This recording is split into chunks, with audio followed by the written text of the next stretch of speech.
Chapter 1144. I'm afraid you don't have the ability. Qin Feiyang said indifferently. Back then he wasn't afraid of Dong Qing, and now he was even more afraid. However, Dong Qing's current cultivation made it hard for him to accept. He clearly remembered that Dong Qing had only broken through to the 6-star War Emperor when they fought in the temple's great gathering. At that time, his cultivation had also broken through to the 3-star War Emperor. All these years he relied on the Gate of Potential and the purple gold dragon blood to barely break through to the 5-star War Saint. But Dong Qing had already stepped into the 1-star War Emperor realm. He wouldn't believe that Dong Qing's talent was better than his, because he knew how Dong Qing's talent was. But how did she do it? Even if she opened all the gates of potential, it couldn't be so fast. Lu Xingqian's breakthrough to the 5-star War Saint had already shocked him, but now Dong Qing's cultivation was even more unbelievable. You're no longer the Qin Feiyang from back then, and I'm no longer the Dong Qing from back then.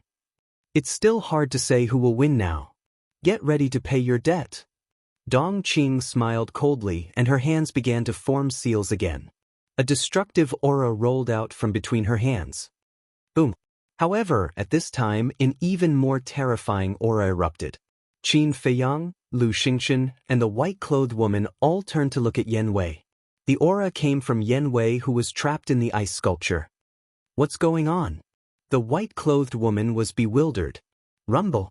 Yan Wei's aura became stronger and stronger, surging in all directions with earth-shattering momentum. The void and earth here began to tremble. Boom. Suddenly, the aura that erupted from Yan Wei actually broke through the shackles of the 1-star War Master and climbed to the 2-star War Master. He actually broke through at this time? The white-clothed woman and her companion were dumbfounded. Gotcha. Suddenly, a crack appeared on the ice sculpture. As soon as this crack appeared, a chain reaction occurred, and tear marks continued to appear. In less than 3 breaths, the entire ice sculpture was full of cracks, as if it was covered with a layer of spider web. Not good. The white-clothed woman's expression changed. She turned around and dived in front of the white-clothed man.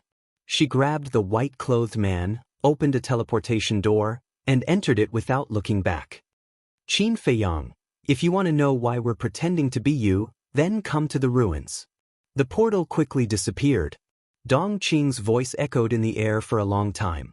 From the beginning to the end, Qin Feiyang didn't try to stop Dong Qing because he couldn't stop her now.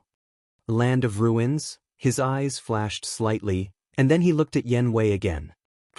Finally, Yan Wei broke out of the ice, his aura shaking the clouds. Congratulations. Qin Feiyang smiled. The stronger Yan Wei was, the more help it would be to him. Yan Wei rubbed his head and smiled innocently. He said apologetically, "I'm sorry. I was too careless and couldn't make them stay."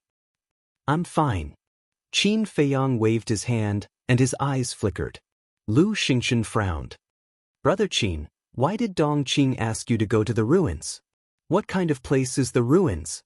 Yan Wei didn't understand. Qin Feiyang said, "The ruins is a place where not even a blade of grass grows. It's also a place of no return." A place of no return. Yan Wei's eyes trembled and he said in surprise, "Isn't that a place of death?" Qin Feiyang nodded. "It's not an exaggeration to say that it's a place of death, but it's not a problem for me. I've been there twice, but I can't figure out why they want to lead me to the ruins." Lu Xingqian asked in surprise, "Could it be that there are still secrets hidden in the ruins?" "Secret?" Qin Feiyang's eyes flashed slightly. "No matter what the secret is, I have to go and see it."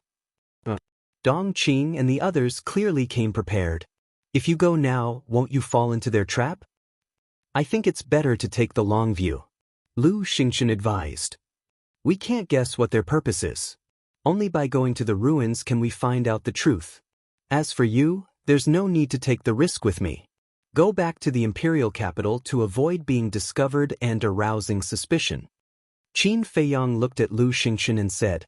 Lu Xingqian pondered for a moment and nodded with a smile. "Well, take care of yourself. When you come to the imperial capital next time, remember to come and find me. Let's go to the fragrant moon brothel for a few drinks." Qin Feiyang nodded. "Goodbye." Lu Xingchen cupped his hands and said. Then he nodded and smiled at Yan Wei. He opened the portal and walked in.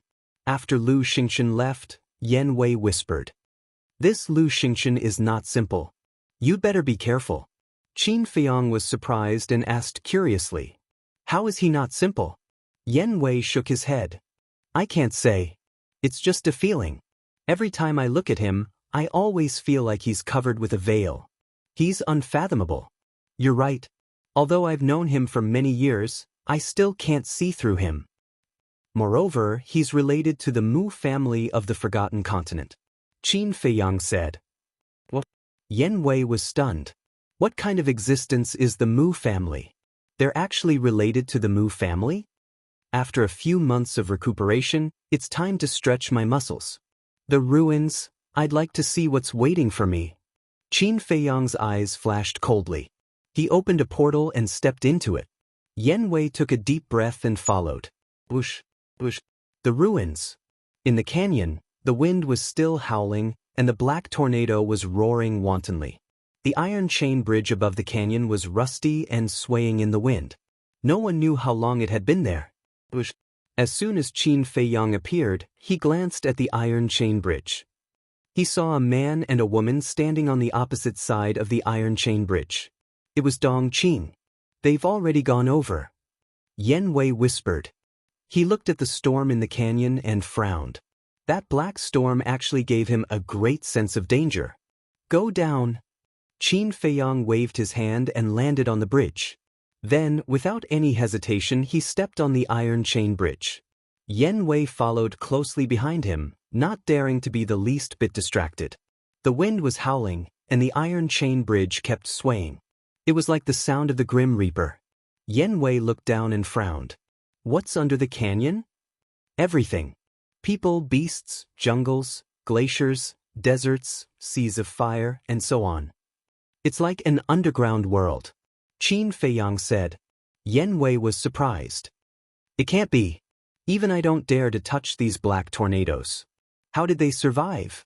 Qin Feiyang said, There's no storm under the canyon. I see. Yan Wei nodded. After a while, the two walked to the middle of the iron chain bridge.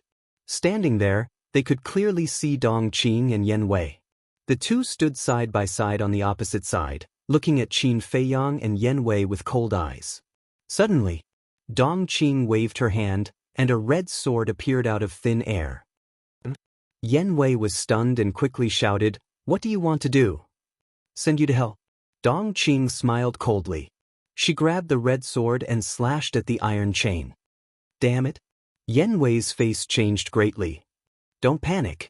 Although this iron chain bridge is rusty, it's very strong. Not to mention ordinary sharp weapons, I'm afraid even a sacred weapon may not be able to cut it. Qin Feiyang said. Hearing this, Yan Wei couldn't help but breathe a sigh of relief. But as soon as he finished speaking, Dong Qing's sword slashed at the iron chain, and a loud clanging sound rang out. Sparks flew in all directions, and the iron chain was actually cut apart. What? Qin Feiyang turned pale with fright. What level of sword was that? It was so sharp? But there was no time to look carefully. The iron chain broke, and the iron chain bridge shook violently. Qin Feiyang and Yan Wei, who were standing on the bridge, suddenly lost their balance. However, the two of them were quick with their hands and quickly grabbed the other side of the iron chain to stabilize their bodies. How is it? Are you desperate now? Dong Qing grabbed the sword and looked at Qin Feiyang with sarcasm in her eyes. Desperate? Even if you cut off all the iron chains, you won't be a threat to me. Qin Feiyang's face was full of disdain. Then let's have a try. Dong Qing's eyes flashed. She raised the sword in her hand and slashed down with all her strength. Clang! In a burst of fire, all the iron chains were broken in an instant. The iron chain bridge immediately descended towards the canyon below, and the gravity that permeated the air above the canyon immediately surged towards the two of them. His life was hanging by a thread. Yan Wei couldn't help but panic. Grab me! Qin Feiyang shouted without looking back. He was calm and steady. Yan Wei quivered and immediately reached out to grab Qin Feiyang's shoulder. At the same time, Qin Feiyang's mind moved, and a rib appeared. When the originally dim rib bone came into contact with the surging gravity, it immediately blossomed with resplendent divine light. In an instant, the gravity disappeared. The black hurricane was also isolated by the divine light. Qin Feiyang and Yen Wei stood in the sky above the canyon. The divine bone shone brightly like a full moon, shining in all directions. Dong Qing frowned. But suddenly, she smiled again and gave Qin Feiyang a thumbs up from afar. She said, "Impressive. It seems like this is what you rely on to enter the ruins repeatedly. However, the real show is yet to come. If you have the ability, continue to chase after me." After that, she waved her hand and took the man in white to the depths of the ruins like lightning. The real show? Don't let me down. Qin Feiyang muttered to himself and shouted, "Let's go." Yen Wei nodded and swept up Qin Feiyang. They turned into a ray of light and flew to the other side. This woman must be brewing some conspiracy. We must be careful. In front of absolute strength, no matter what conspiracy, it is like withered branches and withered leaves. It will be annihilated with a snap of the fingers. Qin Feiyang said. Yen Wei had already broken through to a 2-star combat emperor. In addition, he had 2 perfect battle arts. It was more than enough to deal with Dong Qing. As for the red battle sword in Dong Qing's hand, even if it was a divine weapon, he was not afraid. Because he also had a divine weapon. This divine weapon was Chang Shui. Chapter 1145. Entering the ruins, Qin Feiyang put away the ribs and looked back at the canyon. Without the iron chain bridge, the ruins would become a real cage in the future. No one would be able to enter, and no one would be able to leave.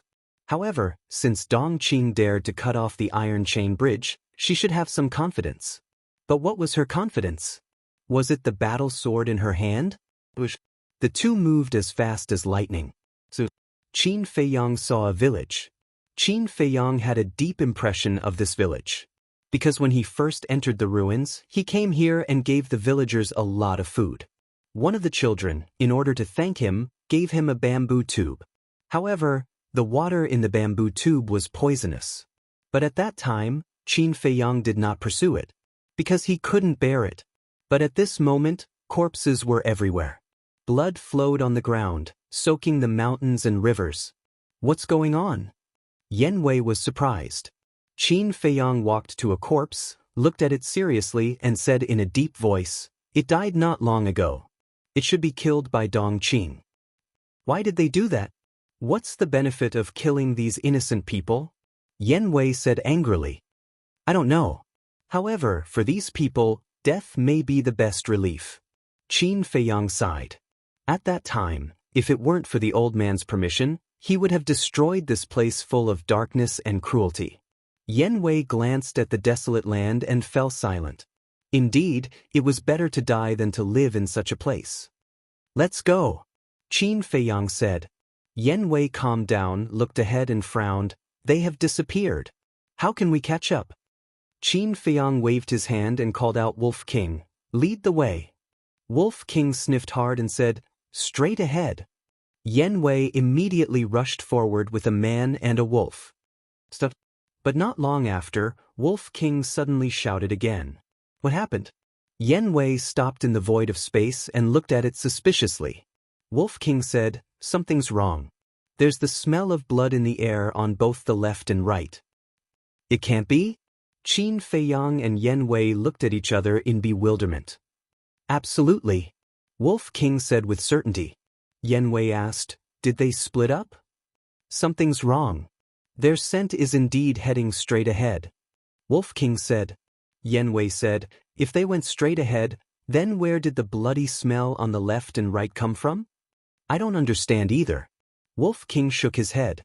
Qin Feiyang's eyes flashed. He looked at Yen Wei and said, "Let's split up and take a look. We'll meet here later." Yen Wei nodded, turned around, and quickly disappeared to the left. Qin Feiyang and Wolf King rushed to the right. 100 breaths later, another village came into the sight of a man and a wolf, but the ground was also full of floating corpses, and the ground was dyed dark red. The strong smell of blood was nauseating. Wolf King ran to a corpse, only to see a fatal wound on the throat of the corpse. But the blood had solidified. Obviously, the corpse had been dead for a long time. It looked up at the other corpses and found that the time of death and the fatal wound were exactly the same as the corpse in front of it. How could this be? Wolf King muttered to himself and returned to Qin Feiyang's side, saying, "These people's faces are twisted and ferocious, and there's still fear in their eyes before they died. They should have seen something terrible when they were alive, and have been dead for a long time. It shouldn't be Dong Qing's doing. If it's not Dong Qing, who could it be?" Qin Feiyang's brows were tightly knitted. "I've carefully smelled the residual smell here, but the smell of blood here is too strong, and I can't catch the scent of the murderer. But there's still a smell of blood in the air ahead," Wolf King said in a deep voice. "Lead the way," Qin Feiyang said. Wolf King immediately ran forward. After a while, they saw another village, with hundreds of corpses lying on the ground. There was a fatal wound on the throat, and the blood had solidified and seeped into the ground. Qin Feiyang clenched his hands, turned to look at Wolf King and asked, "Still can't catch the scent of the murderer?" Wolf King shook his head. Qin Feiyang's eyes flashed with killing intent, and with a wave of his hand, the ground was suddenly torn apart, and the whole village was buried under the ground. Then he said, "Let's go and meet up with Yan Wei." After a while, Qin Feiyang and Yan Wei met up. Qin Feiyang asked, "How's the situation?" "I've found a total of 6 villages, but all the people in the villages are dead, and no one is alive. I suspect that the people here should have been killed," Yan Wei said. The Wolf King asked, "Then do they all have a fatal wound on their throats?" "That's right. According to my observation, they all died from blood loss." Yan Wei nodded. Wolf King said, "How long have they been dead?" Yan Wei thought for a moment and said, "The blood has solidified, it should be 2 or 3 days ago." Wolf King said, "We saw the same situation as you." "Damn bastard, who is so cruel?" Yan Wei was furious. Generally speaking, people with the cultivation of him and Qin Feiyang, even if all the people in the ruins were killed, they would not blink an eye.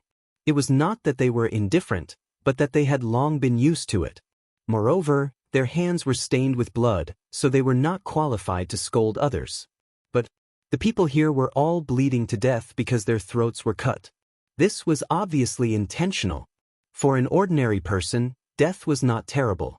After all, they only had a short lifespan of a few decades. But such a way of dying was torture. If this person is not crazy, then there must be some purpose. Qin Feiyang's eyes flickered. Yan Wei said with hatred, "What purpose can there be? He must have gone crazy." Qin Feiyang said, "We can't judge too early. Let's continue to track." Yan Wei nodded and led Wolf King and Qin Feiyang, turned into a stream of light, and exposed themselves in front. On the way, they did not encounter many villages, but without exception, all of them had suffered misfortune. Along the way, they did not find a single survivor. Time passed breath by breath. Half an hour later, a dilapidated ancient city in the distance entered the sight of 2 people and 1 wolf. On the city gate, there were 3 ancient words engraved. "Wohu City." Wolf King said, "We're back again." Qin Feiyang nodded. When they first came to the ruins, they also came to Wohu City and made a big scene in the city. But now Wohu City was even more dilapidated than before. As far as the eye could see, the city walls were full of holes. The buildings in the city were also dilapidated. Coupled with the dim sky, from afar, it looked like a gloomy ghost city. There was no one guarding the city gate, and it looked incomparably deserted. I really didn't expect that such a backward place would exist in the prosperous and glorious Great Qin Empire. Yan Wei took a deep look, turned to Qin Feiyang and asked, "How long has this place existed?" According to the ancient records, the ruins already existed at the beginning of the Great Qin Empire. So the ruins should be left behind by the previous dynasty, Heavenly Sun Empire. It has been at least 10,000 years since then. Qin Feiyang said. "So long?" Yan Wei frowned and said, "The people living here are really pitiful." "Not necessarily. Many people here used to be subjects of the 9 states and 18 counties, But because they committed many evil deeds, they were hunted down and had nowhere to go, so they fled here. Only those who were born here are really pitiful, Wolf King said.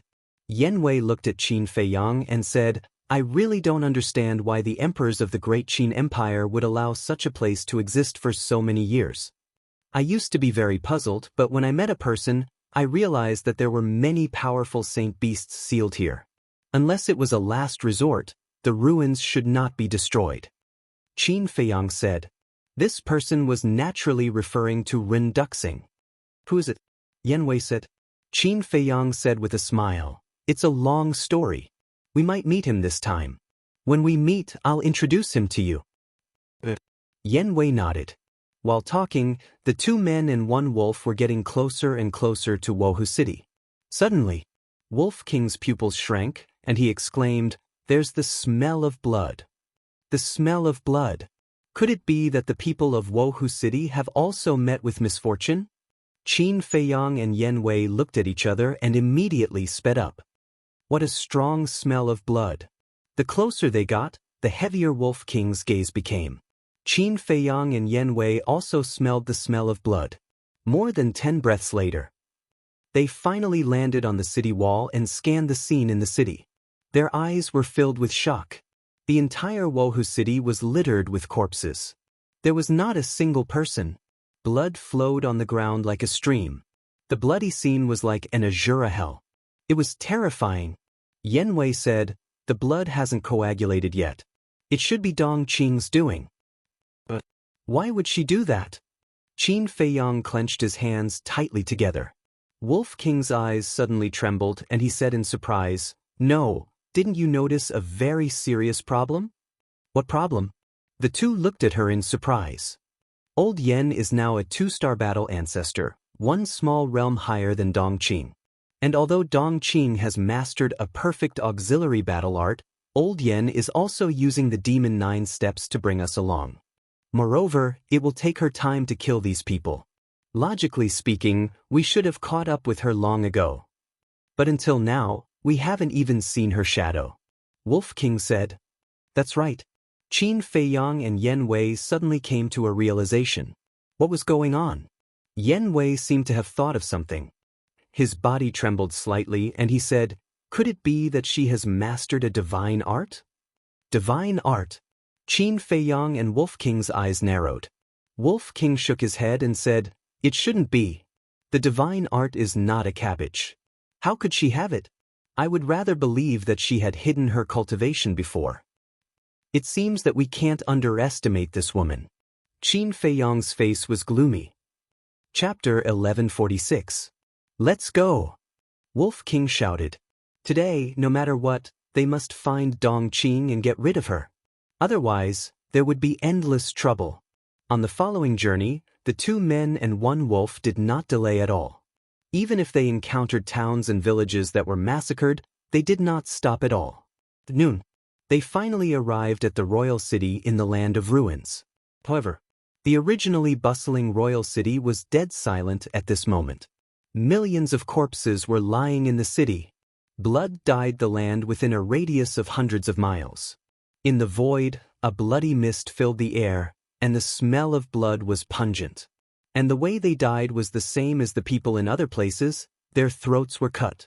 Those pairs of eyes were wide open, full of fear and despair. You animals, get out of here! Yen Wei roared. There were many people who had died in his hands, but he had never tortured anyone like Dong Qing. Qin Feiyang and Wolf King's eyes were gloomy to the extreme. They stood at a commanding height and had a panoramic view of the entire royal city, but except for the corpses on the ground, they did not see anyone else. There was no trace of Dong Qing and the man in white. Qin Feiyang looked down at Wolf King and asked, Are you sure they came to the royal city? I'm sure. Wolf King nodded. Qin Feiyang glanced at the royal city and said gloomily, Then they must be hiding somewhere? While speaking with a thought, Lu Hong and the others appeared one after another. Looking at the bloody purgatory-like scene in front of them, everyone's face could not help but turn pale. Qin Feiyang shouted, Find them, even if you turn the land of ruins upside down, find them for me. Understood. Lu Hong nodded. Everyone immediately scattered in all directions. But suddenly, Qin Feiyang seemed to have thought of something and hurriedly said, "Wait." What? Everyone stopped and looked back at him suspiciously. Dong Qing hates me to the bone. If she is really hiding in the dark, she will definitely not let you go. Viper and Dan Wangkai stay here, the rest go to the castle. Qin Feiyang said. All right. Lu Hong, Fatso, and the double-winged snow eagle looked at each other and returned to Qin Feiyang helplessly. Although they all wanted to help, they had no choice. Qin Feiyang was telling the truth. Once they split up and were ambushed by Dong Qing, given their cultivation bases, they would be dead for sure. Death was not a big deal. What worried him the most was that Dong Qing would use them to threaten Qin Feiyang instead of killing them. In this way, they wouldn't be helping Qin Feiyang, they would be dragging him down. Qin Feiyang waved his hand and sent everyone to the castle. Then he looked at Yen Wei, Dan Wangkai, and Viper and reminded them, "Be careful." Then he raised his arm and pointed his index finger in the air. Battle chi gushed out and condensed into Dong Qing's illusory figure. Because Dan Wangkai and Viper had been in the castle, they did not know what Dong Qing looked like. After remembering Dong Qing's appearance, Dan Wangkai and Viper and Yen Wei turned around and each went in a direction, starting a carpet search. Yen Wei did not say anything. A 2-star combat emperor was enough to protect himself. Dan Wangkai was now a 1-star combat emperor, so protecting himself was not a problem. As for Viper, although he was still a 9-star combat saint, he had mastered all kinds of perfect occupation and forbidden techniques. It was no exaggeration to say that he had the ability to kill a 1-star combat emperor. So, even if Dong Qing hit her cultivation base or mastered a divine art, it would not be a problem to delay for a while. Qin Feiyang lowered his head and looked at Wolf King, frowning. "Can you smell them now?" "There is no other way." Wolf King shook his head. This place was full of the smell of blood. Even if Dong Qing stood behind it, it would not be able to smell Dong Qing. "Let's go look for them too," Qin Feiyang said in a deep voice. Time passed by bit. About an hour later, Qin Feiyang and Wolf King returned to the center of Monarch City. But Yen Wei and the other two had not returned yet. They waited quietly. Another hour passed. Whoosh! Accompanied by the sound of something breaking through the air, the three of them returned one after another. "How is it?" Qin Feiyang asked. "I didn't find anything." Yen Wei shook his head. "Me too," Dan Wangkai said. Viper followed. Wolf King immediately flew into a rage and roared, "I don't believe that they will disappear from the face of the earth." Qin Feiyang glanced at it, lowered his head and fell into deep thought. Suddenly, his face was full of surprise as he looked at Wolf King and said, "Did they go to the canyon below?" Wolf King said, "There are storms all around the canyon, how did they go down?" Qin Feiyang thought, since Dong Qing dared to cut off the iron chain bridge, it means that she must have something to rely on. Suddenly, a firm light flashed in his eyes and he said, "Let's go to the canyon to take a look." "Feiyang? Why you here?" However, just as Qin Feiyang and the others were about to leave for the canyon, a strange voice sounded in the sky. "Who is it?" Yen Wei and the other two immediately looked up, looking extremely vigilant. This voice, Qin Feiyang and Wolf King were stunned, and a trace of joy climbed up their faces as they quickly looked up. Immediately, they saw a middle-aged man standing in the sky. The middle-aged man was about 1.8 meters tall, neither fat nor thin, wearing a black robe, and his face was weather-beaten. White hair could be clearly seen on his temples, full of vicissitudes of life. And the most eye-catching thing was between the middle-aged man's eyebrows. There was a crescent-shaped mark between his eyebrows. "Uncle Ren," Qin Feiyang affectionately called out. "That's right.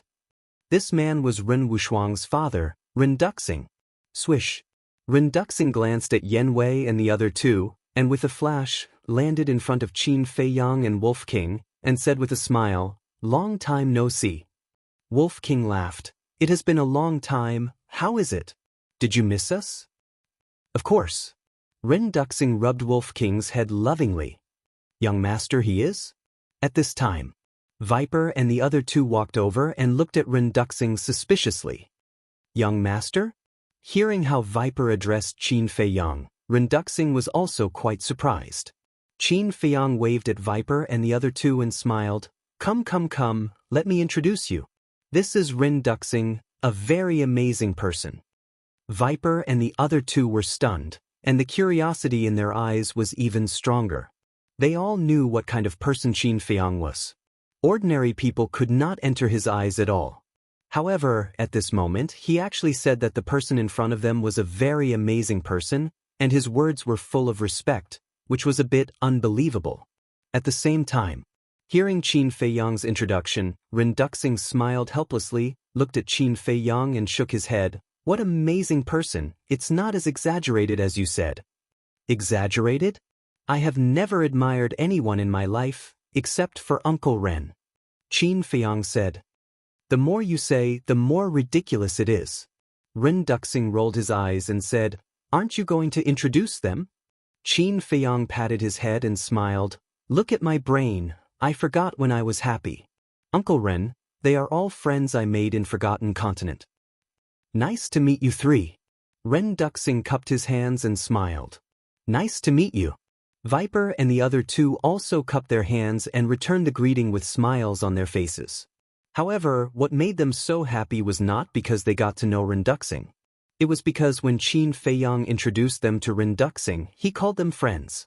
Although it was just a title, they felt very comfortable in their hearts. Because this meant that Qin Feiyang did not treat them as subordinates.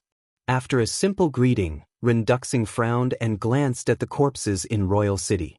He looked at Qin Feiyang and said, Feiyang, Uncle Ren knows that you have long had the idea of destroying the ruins, but isn't it too cruel for you to do this? Qin Feiyang and the others were stunned. You don't think that we killed these people, do you? Wolf King said. Who else here besides you? Ren Duxing asked. Faced with Ren Duxing's question, Wolf King was speechless for a moment. Because if it was him, he would also have the same suspicion. After all, they were the only ones here. Qin Feiyang sighed. Uncle Ren, these people were not killed by us. Ren Duxing frowned and said, Then who was it? Dongqing. Qin Feiyang said. Dongqing? Ren Duxing was slightly stunned and said in surprise, Are you talking about the little girl of the Dong family?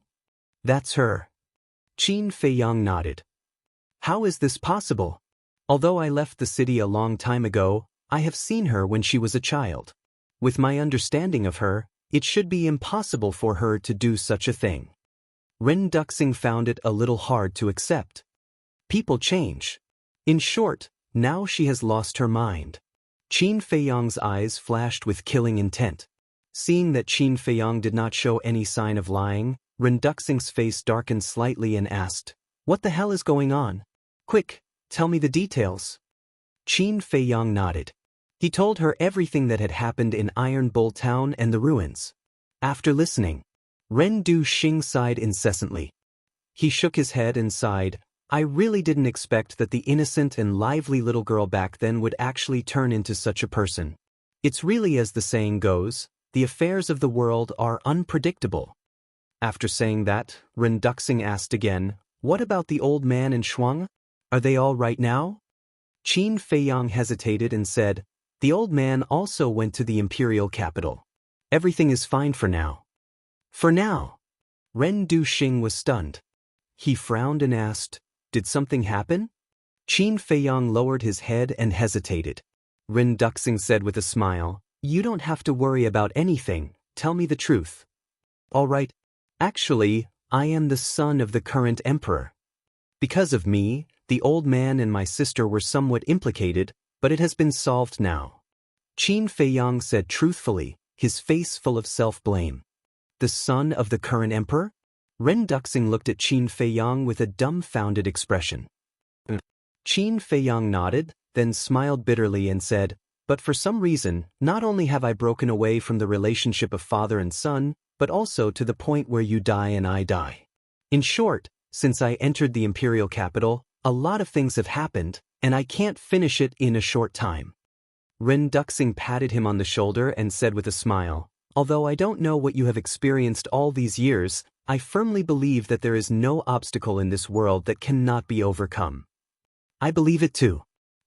Chapter 1147. Renduxing smiled and said, "So this time you entered the ruins mainly to chase after Dong Qing and the person who impersonated you?" Qin Feiyang nodded and asked suspiciously, "Why did Uncle Ren come to Tortoise City?" "I also smelled the blood, so I came up to have a look. But I didn't expect that such a cruel thing would happen," Renduxing said. He hated evil as if it were his enemy. Yenwei said, "It's the first time I've seen such a cruel person in my life. But I don't know where they are hiding now." Qin Feiyang suddenly thought of something. He looked at Renduxing and asked, "Uncle Ren, have you been in the canyon below all the time?" Renduxing nodded. Qin Feiyang said, "Then did you see them enter the canyon?" Renduxing shook his head and said, "But with the source of power, I should be able to sense their aura." "You can sense it?" Qin Feiyang and the others were stunned and then overjoyed. "Wait a moment," Renduxing said and closed his eyes.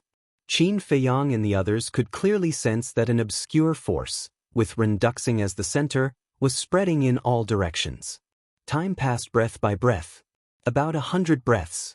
Renduxing opened his eyes and there was a trace of confusion between his eyebrows. "What's wrong?" Qin Feiyang asked. Renduxing said, "I did sense 2 strange auras in the canyon below, but, speaking of this..." Renduxing frowned. "But what?" They looked at him in surprise. Renduxing said, "It seems that something is blocking my search and I can't sense their location." This, Qin Feiyang and the others looked at each other. Wolf King suddenly said, "Is it because of Dong Qing's sword?" "It's possible. That sword can even cut through the iron chain bridge. It's definitely not an ordinary sword." Qin Feiyang said in a deep voice. This was even more troublesome. He had been to the canyon below with Lu Xingchen before, so he knew how big it was. If he couldn't pinpoint Dong Qing's current location, then finding them would be like looking for a needle in a haystack. Qin Feiyang pondered for a moment, then looked at Renduxing and said, "Uncle Ren, take us to the canyon." Renduxing shook his head. Qin Feiyang frowned. Renduxing said, "Do you still remember that I told you before that the 4 great sacred beasts are sealed below?" Qin Feiyang nodded and said, "I was the one who released the sacred monkey. What I want to talk about is the sacred monkey. In the past, when it was first released, it was only a battle saint, but now, it's already a battle emperor." Renduxing said. "So fast?" Qin Feiyang was surprised. "Not fast at all. That's because it was originally a demigod vicious beast. It was only because it had sealed itself all these years that its cultivation fell to battle saint. And for an existence like it that sealed itself, when it breaks out, it doesn't need to start from scratch. As long as it absorbs enough essence, its cultivation will advance by leaps and bounds." Renduxing said. A demigod beast. Qin Feiyang and the others were dumbfounded. This was too shocking. Renduxing said, "The 4 great sacred beasts of the Grand Canyon used to be Mu Tianyang's 4 great sacred beasts. Each of them has unparalleled combat strength, and they're not something you can deal with now." Qin Feiyang asked, "What about the other 3 great sacred beasts?" Renduxing said, "The other 3 great sacred beasts are the sacred python, sacred eagle, and sacred lion. They're still sealed." Qin Feiyang said, "In other words, they're only battle saints now?" Renduxing nodded. Qin Feiyang said, "Then let's do it this way. Before they wake up, let's get rid of them first." "That's what I think too. There's also that sacred monkey. If we don't think of a way to get rid of it now, we'll have no chance when its cultivation gets stronger." Wolf King said. Renduxing was stunned and said in surprise, "Are you confident in getting rid of the sacred monkey?" Qin Feiyang asked, "What's the sacred monkey's cultivation level now?" Renduxing shook his head and said, "I'm not sure. In short, it's very strong." Qin Feiyang pondered for a moment and sneered. "Although it's no longer the sacred monkey of the past, I'm no longer the Qin Feiyang of the past. As long as its cultivation hasn't recovered to its peak state, I'm confident in getting rid of it." "That's good. These 4 great sacred beasts have always been a big problem for me. In the past, I've thought of getting rid of them while they're sealing themselves, but those 4 great sacred beast emperors are protecting them at all times with countless fierce beasts. Although my strength is getting stronger day by day, they're also getting stronger. I can't find a chance at all. In the end, it's still because my cultivation is too weak and too incompetent. If it weren't for the fact that I've obtained Mu Tianyang's inheritance, I'm afraid I would have died in their hands. Ren Duxing sighed. Qin Feiyang secretly let out a long sigh. Frankly speaking, Ren Duxing suffered more than anyone else in the world, but he was also more noble than anyone else. In order to protect the thousands of creatures in the spiritual state, he had been guarding this place. He couldn't even visit his biological daughter and father. Who could compare to this kind of responsibility and breadth of mind? The Wolf King asked, after we eliminate the 4 great sacred beasts, will you be able to leave the ruins? After eliminating them, I can destroy the source of power and leave this place. But not only do we have to eliminate the 4 great sacred beasts, but we also have to kill the 4 great sacred beasts guarding them and the other fierce beasts in the Grand Canyon. Ren Duxing said. Qin Feiyang nodded. He had experienced the 4 great sacred beast emperors and other fierce beasts before, and they were ferocious by nature. If they were allowed to escape, the spiritual state would definitely be plunged into misery and suffering. Not only the spiritual state, but the 18 counties in the 9 states would probably face a life-and-death catastrophe. This is no small matter.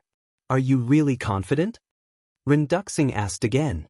Qin Feiyang nodded heavily. Ren Duxing gritted his teeth and said, okay, I'll take you to the Grand Canyon now, but don't alert the sacred monkey first.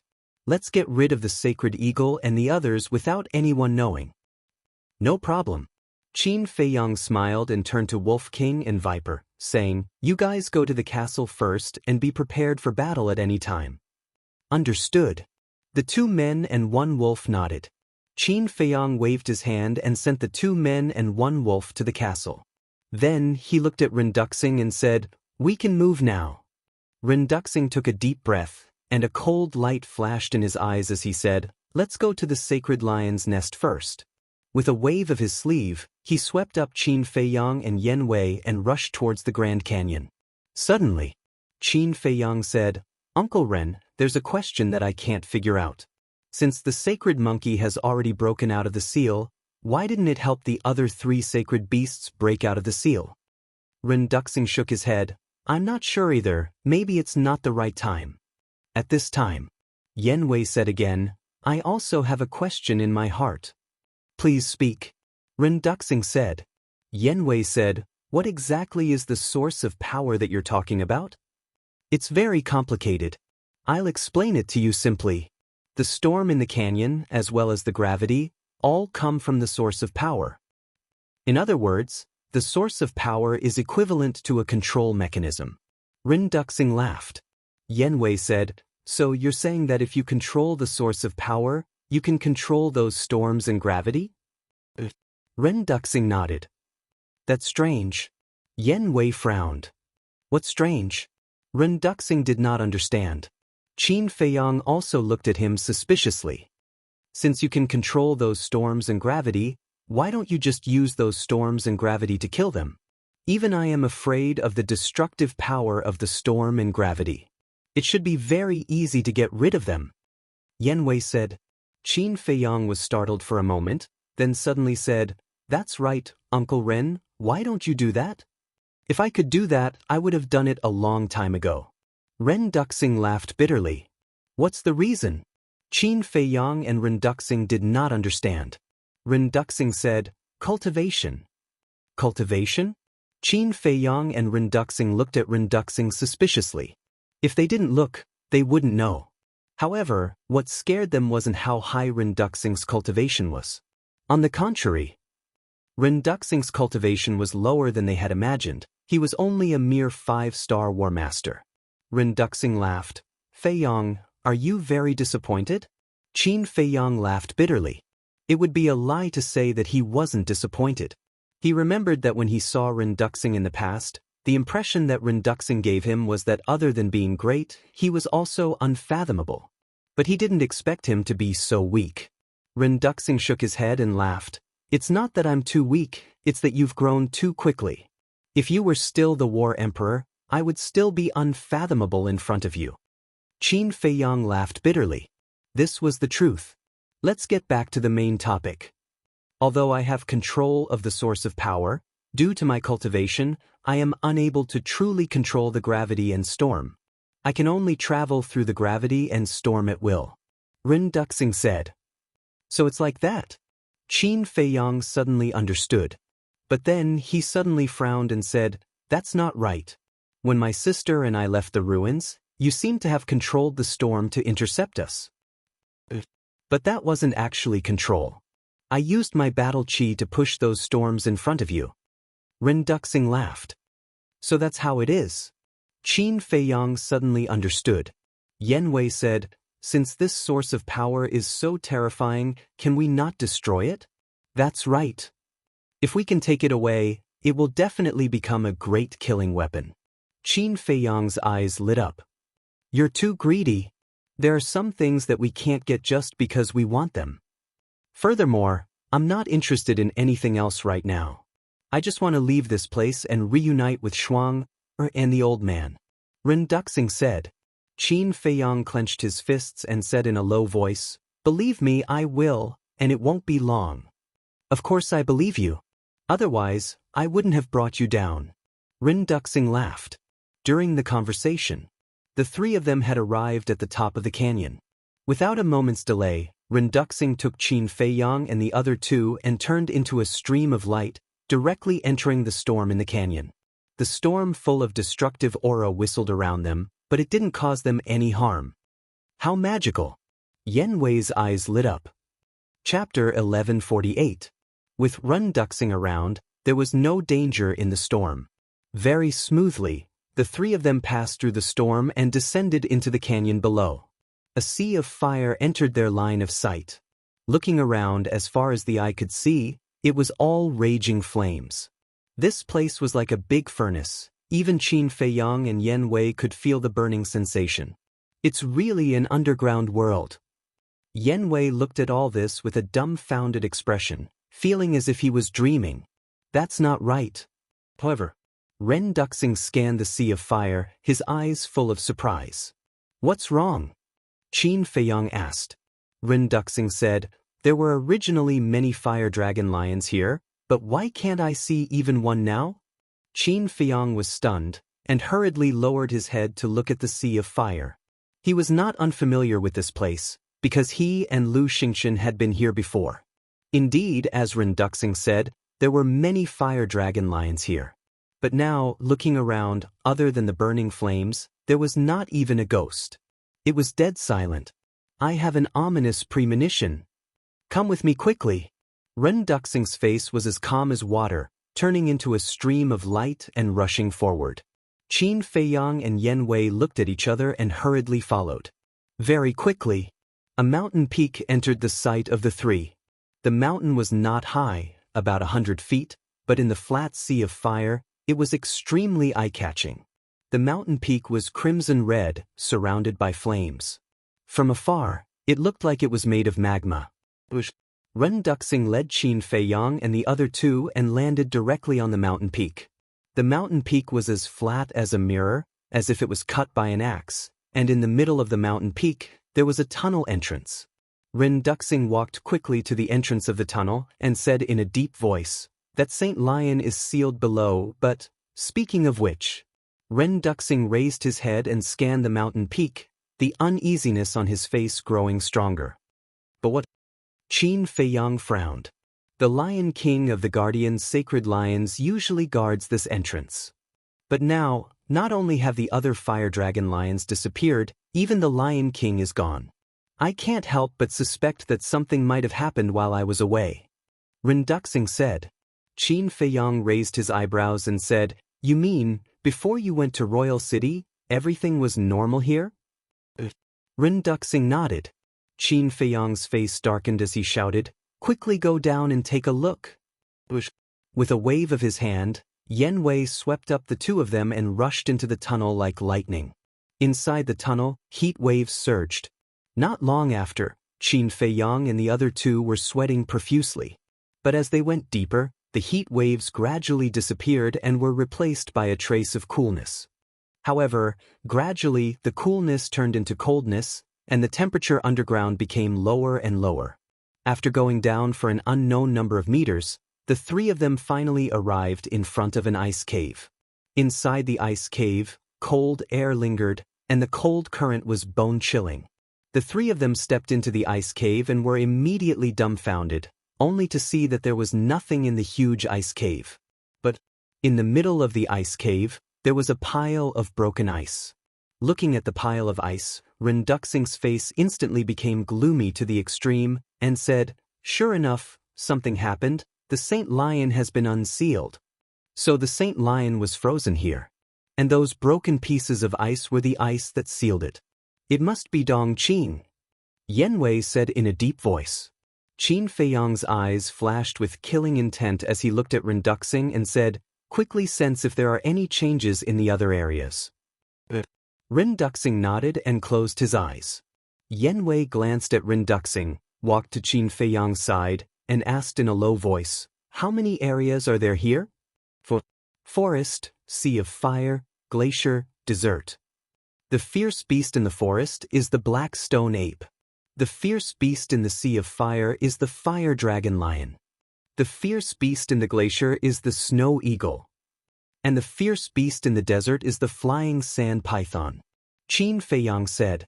Yen Wei was stunned and asked puzzledly, "These fierce beasts are not rare, but why are you all so surprised?"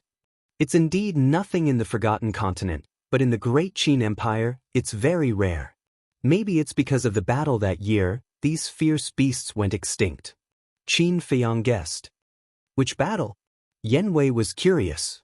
Qin Feiyang said, "The battle between my ancestor and the previous Emperor Mu Tianyang, although I have not seen it with my own eyes, and there are no clear records in the history books, but I can imagine how terrifying the battle between the two gods of war is. Moreover, to overthrow an empire, it's inevitable that people will be plunged into misery and suffering." Yen Wei nodded his head in realization. Not good. At this time, Ren Duxing opened his eyes, and his eyebrows were full of worry. "What's wrong?" Qin Feiyang was surprised. Ren Duxing said, "I can't sense the situation in the canyon now. What is blocking all of this?" "Don't worry. With the storm and gravity, even if Dong Qin wants to take them out of the canyon, it will take a long time. Let's quickly go to other areas." Qin Feiyang comforted. Ren Duxing nodded. Qin Feiyang shouted, "Yen Wei!" Yen Wei understood and slapped upward. The battle chi was like a dragon, roaring in all directions. With a loud bang, the whole mountain was instantly turned into ashes. Whoosh! The three of them immediately rushed to the next area. There was no one in the glacier. The snow eagles living in the glacier had all disappeared. In the ice cave where the sacred eagle was sealed, there was no trace of the sacred eagle, only a pile of broken ice. They went to the desert again. It was the same here. There was not a single ghost. It was like a land of death where not even a blade of grass grew. Qin Feiyang said, "They are not in the three major areas, so they must be in the area of the sacred monkey." "Jungle?" Yen Wei murmured. Sure enough, when the three of them flew to the edge of the desert, they immediately saw groups of beasts gathering in the sky above the jungle. Fire dragon lion, black stone ape, flying sand python, snow eagle. They were all here. They filled the entire void, and there were countless of them. As for their strength, there were weak martial masters and strong battle saints. The leaders were the 4 beast emperors. The Monkey King had 5 heads, each as big as a wash basin. 5 pairs of eyes, like copper bells, emitted a terrifying murderous light. The last time I was here, the Monkey King only had 4 heads. Qin Feiyang stood above the edge of the desert and looked at the Monkey King. The 4-headed Monkey King had the cultivation of a battle master, and the 5-headed Monkey King was a battle saint. And he also had a deep impression of this Monkey King. At that time, He and Lu Xingchen almost died in the hands of this Monkey King. He looked at the Sand Python King, Eagle King and Lion King. He was no stranger to these three beast emperors. Although they are not strong, if they escape from the ruins and enter the spiritual state, there will definitely be rivers of blood. Yan Wei said. Ren Duxing said, yes, we must keep them all. Qin Feiyang nodded. But suddenly, he frowned. Although the four beast emperors and the beasts of the four major regions were here, he didn't find Dong Qing and Lu Xingchen, nor the four saint beasts among these beasts. Strange, where did they go? Qin Feiyang murmured. Ren Duxing also quickly noticed this, and his face was full of surprise. Gradually, the three of them found a very strange situation. They were above the edge of the desert without any concealment, but those beasts didn't seem to notice them, and they were all looking at the opposite cliff, including the four beast emperors. What's the situation? The three of them looked at each other. One must know. They didn't hide their aura. These beasts should have noticed them before they got close, but why didn't they react at all? They are all looking over there. Is there a deeper meaning? Qin Feiyang followed the gaze of those beasts. However, except for the cliffs, bushes and weeds, he didn't see anything. Ren Duxing's eyes suddenly trembled. What's wrong? Qin Feiyang was surprised. Ren Duxing pointed to a place halfway up the mountain and said, look over there, isn't there a cave entrance?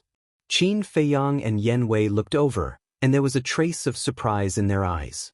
On the cliff, there was indeed a cave entrance.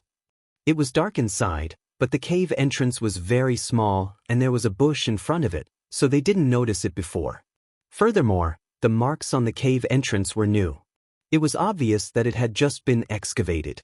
Not good. Suddenly, Ren Duxing's face changed. What's wrong? Qin Feiyang and Lu Xingchen were shocked. Ren Duxing said, I know where Dong Qing and Lu Xingchen and the four saint beasts went. The two of them quickly asked, follow me. Ren Duxing shouted. It's too late to find out now. However, at this moment, the Monkey King and the other beast emperors suddenly turned their heads and stared at Qin Feiyang and the other two. The other ferocious beasts also looked at the three of them in unison, their eyes filled with ferocity. Ren Duxing's eyes trembled, looking at the four beast emperors, and said in a deep voice, they really went in? The source of power has trapped us for so long, of course we have to destroy it before we leave. The Monkey King smiled coldly. What? They want to destroy the source of power?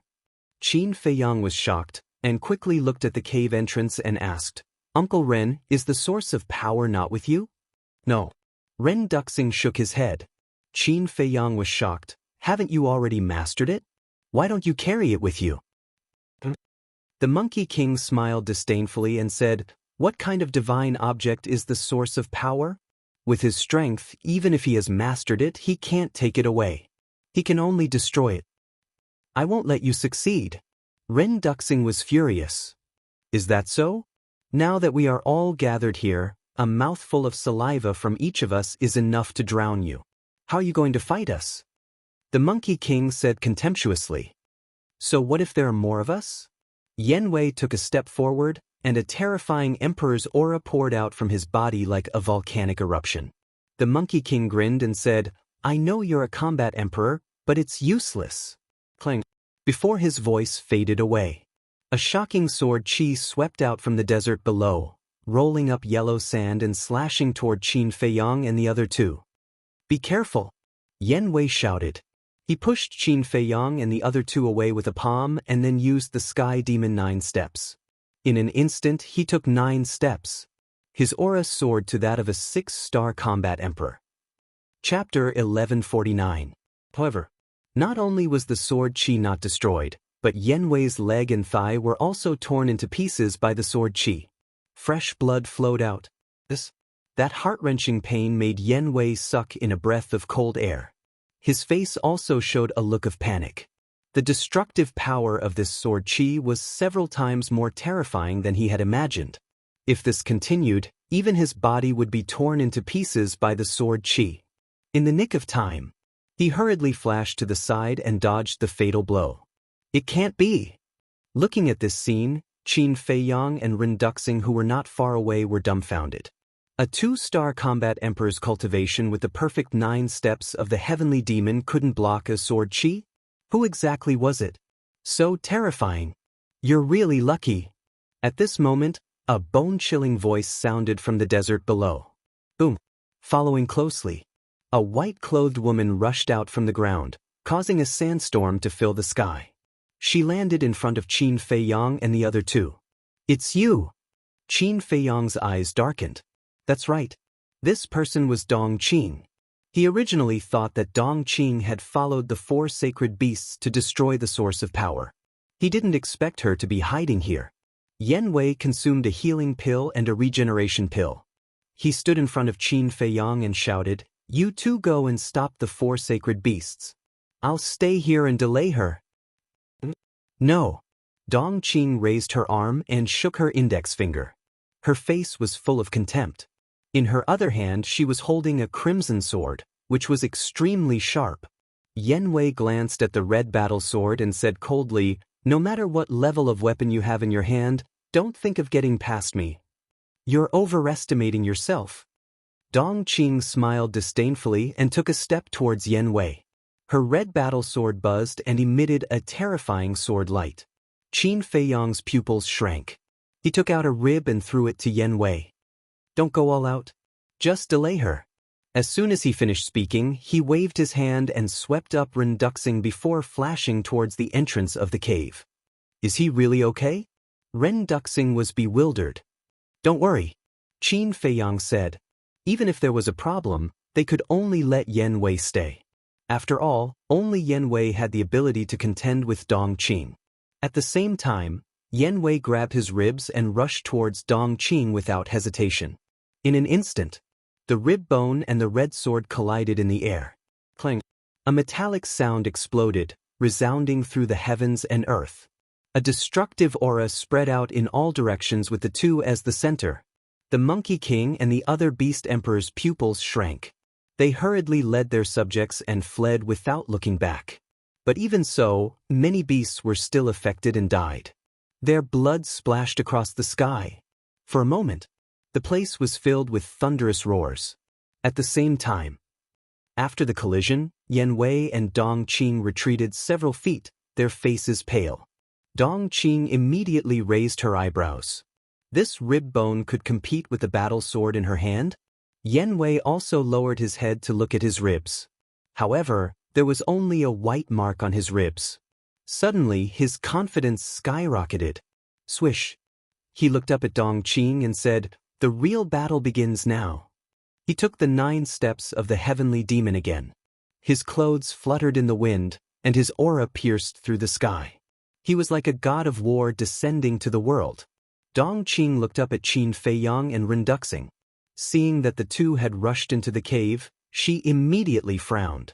"Since you want to die, I'll fulfill your wish." She suddenly withdrew her gaze and stared at Yan Wei. Her cold eyes were like a poisonous snake, making one's scalp tingle. Clang, crack, rumble. A fierce battle began immediately. The two fought in the desert and the jungle. The sky was dark and the earth was dark, and the wind was strong. At the same time, using the phantom steps, Qin Feiyang brought Ren Duxing into a dark and gloomy passageway at lightning speed. Ren Duxing said anxiously, "Feiyang, before we get rid of them, we can't let them destroy the source of power." "I understand." Qin Feiyang's eyes were hazy. He asked, "How far is the source of power from here?" Ren Duxing said, "Not far. With your current speed, you'll arrive soon." Boom. But as soon as he finished speaking, a deafening sound came from the depths of the passage. The ground suddenly trembled violently. "Oh no, they've already started." Ren Duxing's expression changed. Qin Feiyang was also anxious. Suddenly, a cold light burst out from his eyes. With a thought, Viper and Wolf King appeared out of thin air. He shouted, "Go out immediately and kill all those descendants." As long as they killed those descendants outside, even if the source of power was destroyed by the 4 sacred beasts, it wouldn't affect them much. Understood.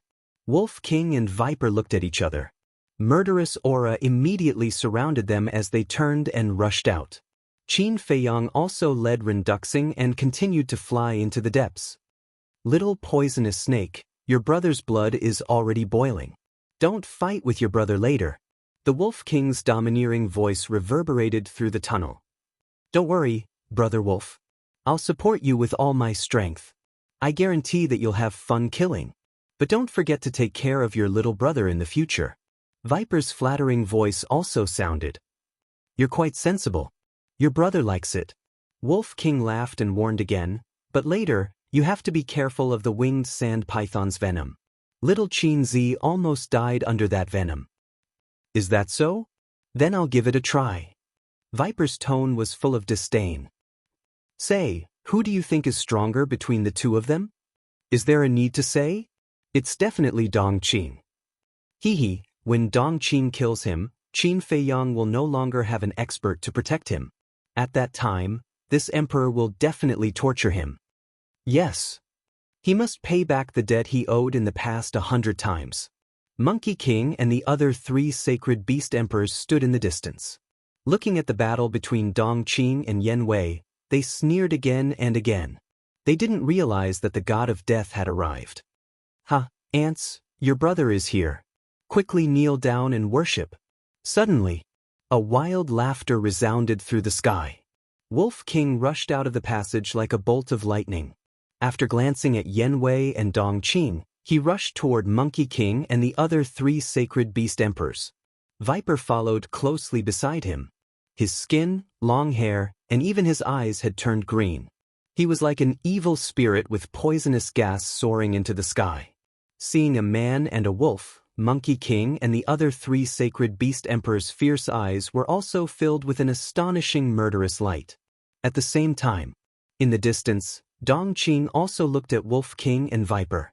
Her face suddenly changed and she angrily shouted, "You idiots, that man is a 9-star battle saint. Why are you still not running?" She also couldn't figure out why Qin Feiyang had so many experts hiding around him.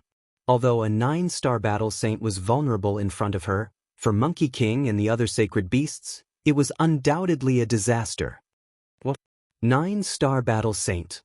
Hearing Dong Qin's voice, Monkey King and the other 3 sacred beast emperors trembled. What? Monkey King roared. The group of beasts gathered at the back were like birds startled by the twang of a bow. They covered their heads and fled. Viper laughed and used a perfect auxiliary technique. In a few breaths, he was above the group of beasts. Boom! That astonishing poisonous gas poured down like a waterfall. In a flash, a huge poisonous gas boundary was formed and trapped all the beasts inside, including Monkey King and the other 3 sacred beast emperors. It's poisonous. Sand Python King's face changed. Viper glanced at the 4 sacred beast emperors and fixed his eyes on Sand Python King. He said, I heard that even young master was almost killed by your venom. I'm really curious how poisonous your venom is. Then I'll show you. Sand Python King raised his head and roared. A terrifying wave of venom flooded the sky and rushed toward Viper. He had full confidence in his venom. But Viper didn't dodge and was drowned by the venom. You didn't dodge? You're courting death. Sand Python King sneered. In his view, Viper was already a dead man. But suddenly, Viper raised his arm and wiped the venom on his face. He looked down at Sand Python King contemptuously and shook his head. Your venom is nothing but disgusting. How is this possible? Sand Python King glared. Monkey King, Eagle King, and Lion King were also in disbelief. They knew better than anyone how terrible the venom of flying sand python was. Even a 9-star battle saint couldn't be unscathed. However, this human was covered in venom but still acted as if nothing had happened. I can't do it. Kill him for me. Sand Python King shook his head crazily and roared. Boom! But in a flash, all the flying sand pythons in the poisonous gas boundary opened their bloody mouths and spat venom. There were more than 100,000 flying sand pythons here. What kind of scene would it be if they spat venom together? It was hard to imagine. In short, at this moment, the void was full of venom. It was like a huge wave that covered the sky and rushed toward Viper. The contempt on Viper's face became stronger. Suddenly, his pores opened, and the poisonous gas of the venom was sucked into his body. At this moment, all the ferocious beasts stared at Viper in disbelief. Their eyeballs almost fell out. He actually took the initiative to absorb the poisonous gas of flying sand pythons. Is this guy still human? Comfortable. Then now, I'll let you have a taste of my poisonous gas. Viper's face was full of enjoyment. He didn't know if it was an illusion, but his aura had strengthened a little. As soon as he finished speaking, he waved his hand and thousands of strands of poisonous gas fell down. Like gangrene attached to the bones, it drilled into the bodies of those flying sand pythons. Hiss! At this moment, all the winged sand pythons howled in pain in the air. Their bodies were decaying at a speed visible to the naked eye. In less than 5 breaths, only white bones were left and fell down. This Sand Python King was scared silly. Monkey King, Eagle King, and Lion King were also trembling in fear. How could a human have such a terrible poison in his body? At this moment, Wolf King entered the poisonous gas boundary. He was now a 3-star battle saint. Naturally, his speed couldn't keep up with the 9-star battle saint Viper. Chapter 1150. Sorry, I killed too many on a whim. Viper smiled embarrassedly and said, but I will leave the Sand Python King to you. It is a big fish.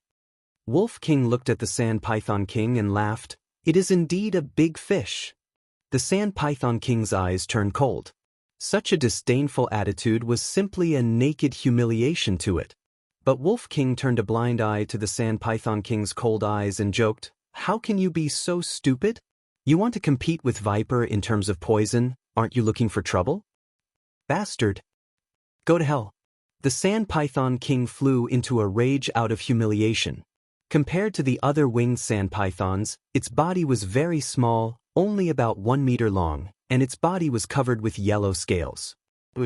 At this moment, its body was shining brightly like a bright arrow, carrying monstrous anger, shooting toward Wolf King. Wolf King smiled disdainfully. After all these years, the Sand Python King's cultivation had also broken through, and it was now a 1-star battle saint. But for Wolf King, a 3-star battle saint, it was naturally nothing in his eyes. It stood up like a human, and its body expanded in the wind. In the blink of an eye, a gigantic wolf appeared out of nowhere, and its holy aura roared in all directions. This momentum has surpassed us. The Monkey King, Eagle King, and Lion King all changed their expressions. A firefly's light wants to compete with the sun and the moon. You are overestimating yourself. Wolf King smiled coldly. He slapped with his claws, and even the battle aura was not seen. Accompanied by a painful roar, the Sand Python King was sent flying on the spot. Its body was split into 4 or 5 pieces, and blood splashed in the sky. Theta Wong was dumbfounded. Although the Sand Python King and Wolf King were 2 small realms apart, it should not be killed instantly, right? The Monkey King suddenly roared. For a moment, the herd of beasts was in chaos, and they rushed toward the poisonous gas barrier one after another. However, the poisonous gas barrier was as solid as a rock. No matter how hard it was hit, it did not shake at all.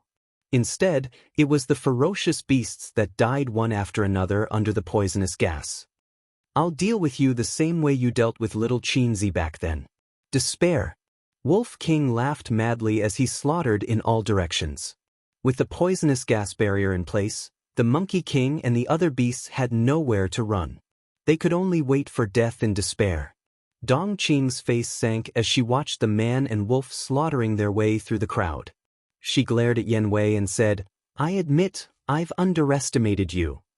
It's good that you know. Yen Wei sneered. But even if you kill them all, it won't affect our plan in the slightest. Plan? Yen Wei's heart trembled as he asked suspiciously, what plans do you have?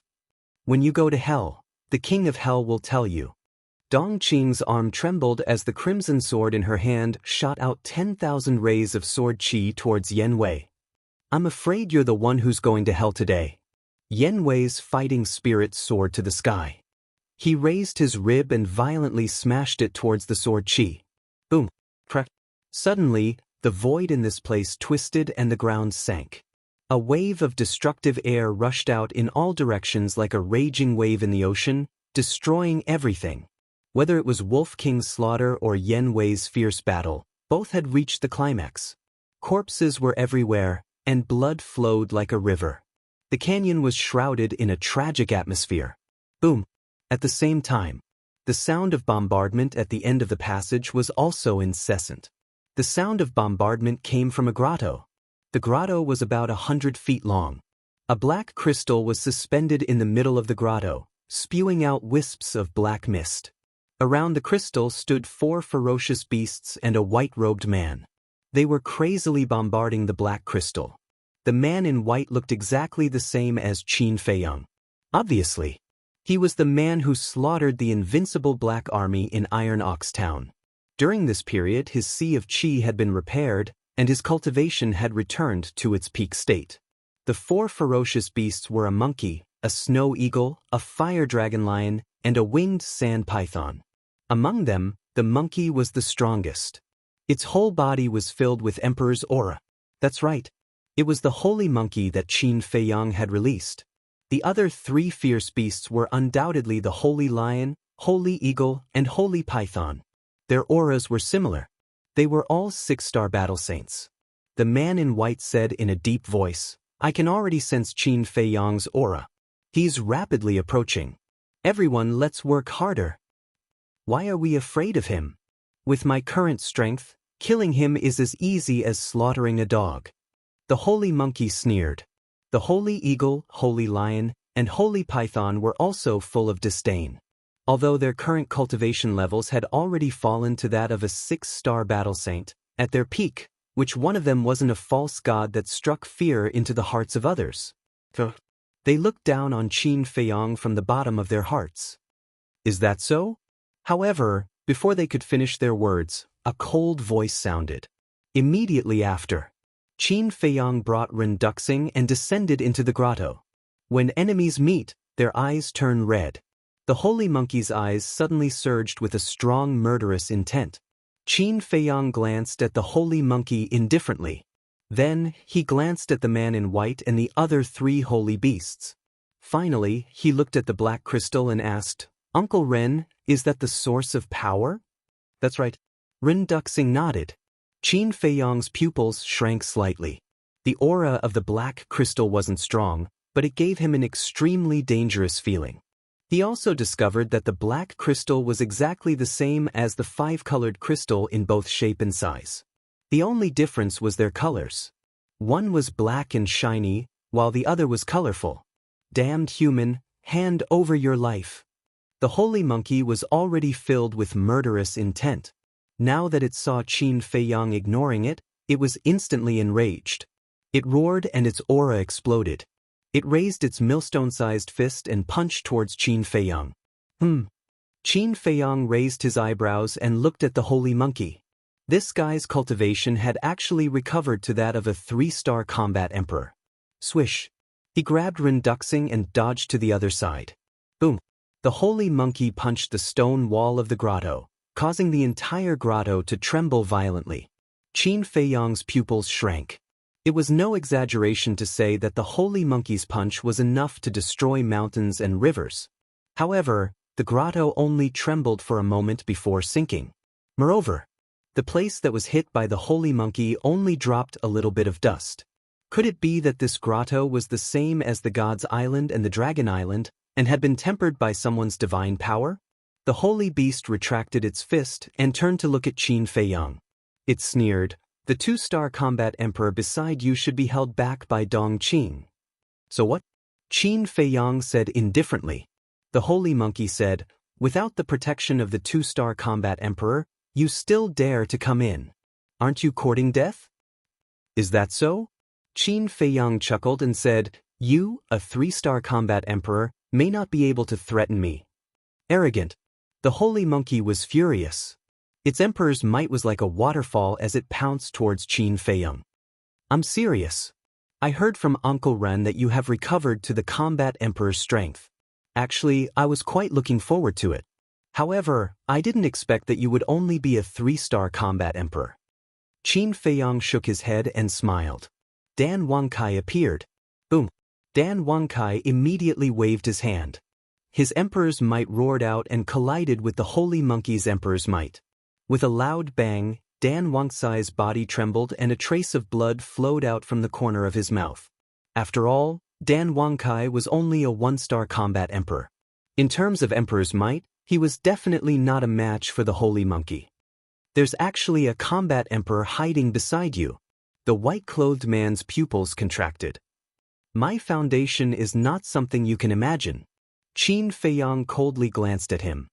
He then looked at Dan Wangkai and said, "Can you do it?" Dan Wangkai grinned. He wiped the blood from the corner of his mouth and said, "If I can't even deal with a 3-star combat emperor, am I still worthy of being one of the Azure Sea's 10 heroes?" Qin Feiyang laughed. Dan Wangkai looked at the holy monkey with disdain and said, "Little monkey, I heard that you're very powerful. If you have the guts, come out and play with me." "Do we still need to go out?" Just one punch is enough to kill you."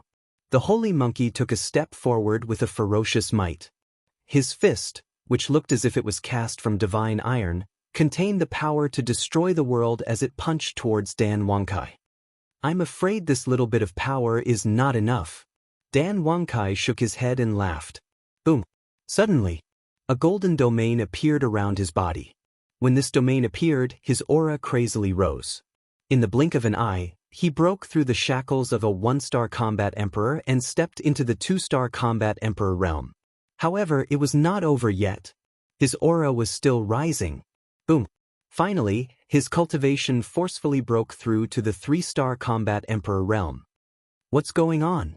The white-clothed man, the holy lion, the holy eagle, and the holy python all had a look of disbelief on their faces. Qin Feiyang was also extremely shocked. He asked in bewilderment, "This wouldn't be your forbidden technique, right?" "This is my forbidden technique, the Holy Light Domain. It can increase one's cultivation by 2 small realms," Dan Wangkai said. After saying that, his eyes became dazed. He raised his arm and sent a palm strike towards the holy monkey. Boom! The palm and the fist collided in an instant. The holy monkey was sent flying and crashed into the stone wall behind him. He immediately felt dizzy and saw stars. Strong. Qin Feiyang's heart trembled. "You still dare to say that you can kill me in an instant?" Dan Wangkai looked coldly at the holy monkey. He waved his hand and forcefully pulled the holy monkey into the passage. "Human, you have completely angered me." The holy monkey roared angrily. The battle between a human and a beast unfolded in the passage. Qin Feiyang retracted his gaze and looked at the white-clothed man and the other 3 sacred beasts. He said with a smile, "It's our turn now. You are all 6-star battle saints. You won't disappoint me, right?" "We definitely won't disappoint you." The white-clothed man and the 3 sacred beasts looked at each other and laughed sinisterly at the same time. After saying that, the white-clothed man and the 3 sacred beasts unleashed their sacred aura and charged towards Qin Feiyang. "Uncle Ren, don't move." Qin Feiyang waved his hand. His battle aura appeared and formed a barrier to protect Ren Duxing. Immediately after, he took a step forward and activated the Soaring Dragon Art. His cultivation instantly soared to the 6-star Battle Saint realm. "How is this possible?" The white-clothed man was stunned. "Nothing is impossible when it comes to me." Qin Feiyang landed in front of the white-clothed man and sent out a palm strike. His battle aura surged and the palm strike was like thunder. "So what if you have the cultivation of a 6-star battle saint?" "You should know that we have 4 6-star battle saints here." The 3 sacred beasts were at the false god realm at their peak. The white-clothed man roared and furiously attacked Qin Feiyang. Chapter 1151. The 3 sacred beasts came at him from 3 different directions. Qin Feiyang had nowhere to run. But Qin Feiyang had no intention of dodging. He stood firmly in the air and glanced at the 3 sacred beasts. Crimson sword energy surged and 3 sword shadows appeared. They slashed at the 3 sacred beasts with an apocalyptic sharpness. "Naive. The three sacred beasts sneered. Not only did they not dodge, but they also charged at the sword shadows. Clang! The three sword silhouettes slashed at the three beasts in succession. However, what happened next made Qin Feiyang flabbergasted. The sword shadows were invincible. However, when they slashed at the three sacred beasts, they did not cause any damage. They only cut off some of their hair. How is this possible? Qin Feiyang's eyes trembled and were filled with disbelief. At the same time, the three sacred beasts attacked Qin Feiyang with their various abilities. Qin Feiyang spat out a mouthful of blood. He crashed to the bottom of the cave like a meteorite. His body was in unbearable pain. Although we are only 6-star battle saints, our physical bodies are still in peak condition. With your cultivation, even if you use a perfect battle art, you won't be able to hurt us at all. The sacred lion sneered. That's right. In front of an ant like you, we are like gods. We have immortal bodies. The sacred eagle laughed. Its pair of snow-white sharp claws were like deadly bone claws. They swiped at Qin Feiyang's head. Peak physical body, Qin Feiyang muttered. He stood up abruptly and a cold light flashed in his eyes. The Chang Shui appeared and slashed at the sacred eagle. Ah! The sacred eagle let out an anguished wail as its pair of sharp claws fell down. How is this possible? He can actually cut off the sacred eagle's claws? The white-robed man, the sacred lion, and the sacred python looked at the howling sacred eagle in the air. Their hearts were in turmoil. That's all there is to it. Qin Feiyang laughed. With the Chang Shui in his hand, he charged at the sacred eagle like a human-shaped dragon. I'll end your life first. Chang Shui was as white as jade and exquisite beyond compare. It was like a masterpiece from the heavens, but its sharpness was bone-piercing. A trace of panic appeared in the holy eagle's eyes. Don't even think about it. At this moment, the white-robed man, the holy python, and the holy lion roared at the same time and charged toward Qin Feiyang. Qin Feiyang coldly snorted and threw out 3 palms. Golden light burst out from his palms. Return formula. 1 man and 2 beasts were sent flying on the spot. The sacred python and sacred lion were better off.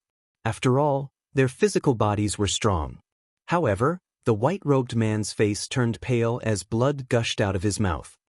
Qin Feiyang, is this all you've got? He stood awkwardly in the void, staring coldly at Qin Feiyang. Qin Feiyang said indifferently, this is just the tip of the iceberg. There's nothing to be surprised about. After saying that, he took a step forward and continued to attack the sacred eagle. The man in white raised his head and laughed maniacally. Suddenly, he lowered his head to look at Qin Feiyang and laughed sinisterly. I'm sorry, but what you see of me is just the tip of the iceberg.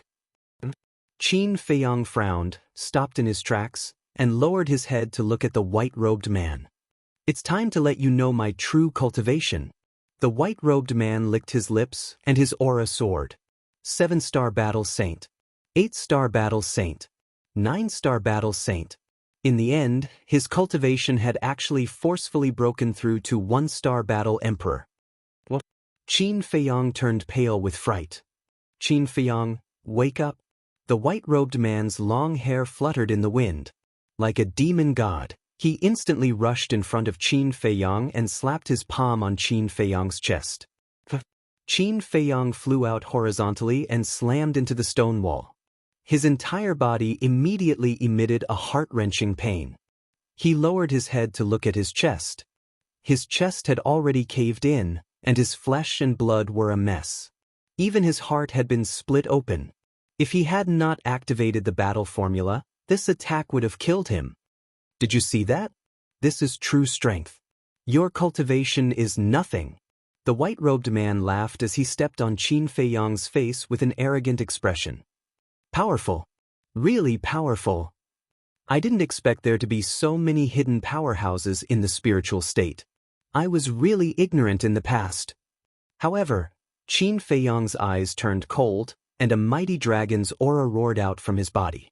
If you want to kill me with just this little bit of cultivation, then you are gravely mistaken. Emperor Prison. Qin Feiyang roared, and the purple gold dragon's soul roared out. Immediately, the entire stone cave turned into a prison.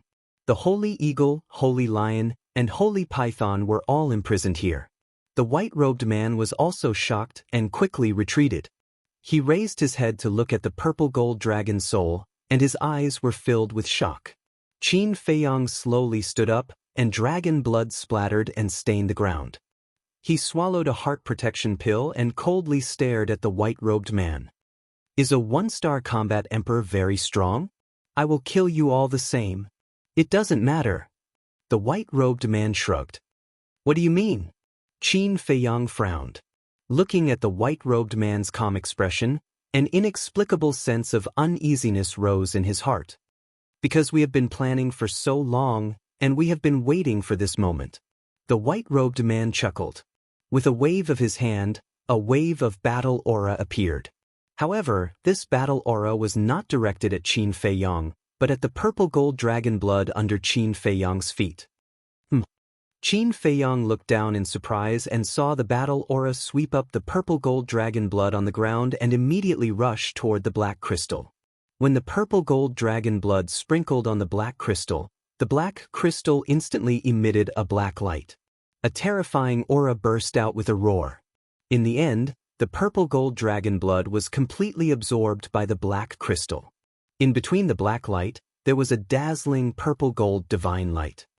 What's going on? Qin Feiyang's face was full of shock and confusion. The next moment he saw something that made Qin Feiyang even more shocked. Clang! The black fog spewed out by the black crystal turned into a black iron chain that cut through the void like lightning and wrapped around the head of the purple gold dragon soul. The iron chain quickly shrank and pulled the purple gold dragon soul toward the black crystal. What's going on? Qin Feiyang looked at the black crystal and then looked at the purple gold dragon soul. The uneasiness in his heart grew stronger. He wanted to disperse the purple gold dragon soul. However, he was shocked to find that he could not control the purple gold dragon soul. Immediately, his body and mind trembled. Could this black crystal be the same as Wolf King's innate divine ability, which could deprive living creatures of their fighting souls? No, he shook his head crazily. The purple gold dragon soul was his greatest reliance. He would never allow such a thing to happen. Qin Feiyang's eyes flashed fiercely. He grabbed Chang Shui and rushed toward the black crystal. He wanted to destroy this strange thing. However, at this moment, the man in white stood in front of Qin Feiyang and pushed with both hands. The battle chi rolled out like a torrent and blasted toward Qin Feiyang. Get lost! Qin Feiyang shouted. The return formula appeared again. The golden light was dazzling and collided with the battle chi. Boom! Qin Feiyang was blasted away on the spot and blood spurted out of his mouth. The skin on his arm was torn and the flesh was exposed. The man in white also retreated a few steps and blood flowed from the corner of his mouth. He wiped the blood from the corner of his mouth and looked at Qin Feiyang. You're really powerful. If it's one-on-one, even if I'm a one-star combat emperor, I'm definitely not your opponent. But now... Speaking of this, he turned his head and looked at the black crystal. His eyes shone brightly. Qin Feiyang also hurriedly looked up and saw the purple gold dragon soul being dragged into the black crystal by the iron chain. Damn it, Qin Feiyang roared. The purple gold dragon soul disappeared and was swallowed by the black crystal. The man in white looked back at Qin Feiyang and smiled. Don't worry, your purple gold dragon soul has not been taken away. Qin Feiyang was surprised and hurriedly looked inside his sea of qi. Sure enough, the purple gold dragon soul that had disappeared reappeared in his sea of qi. He let out a long breath and looked up at the man in white. What exactly do you want to do? What do I want to do? The man in white murmured and then chuckled. The sacred eagle, sacred lion, and sacred python also laughed. Suddenly, a crisp sound was heard. Qin Feiyang hurriedly looked in the direction of the sound and saw a purple gold light shield above the black crystal. But at this moment, the purple gold light shield was broken.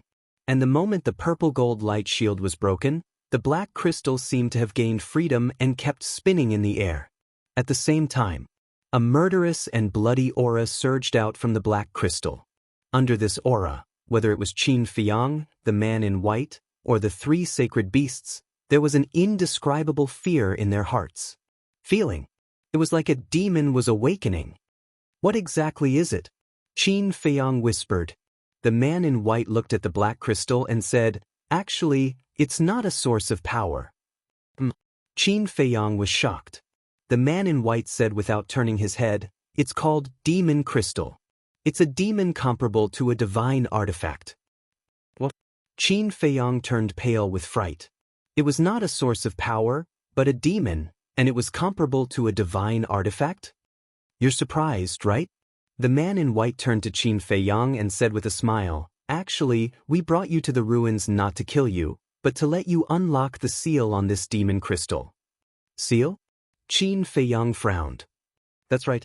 You saw the purple gold light shield that appeared outside the demon crystal just now. That's the seal. The man in white said. Qin Feiyang said, "What's going on? Why do I need to unlock the seal?" The man in white said, "Because in today's world, only you can unlock it." Only me? Qin Feiyang raised his eyebrows. But that's not right. In this world, there are two people who can unlock this seal. The first is you, and the second is your ancestor. The man in white said.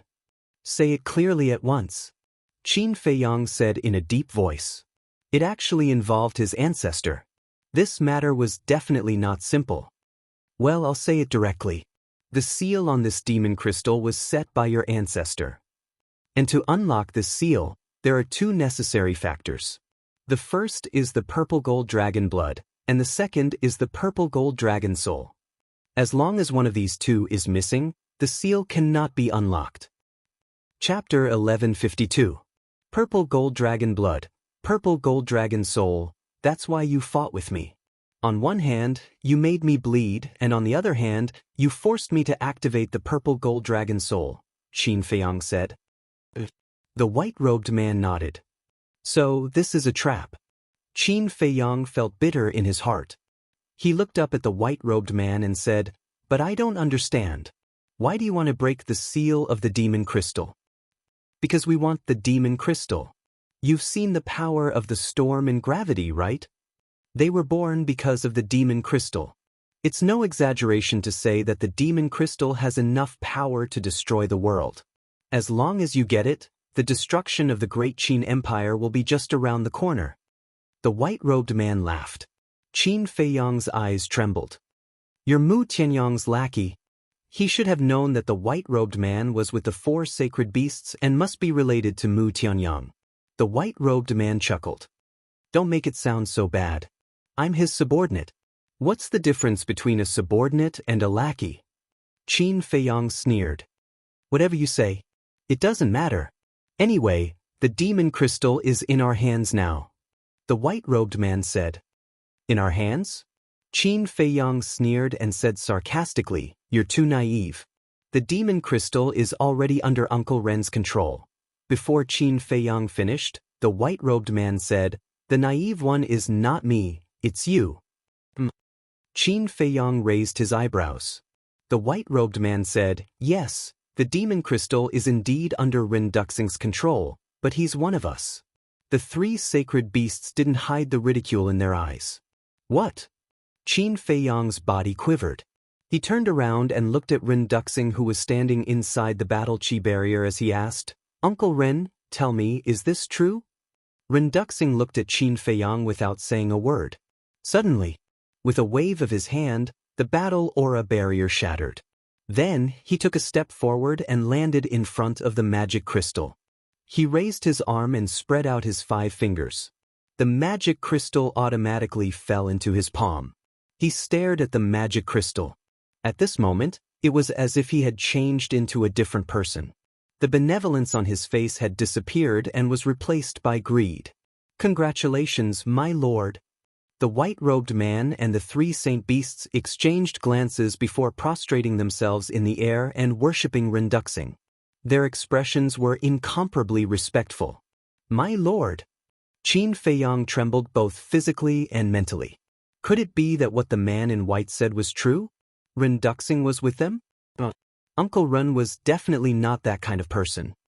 He gazed at Ren Duxing's back, his heart filled with apprehension and a trace of anticipation. He was nervous. He was nervous that Ren Duxing would tell him that it was true. At the same time, he longed for it. He longed for Ren Duxing to tell him that everything the white-clothed man said was false. For a moment, the cave fell into a dead silence. It was unknown how much time had passed. Ren Duxing suddenly waved his hand and the magic crystal disappeared. Then, he slowly turned around and lowered his head to look at the white-clothed man and the three saint beasts. "It's been hard on you all these years. Get up." Whether it was his tone or his expression, they were no longer as gentle as before. They were filled with indifference. "Yes." The white-clothed man and the three saint beasts got up and stood respectfully behind Ren Duxing. Ren Duxing looked at Qin Feiyang. As for Qin Feiyang, the moment Ren Duxing spoke, it was as if a bolt from the blue had struck his mind. All of this was true. He slowly shook his head as if he had lost his soul. Although he did not have a deep relationship with Ren Duxing and did not have many interactions, Ren Duxing's kindness and righteousness had deeply touched him. Therefore, he had always regarded Ren Duxing as a great hero. In addition to his relationship with Ren Wushuang, he also regarded Ren Duxing as a respected elder.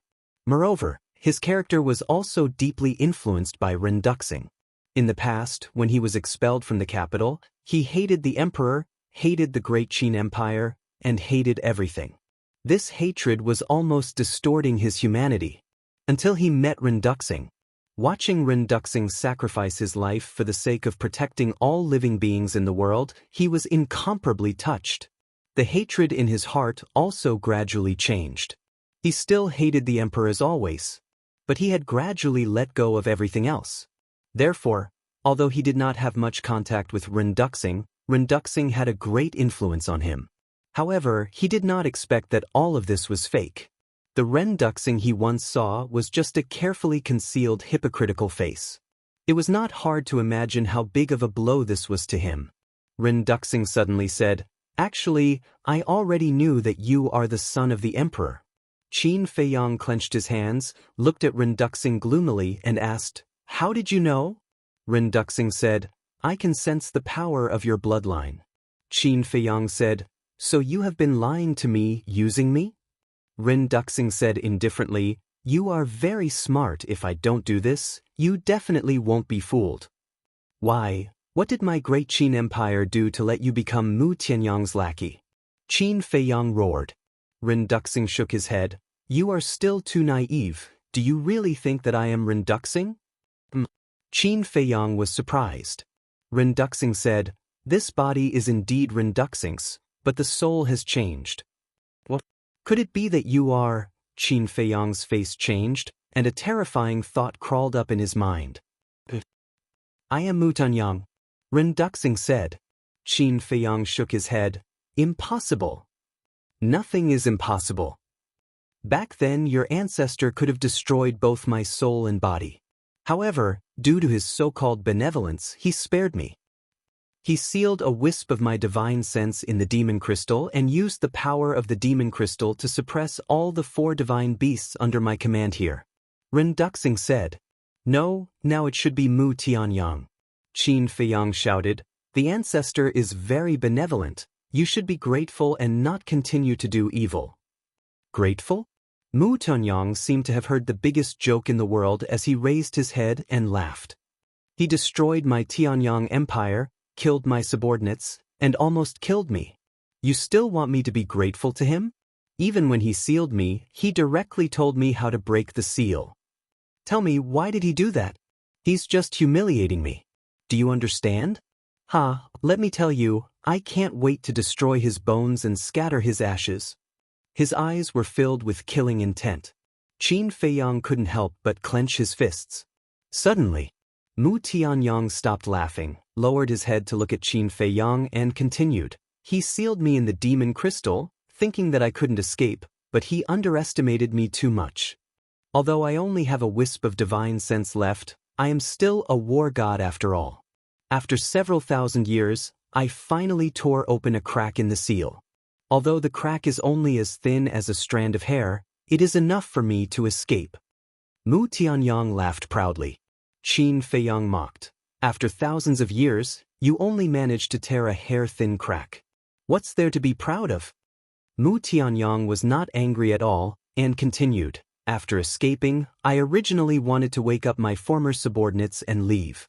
But in the end, I found that the power of the demon crystal had actually sealed off the entire canyon. In other words, if I wanted to leave this place, I had to first control the demon crystal. However, although I managed to tear a crack in the seal on the demon crystal, with my current ability, I wouldn't be able to destroy the entire seal without hundreds of thousands of years. I began to despair. Because only your ancestor has the purple gold dragon blood and purple gold dragon soul. Until one day, Ren Duxing broke into the canyon. A trace of reminiscence appeared in Mu Tianyang's eyes. With Ren Duxing's ability, it was impossible for him to pass through the storm and gravity and come to this canyon alive. Qin Feiyang said in a deep voice. That's right. At that time, I also found it strange. He could actually survive the storm and gravity? Out of curiosity, I secretly observed him and found that there was a red battle sword hidden in his body. It was this battle sword that was protecting him. Mu Tianyang said. Red battle sword? Qin Feiyang raised his eyebrows and said in a deep voice, Is it the battle sword in Dong Qing's hand? Yes. When I learned that the battle sword could protect him, I knew that the opportunity had come. I showed up and asked him for help.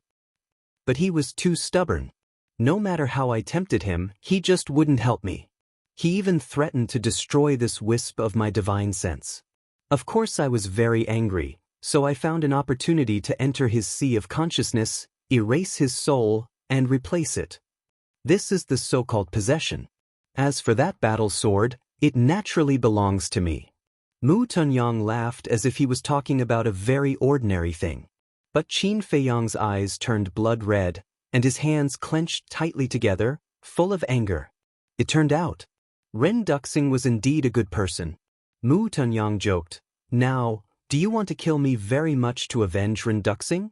Qin Feiyang took a deep breath, suppressed the anger in his heart and asked, That battle sword, where did Ren Duxing get it? Mu Tianyang said, According to his memory, he got it in a place called the Magic Dragon Mountain Range in He Province. Magic Dragon Mountain Range? Qin Feiyang frowned. He had never heard of this place before and said, Then since you have already taken over, why didn't you leave? I left. But when I went out, I asked around and found that your ancestor had actually disappeared. And after 10,000 years, the Great Qin Empire has become stronger.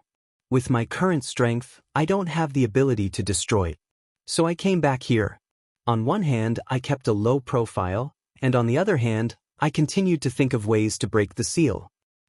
Not only does the magic crystal have the power to destroy the world, but more importantly, it is your ancestors. If I can get it, I will feel a little better. Mu Tianyang laughed. What? The magic crystal is my ancestors? Qin Feiyang's eyes widened. But now, it belongs to me. Mu Tianyang nodded and smiled. Chapter 1153. Later, I used Ren Duxing's blood to seep into the demonic crystal from that crack and dripped it to recognize me as its master. Originally, I thought that after successfully recognizing me as its master, I could take the demonic crystal away. But I was still too naive. If your ancestor's seal was not removed, there was no way to take it away. Just then you appeared. At first, I didn't have much hope, but I didn't expect that you would actually awaken the purple gold dragon soul in the mermaid clan's holy land. When I saw the purple gold dragon soul, I expected that your bloodline power would awaken sooner or later. So when you entered the land of ruins, I used the identity of Ren Duxing to gain your trust. And you were really stupid. You actually didn't suspect me at all. Mu Tianyang shook his head and laughed. Yes, I was really stupid. Even my own father was not worthy of my trust, and I actually foolishly ran to trust a stranger? I really reaped what I sowed. Qin Feiyang shook his head and laughed at himself. But suddenly, his eyes trembled. Dripping blood to recognize him as its master? Since the demonic crystal was his ancestor's, then there should be a blood contract with his ancestor. How could Mu Tianyong succeed in recognizing him as its master? Could it be that his ancestor had already passed away? His ancestor's strength was exceedingly high. No one could kill him, but how could he explain the blood contract? However, just as he was letting his imagination run wild, he realized a very serious problem. That was the mermaid clan's holy land. He looked at Mu Tianyong in surprise and said, "How did you know that my purple gold dragon soul was awakened in the mermaid clan's holy land?" Mu Tianyong smiled and said, "Do you still remember the valley in the Death Desert?" "Valley?" Qin Feiyang frowned and asked, "Is it the valley that suddenly disappeared?" Mu Tianyong nodded. Qin Feiyang's heart sank and said, "So, the skeleton at the bottom of the lake was really your skeleton?" "Wrong. It's not a skeleton, it's a god skeleton." Mu Tianyong smiled proudly. Qin Feiyang said in a deep voice, "Whatever you say, I just want to know the truth." "All right, I'll tell you the truth. At that time, you looked at my divine bone and tried everything to take it away. In the end, you accidentally cut your finger and some blood flowed out. Your blood has been absorbed by my godly bones. It was at that time that I learned that you were a descendant of Qin Batin. Because I am too familiar with the power of his bloodline." Mu Tianyong said. Qin Feiyang said in surprise, "You were already awake at that time?" "That's right. At that time, I had already successfully possessed the body. When I sensed the bloodline power coming from the divine bone, I immediately left this place and headed to the desert of death. Originally, when I saw you take away the pill scripture and my 6 ribs, I was quite angry. However, after thinking about it, you actually had the ability to sever my divine bones. You must be extraordinary. Then I followed you in the dark and observed you. So, whether you went to the Merfolk clan or what happened there, I know all about it. Including that little girlfriend of yours." Mu Tianyong laughed. Qin Feiyang clenched his hands tightly and asked, "Then why didn't you take back your ribs and the pill scripture?" "First, you need to grow, and these things can help you grow faster. Second, your tragic background. When I learned about your background and situation, I felt that we could work together. Actually, I was training you." Mu Tianyong said. "Training?" Qin Feiyang sneered and said, "Do you think there is a possibility of us working together?" "Of course there is. My goal is revenge, and so is yours. And the target of our revenge is the great Qin Empire. Why can't we work together? I also believe that as long as the two of us work together, with your ability and my foundation, we will be able to kill our enemies and wash away the shame in less than 10 years. Mu Tianyong said, his eyes full of killing intent. Qin Feiyang frowned. He didn't expect Mu Tianyong to have such a plan. Seeing that Qin Feiyang didn't speak for a long time, the man in white smiled and said, "The enemy of my enemy is my friend. You are a smart person. You should know what to choose without us saying more." Qin Feiyang looked at the man in white and said, "Who are you?" The man in white smiled and took a facial restoration pill. His appearance immediately began to change. A familiar face appeared in Qin Feiyang's sight. "It's you." Qin Feiyang's eyes widened as he looked at him in disbelief. The person in front of him was actually Zhang Jin. He was extremely clear about Zhang Jin's talent and cultivation, but he had already stepped into the War King? Are you surprised? A once mediocre and unknown piece of trash has actually surpassed a peerless monster like you? All of this was bestowed upon me by the Lord. Zhang Jin looked at Mu Tianyong with eyes full of worship. Qin Feiyang shouted, "Now that you have followed him, you have indeed been reborn, but aren't you afraid of being infamy for 10,000 years? Ha, as long as I can destroy the great Qin Empire, I don't care even if I am infamy for 10,000 years." Zhang Jin laughed out loud, his eyes filled with hatred.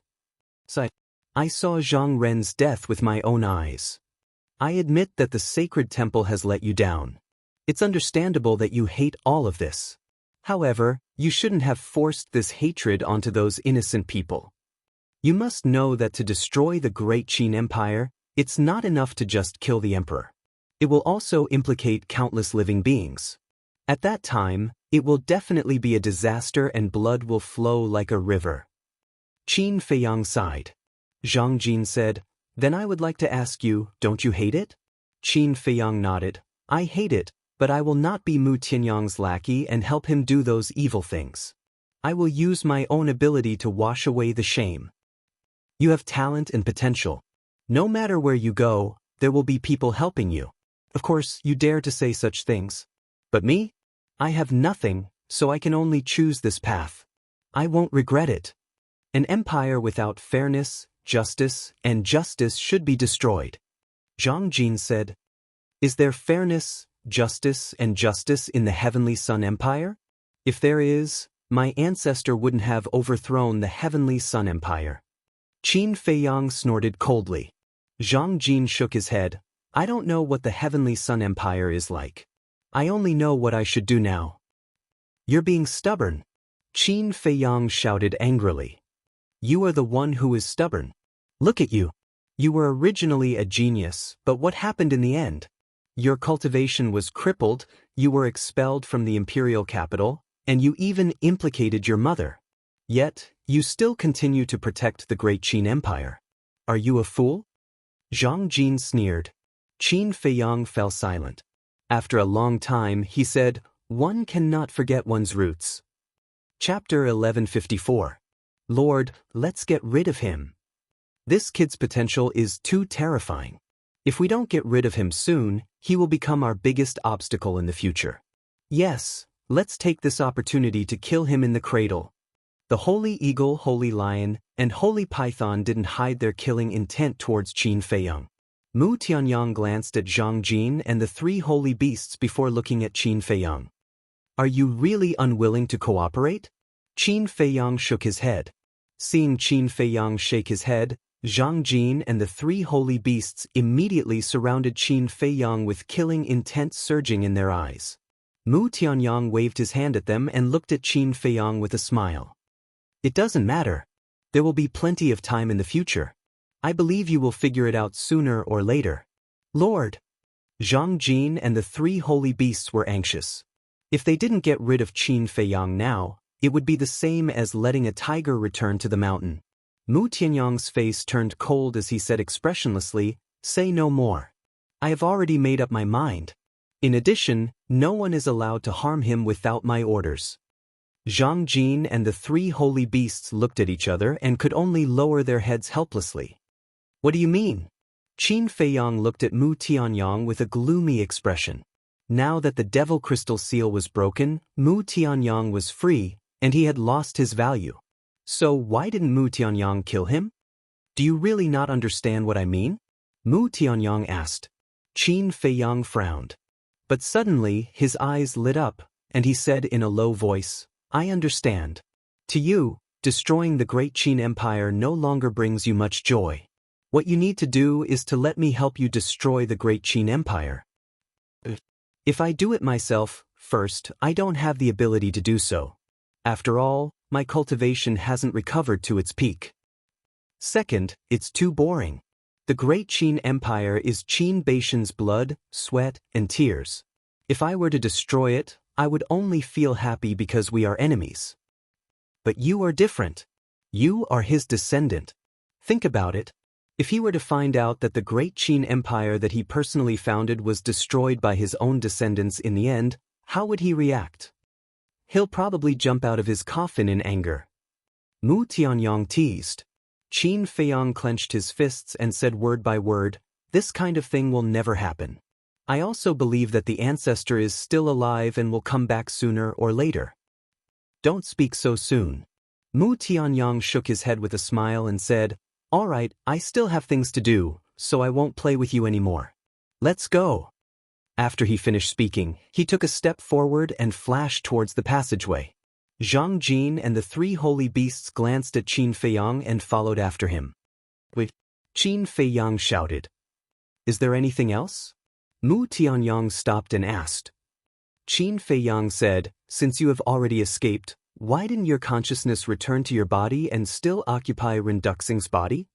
"Because I want to become stronger," Mu Tianyang whispered, his eyes shining brightly. and then he left without looking back. Qin Feiyang didn't stop him. Because he couldn't stop it. Dong Qing and Zhang Jin both hid their cultivation, so the cultivation of Mu Tianyang and the three holy beasts was definitely not as simple as it seemed on the surface. Moreover, just a wisp of Mu Tianyang's consciousness was not something he could match. A god was a god after all. It was not something a mortal like him could shake. But he was confident that sooner or later he would also take that step. Not good. Suddenly, Qin Feiyang's face changed. He used phantom steps and rushed towards the passageway. Yen Wei, Wolf King, Viper, and Dan Wangkai were still fighting outside. Mu Tianyang would let him go, but he might not let Yen Wei and the others go. So, he had to rush to the rescue as soon as possible. Bastard! The moment Qin Feiyang rushed out of the passageway, his face suddenly turned pale. Dong Qing and the holy monkey were gone. Mu Tianyang and the others also disappeared. The storm above the canyon was also gone. Only corpses and blood were left on the ground. Wolf King, Yen Wei, Viper, and Dan Wangkai were also lying in a pool of blood, revealing little life fluctuations. Qin Feiyang hurriedly flew over and checked them one by one. Whether it was Wolf King, Yen Wei, or the other two, their qi was destroyed, and there was a bloody hole in their lower abdomen, blood spurting out like a column. Moreover, their sea of consciousness was also broken. If he had come a little later, he would have died. Qin Feiyang hurriedly took them into the castle. Seeing Qin Feiyang appear, Lu Hong and the others immediately rushed up, their faces full of concern. "Help me take care of them." Putting down Yen Wei and the others, Qin Feiyang said to Lu Hong and the others in a low voice, then walked to the alchemy furnace and opened it to refine pills. The qi and sea of consciousness of Yen Wei and the others were too seriously injured, so serious that even the spirit sea pill and essence soul pill with 5 elixir veins may not be able to repair them. So, he wanted to refine the spirit sea pill and essence soul pill with 7 elixir veins. After a while, 4 spirit sea pills and essence soul pills came out. Lu Hong immediately took the pills and gave them to Yen Wei and the others one by one. Their situation gradually stabilized. Qin Feiyang refined 4 healing pills with 7 elixir veins and gave them to them. Seeing that their injuries had not only stabilized, but were also slowly improving, Qin Feiyang heaved a sigh of relief. Lu Hong wiped the sweat on her forehead, got up and looked at Qin Feiyang and said, "Mu Tianyang didn't kill them, but only seriously injured them, which shows that he cares about you." Qin Feiyang sneered. "That's because I'm valuable. If I wasn't, I'm afraid I would have been smashed to pieces." "Then what are you going to do next?" Mu Tianyang is now really out of trouble, and he has the magic crystal in his hand. This is not a small matter. Should we inform the people in the capital? Lu Hong's face was full of worry. Qin Feiyang shook his head and said, "Do you think they will believe me?"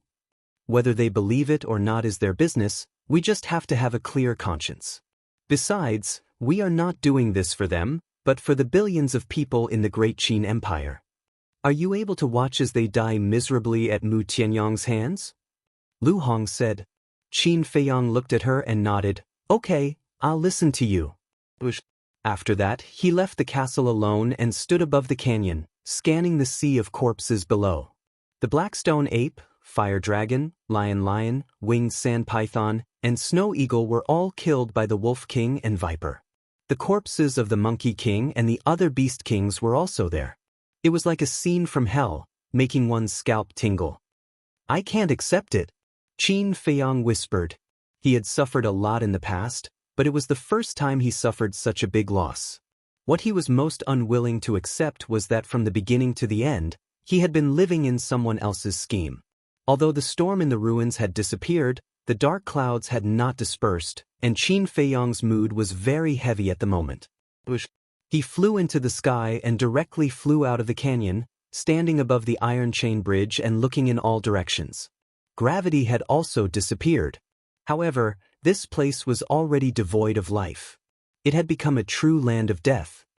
Where will he go? At this moment, Qin Feiyang had no clue. Before leaving, Mu Tianyang said that he had business to do, and this so-called business was definitely not a small matter. But Mu Tianyang was too unpredictable, and he really couldn't figure it out. I'll go to the capital first. Chapter 1156.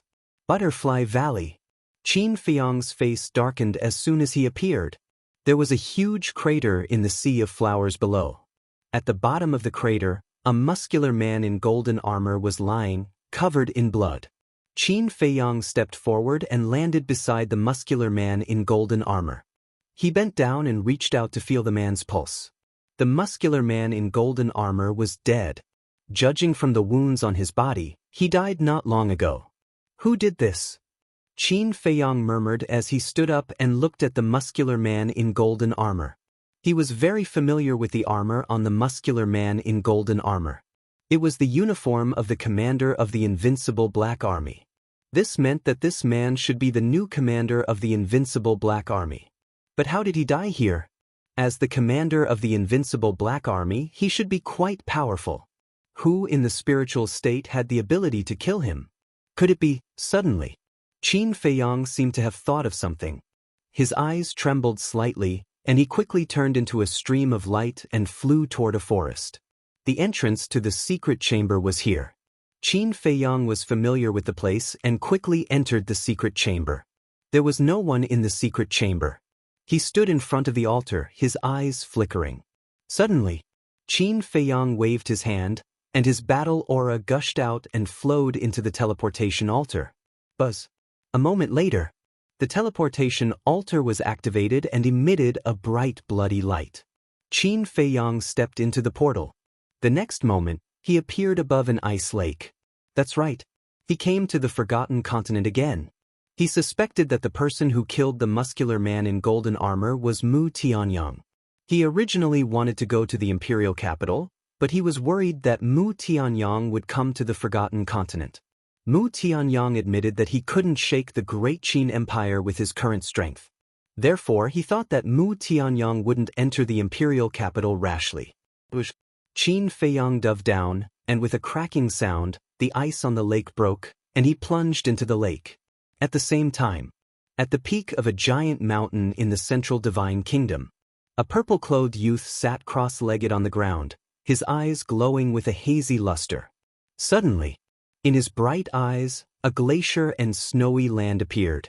A young man in a white robe was entering an ice lake below. This white-clothed youth was none other than Qin Feiyang. The scene in the purple-clothed young man's eyes froze at this moment. You're finally back. The moment the image froze, the purple-clothed young man suddenly stood up, a bone-piercing cold light shooting out from his eyes. Immediately after, he opened a teleportation gate and walked in. Ice Lake. A huge snow python was lying at the bottom of the lake, taking a nap with its eyes closed. At this moment, Qin Feiyang was standing in front of the snow python's head. With respect in his eyes, he cupped his hands and said, "Greetings, senior." The snow python slowly opened its eyes and looked at Qin Feiyang. It asked suspiciously, "Why are you here again?" Qin Feiyang said, "Junior came to ask, before Junior came, did anyone else enter the Forgotten Continent?" The snow python shook its head and asked in confusion, "Why do you ask?" Qin Feiyang frowned. From the snow python's attitude towards him before, the snow python shouldn't lie to him. But other than the Forgotten Continent, where would Mu Tianyang go? Could it be that he really went to the imperial capital? Or could it be that he had guessed wrongly from the beginning? The person who killed the golden-armored man wasn't Mu Tianyang at all? The snow python looked at Qin Feiyang suspiciously and asked, "Did you encounter some trouble?" Qin Feiyang said, "I wonder if Senior has heard of Mu Tianyang?" Mu Tianyang.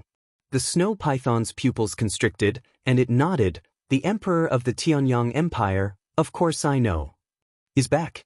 Qin Feiyang said word by word. What? The snow python's expression suddenly changed. "Qin Feiyang, I know you're down there, get out quickly." At this moment, an angry shout sounded from above. Qin Feiyang raised his eyebrows and looked at the snow python. "Senior, I'm sorry, I'm going to meet an old friend." The snow python nodded absent-mindedly, as if it was thinking about something. Qin Feiyang broke through the waves and flew out of the ice lake. He saw a familiar figure standing in the void above. Who else could it be but Mu Qing? When enemies meet, their eyes turn red. At this moment, Mu Qing clenched his fists and his eyes turned red. He couldn't wait to tear out Qin Feiyang's tendons, peel off his skin, and crush his bones into ashes. Qin Feiyang glanced at him indifferently and then looked around. Mu Qing said, "Don't look around, I haven't had time to inform father and the others." "You dare to come to me alone?" Qin Feiyang was surprised. "I don't believe that you dare to kill me," Mu Qing retorted sarcastically. Before his voice died away, Qin Feiyang took a step forward and landed in front of Mu Qing in an instant.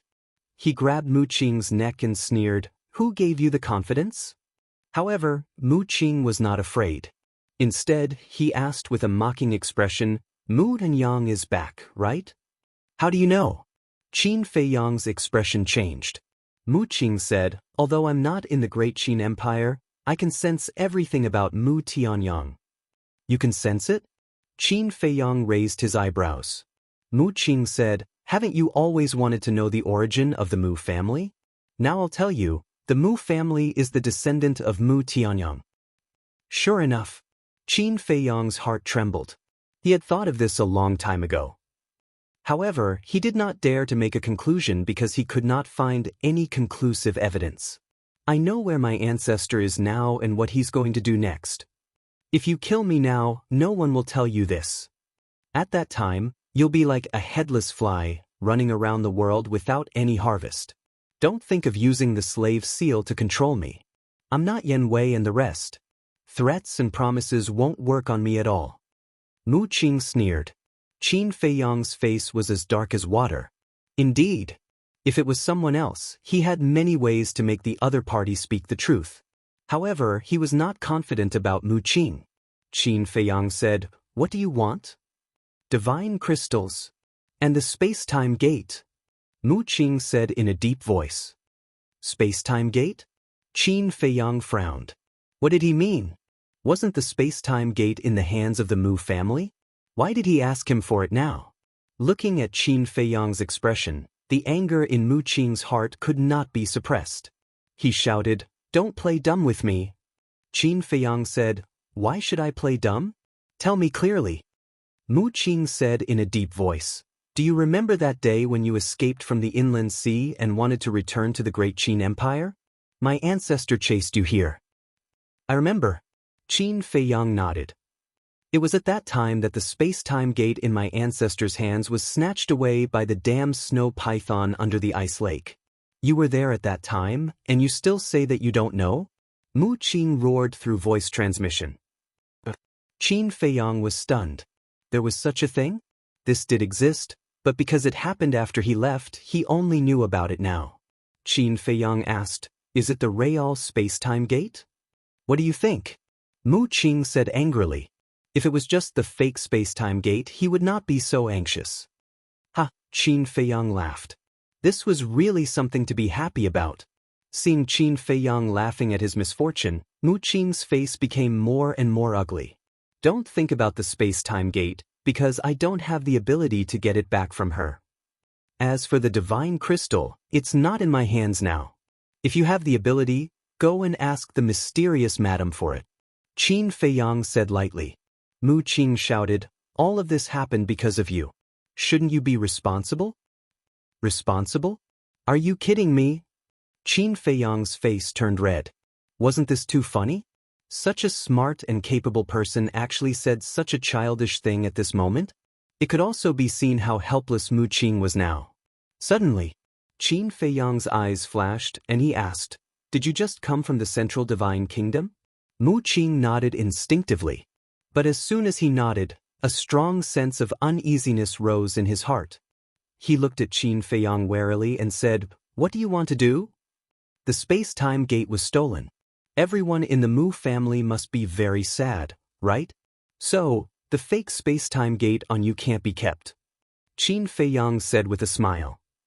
Mu Qing's eyelids twitched, and he said in a deep voice, "Why? Haven't you heard of the saying that seeing an object hurts the feelings? Seeing the fake space-time gate, you will definitely remember the real space-time gate. So, why don't you give it to me?" I promise you that I will cherish it. Qin Feiyang smiled mockingly and snatched Mu Qing's Qiankuan bag. Taking advantage of people's difficulties. Shameless, despicable, despicable. Mu Qing cursed angrily. I'm doing this for your own good. Why can't you understand?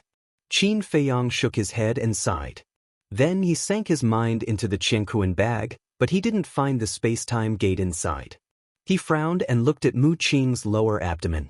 Although the fake space-time gate was only a divine artifact, in terms of practicality, it was not inferior to some divine artifacts.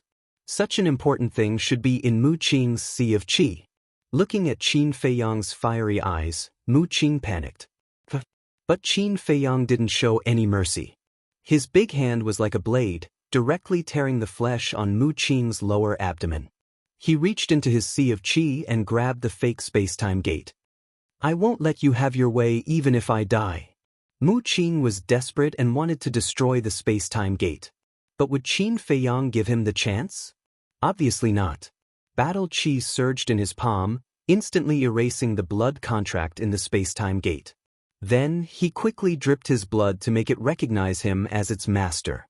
After successfully recognizing him as its master, Qin Feiyang sized up the space-time gate. Then, he looked at Mu Qing and said with a smile, "You sent me a treasure from afar. How do you think I should thank you?" These words were too sarcastic and infuriating. Mu Qing spat out a mouthful of old blood on the spot. Don't be like this. I'll definitely repay you well. Qin Feiyang smiled mockingly. With a wave of his hand, he sent Mu Qing to the ancient castle. He was worried that he couldn't find a bargaining chip to fight against the Mu family. He didn't expect Mu Qing to deliver himself to his doorstep. In the past, he didn't do anything to Mu Qing because he had a lot of concerns, so he had to think twice before he acted. But now, he had done what he promised the mysterious madam. The main tower had completely fallen out with her. What else did he have to worry about? Nothing. Chapter 1157. After putting away the space-time gate, Qin Feiyang took out the image crystal. Buzz. After a while, a familiar face appeared. It was Wang Zicheng. Yes, Wang Zicheng was about to bow. Qin Feiyang reached out and stopped him. Seeing this, Wang Zicheng looked suspicious. Wait a minute. After saying this, Qin Feiyang turned off the image crystal and entered the ancient castle. Immediately, he saw Mu Qing lying on the ground, wailing in agony. Her entire body was stained with blood. Fatso was wantonly torturing him. Seeing Qin Feiyang appear, Mu Qing immediately roared, "Qin Feiyang, you let them do this to me. Aren't you afraid that after I escape, I will find someone to kill all of you? If you really had the ability, we wouldn't have escaped from the inland sea. Besides, now that you have fallen into our hands, do you still want to escape? Are you dreaming?" Fatso said disdainfully. Mu Qing roared, "That's because you are lucky. Good luck won't follow you all your life." Qin Feiyang glanced at him and said lightly, "Okay, knock him out." But Fatso nodded and slapped Mu Qing on the back of his head. Mu Qing fainted on the spot. Qin Feiyang sent a message to Wang Zicheng again. So far, except for the mysterious lady and the other two, no one knew about his relationship with the 10 heroes of Qinghai. So now he couldn't let Mu Qing hear his conversation with Wang Zicheng, because it was related to the lives of Wang Zicheng and others. If Mu Qing really escaped, he would definitely find ways to take revenge on him. Then Wang Zicheng and others would be doomed. Greetings, young master. After Wang Zicheng's virtual image appeared, he glanced at Fatso and others, and then reluctantly bowed to Qin Feiyang. Qin Feiyang didn't care. He asked with a smile, "How are you recently?" "It's all right." Wang Zicheng nodded and asked, "What about you?" "It's all right." Qin Feiyang smiled faintly. Wang Zicheng continued, "Right, there's something that the black monkey and I can't decide on, so we need to ask for your opinion. Speak." Qin Feiyang said. Wang Zicheng said, "Some time ago, Gongsun Bei came to Qinghai to find us." Before Wang Zicheng could finish, Fatso frowned and asked, "Why is he looking for you?" Wang Zicheng said, "He wants us to join the main pagoda and become its disciples." Qin Feiyang and the others looked at each other. What the main tower values is nothing more than our talent and potential. They want to recruit us for their own use. To be precise, he wants to nurture us so that we can fight against you. After all, in the younger generation of the Forgotten Continent, there is no one who can compete with you. Wang Zicheng looked at Qin Feiyang and said, I see. Qin Feiyang suddenly understood and asked, Then what do you think? Aren't you the one who calls the shots now? What else do we dare to think? Wang Zicheng pouted. Qin Feiyang shook his head and smiled, then lowered his head and pondered. After a while, his eyes flashed and he looked up at Wang Zicheng and said, I agree that you all should join the main tower. What? Fatso and the others looked at Qin Feiyang in surprise. Qin Feiyang smiled and said, They want to help me nurture talents, of course I'm happy to do so. Understood. The Qinghai 10 heroes are all our people. The main tower nurtures them, which is the same as helping us nurture them. Boss, you're really treacherous, Fatso said with a sinister smile. Treacherous indeed. Wang Zicheng also had a look of disdain. Qin Feiyang shook his head and looked at Wang Zicheng, saying, Since we're going to put on a show, let's go all the way. From now on, you have to treat me as an enemy. Got it. Wang Zicheng nodded. Also, about Dan Wangkai and Viper, if Gong Sun Bei asks about them, just say that they're missing. Qin Feiyang said. Wang Zicheng nodded and asked, Is there anything else? No, you all have to be careful. Qin Feiyang exhorted and then turned off the image crystal. Fatso looked at Yen Wei and the others lying on the side and said in a deep voice, Boss, we can't be so passive anymore. Never again. Mu Tianyang, the Mu family, the main tower, the great Qin Empire, this is a game.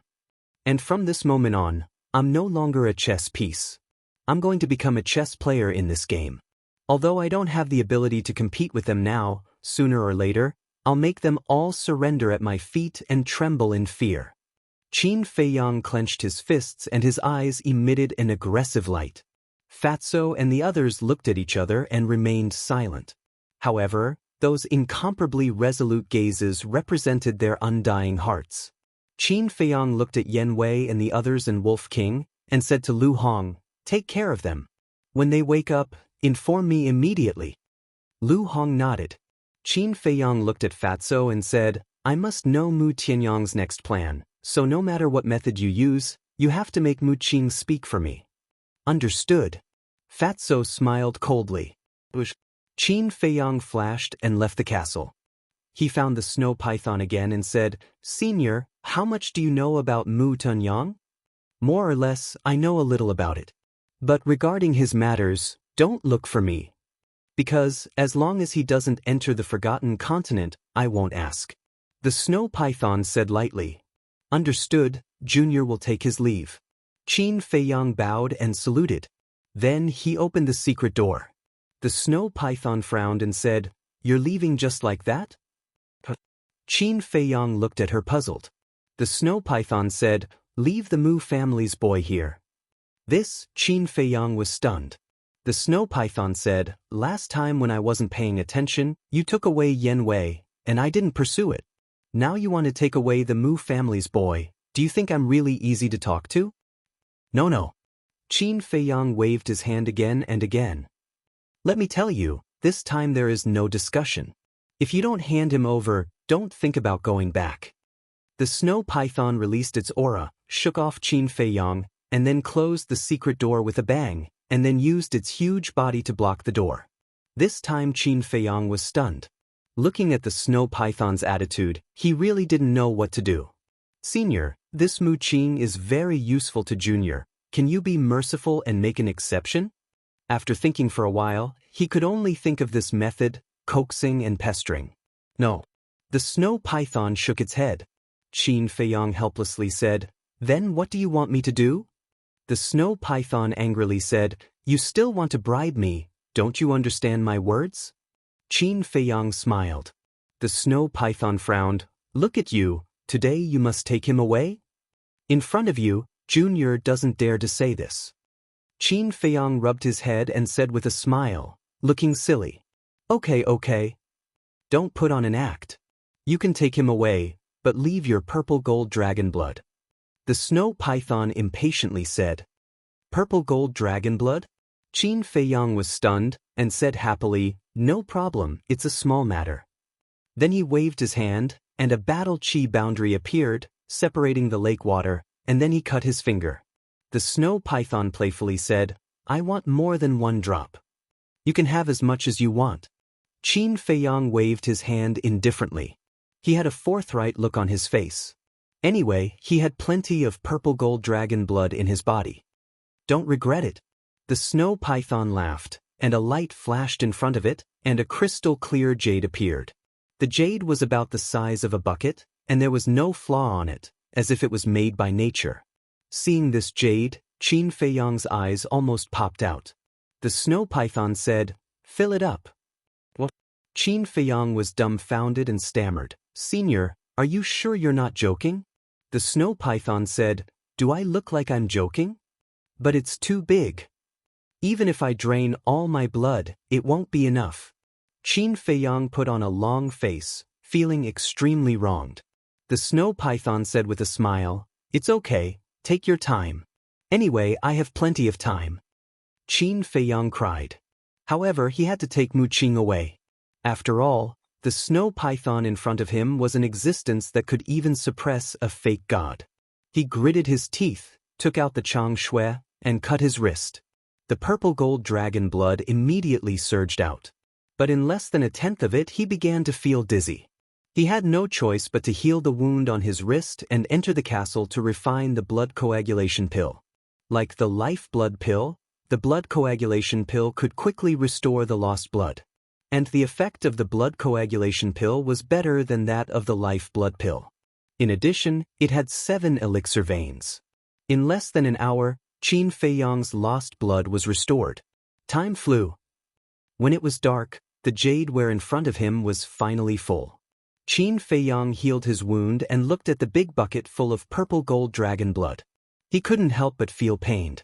Then he looked up at the snow python and said, is this enough? Yes, let's go. The snow python didn't make things difficult for Qin Feiyang anymore. It simply let Qin Feiyang go. Qin Feiyang hesitated for a moment and said, can I ask, what do you want my blood for? The snow python frowned. Qin Feiyang shrank his neck and left sensibly. After a while, Qin Feiyang once again arrived in the sky above the Butterfly Valley. He took a blood coagulation pill and looked around. Night fell and cold air filled the air. This place was quiet. Looking at the dim mountains and rivers, Qin Feiyang's eyes were confused. Buzz. After an unknown period of time, the image crystal in his arms rang. When Qin Feiyang took it out, Lu Hong's shadow appeared and said, awake. Qin Feiyang was refreshed and entered the castle. Yen Wei, Wolf King, Viper, and Dan Wangkai had all woken up. At this moment, they were leaning against the wall weakly. Qin Feiyang asked, when Mu Tianyang left, did he say anything to you? Yen Wei shook his head. Mu Qing, who was beaten black and blue by Fatso, sneered, if I don't say it, you'll never guess. Shut up. Fatso slapped Mu Qing, and another bloody palm print appeared on her face. Qin Feiyang turned to Mu Qing and raised his eyebrows slightly. He looked at Fatso and asked, he still won't say it? Fat Lord has tried everything, but this guy just won't say anything. Fat Lord is almost at his wit's end. Chapter 1158. Qin Feiyang's gaze turned cold, his hands forming a seal in front of his chest, and an enslavement seal quickly appeared. Following closely, the enslavement seal entered Mu Qing's sea of consciousness. The intense pain caused Mu Qing to howl miserably. When the pain disappeared, Mu Qing's face was slightly sinister, and he looked at Qin Feiyang mockingly, saying, I've already told you, this is useless to me. I don't expect you to tell me now. Qin Feiyang said indifferently, and then left the ancient castle with Wolf King, appearing beside the golden armored man's corpse. Qin Feiyang said, smell it, do you have the aura of Mu Tianyang and the others? Wolf King lowered his head and sniffed carefully. A moment later, its eyes lit up as it looked at Qin Feiyang and said, although a long time has passed and the smell has almost dissipated, I can still smell the smell of that damn monkey. Qin Feiyang's face darkened and said, "So, they really did it. What do we do now?" Wolf King asked. Qin Feiyang said, "They didn't go to the Forgotten Continent, so they should have gone to the imperial capital." "Impossible. The Spirit Pagoda is overseen by Old Man Qin. With Mu Tianyang's current strength, running there is simply courting death," Wolf King said. "But don't forget, Mu Tianyang used to be a war god who could contend against the ancestor. Even if his cultivation is not as good as before, his methods are still not something we can imagine," Qin Feiyang said. "So?" Wolf King asked. "I know what you're worried about. If we go to the imperial capital, it's equivalent to walking into a trap. But if they really went to the imperial capital, then the imperial capital must be in chaos now." Qin Feiyang's eyes flashed.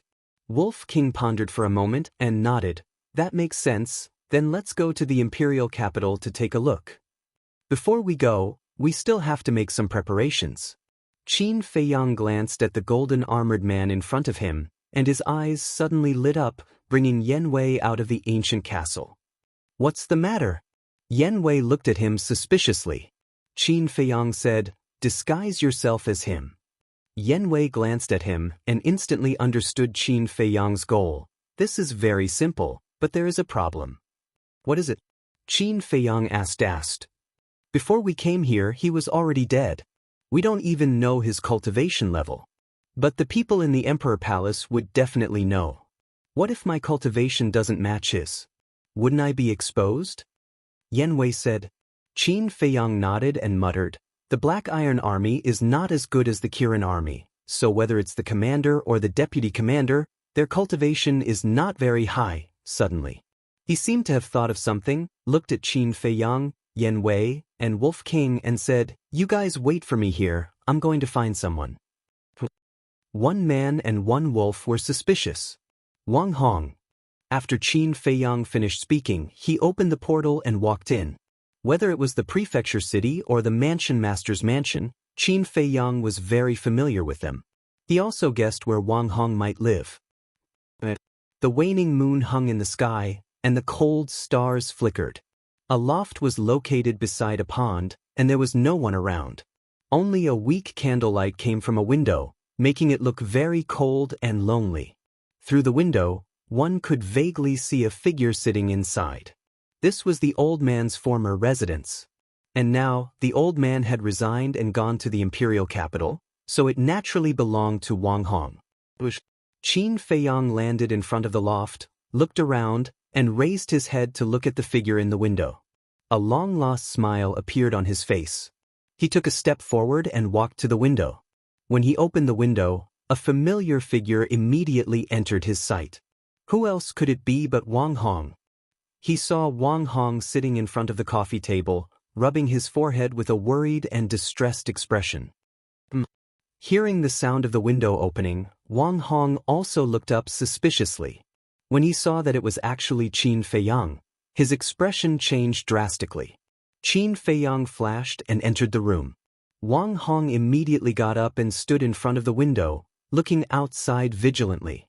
Then, he closed the window and turned to look at Qin Feiyang, asking, "Did anyone notice that you're here?"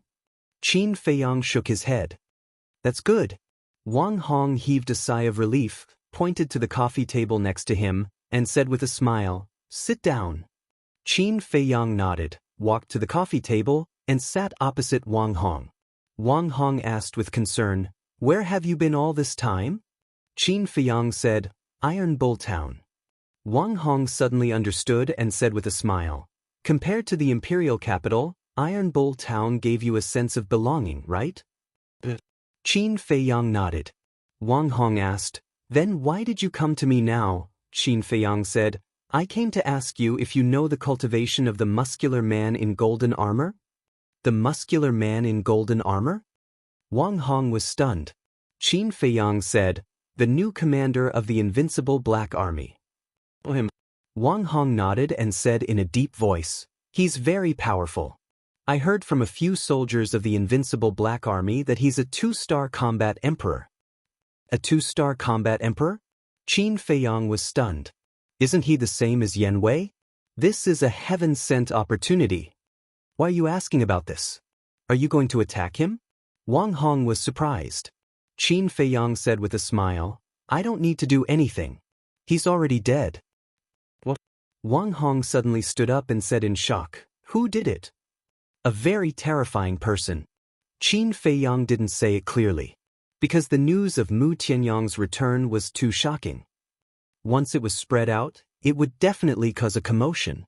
Wang Hong's pupils contracted. Although Qin Feiyang didn't say it clearly, he knew Qin Feiyang very well. Ordinary people wouldn't be able to enter Qin Feiyang's eyes. Therefore, if Qin Feiyang said the word terrifying, then the person must be extraordinarily terrifying. Of course. He could also see that Qin Feiyang was deliberately hiding it from him. Therefore, he didn't ask too much and didn't ask about Qin Feiyang's future plans. He only reminded Qin Feiyang to be careful. As for Wang Hong's concern for him, Qin Feiyang also remembered it in his heart. After he stood up and bowed, he prepared to leave. Right at this moment, accompanied by a loud noise, the window was instantly destroyed. 2 black figures appeared in front of the window. Qin Feiyang and Wang Hong were shocked. They immediately looked at the 2 figures and their expressions changed. The 2 figures were wearing the armor of the invincible Black Army. They had thick eyebrows and big eyes. Their bodies were burly and their eyes were extremely sharp. Their bodies emitted an extremely terrifying aura. What's going on? Qin Feiyang thought to himself. I don't know either. Wang Hong shook his head. His eyes were filled with confusion. The 2 burly men glanced at Wang Hong and then looked at Qin Feiyang. Boom! Without saying a word. Their aura exploded and they slammed their palms in the air. 2 waves of battle chi rolled out and turned into a huge wave that rushed toward Qin Feiyang. Boom! In the blink of an eye, the attic was torn apart and dust filled the air. 5-star battle saints. Qin Feiyang's eyes were also filled with murderous intent. He pushed Wang Hong away with his palm and met the attack head-on. The 2 of them must have heard the conversation between him and Wang Hong. He had to kill them to silence them. Boom! As they neared, Qin Feiyang's body trembled and his aura suddenly soared. That's right. He had activated the Soaring Dragon incantation. In Iron Ox Town, his cultivation had already broken through to a 6-star battle saint. With the help of the Soaring Dragon incantation, he was now a 6-star battle saint. In front of a 6-star battle saint, 2 5-star battle saints would be able to crush him. His eyes were like torches. He punched out and a terrifying force roared in all directions. He wanted to kill them with a single blow and not give them any chance to escape. At this moment, the void shook and the earth trembled. The surging battle chi vanished in an instant. The 2 burly men spat out a mouthful of blood at the same time. Their faces were filled with horror.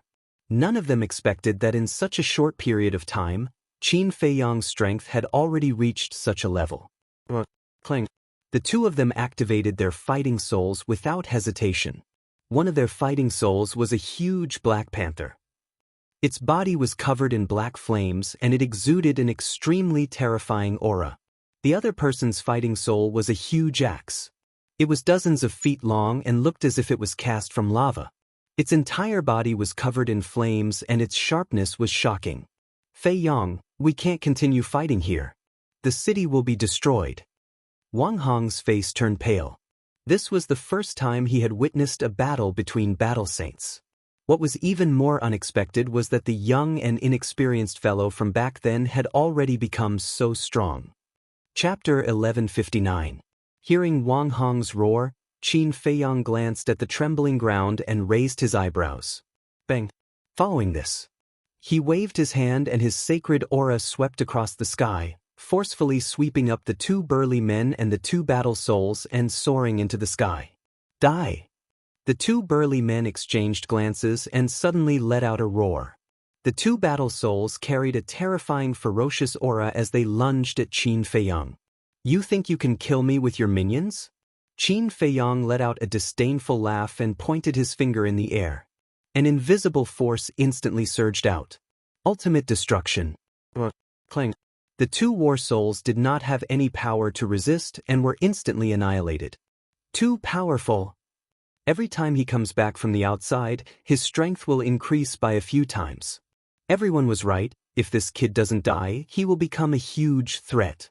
The two burly men's eyes trembled and their faces were filled with fear. Huge threat? Qin Feiyang chuckled and said in a domineering manner, "You're wrong, I'm not a huge threat to you, I'm a nightmare to all of you, including the emperor and the nation master." Bang. After saying this, he pointed his index finger in the air and an invisible force surged like a giant python with its mouth wide open, swallowing the two men. Following two shrill cries of agony, the two burly men died on the spot, their blood splattering across the sky. What's going on? Such a terrifying shockwave. Who's causing trouble in the mansion of the patriarch? Although the battle was brief, the people of the various districts were startled. Everyone stood in the sky above the city and glanced at the mansion of the patriarch with the help of the hazy moonlight. Even the people of the various districts were startled, and the guards of the mansion were no exception. They all rushed toward the scene with a murderous aura. Phew. Meanwhile, seeing the two burly men being killed, Wang Hong let out a sigh of relief and yelled, "The shockwave from the battle was caused by me sparring with an old friend, so please don't panic, return to your posts and do what you're supposed to do." His voice echoed in the sky above the city like a bell. "So it's the Manor Lord sparring with someone. You really gave me a fright." It's fine. Let's disperse." Everyone suddenly understood. In the meantime, Qin Feiyang also withdrew his aura and landed in front of Wang Hong. He cupped his hands and said, "It's not good to stay here for long. I'll take my leave first." Wang Hong nodded. Qin Feiyang opened a portal.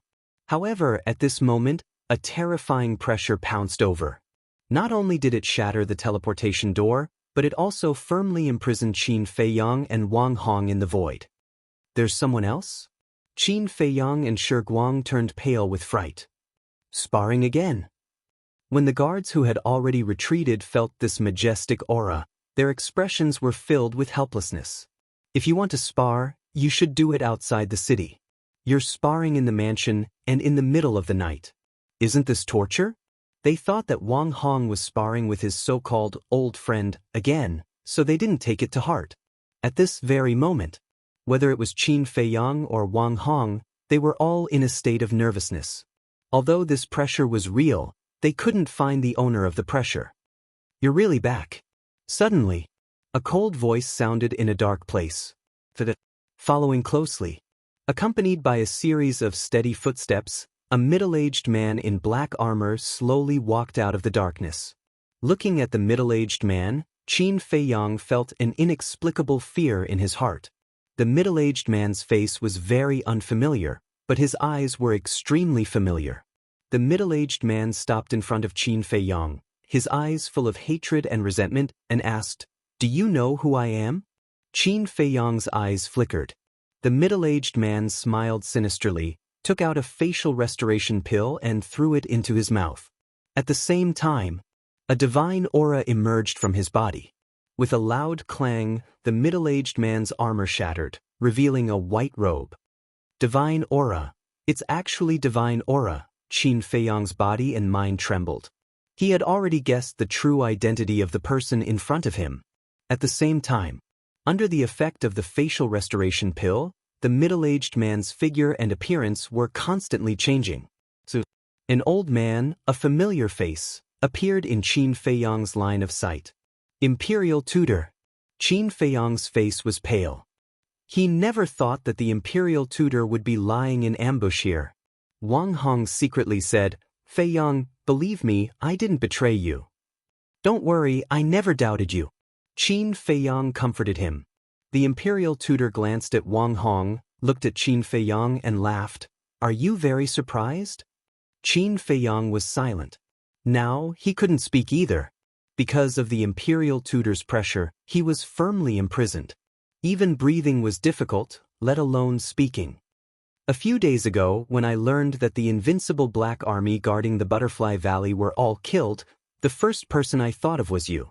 But I wasn't sure, So I disguised myself as an ordinary Invincible Black Army soldier and followed the commander of the Invincible Black Army to the spiritual state to spy on Wang Hong.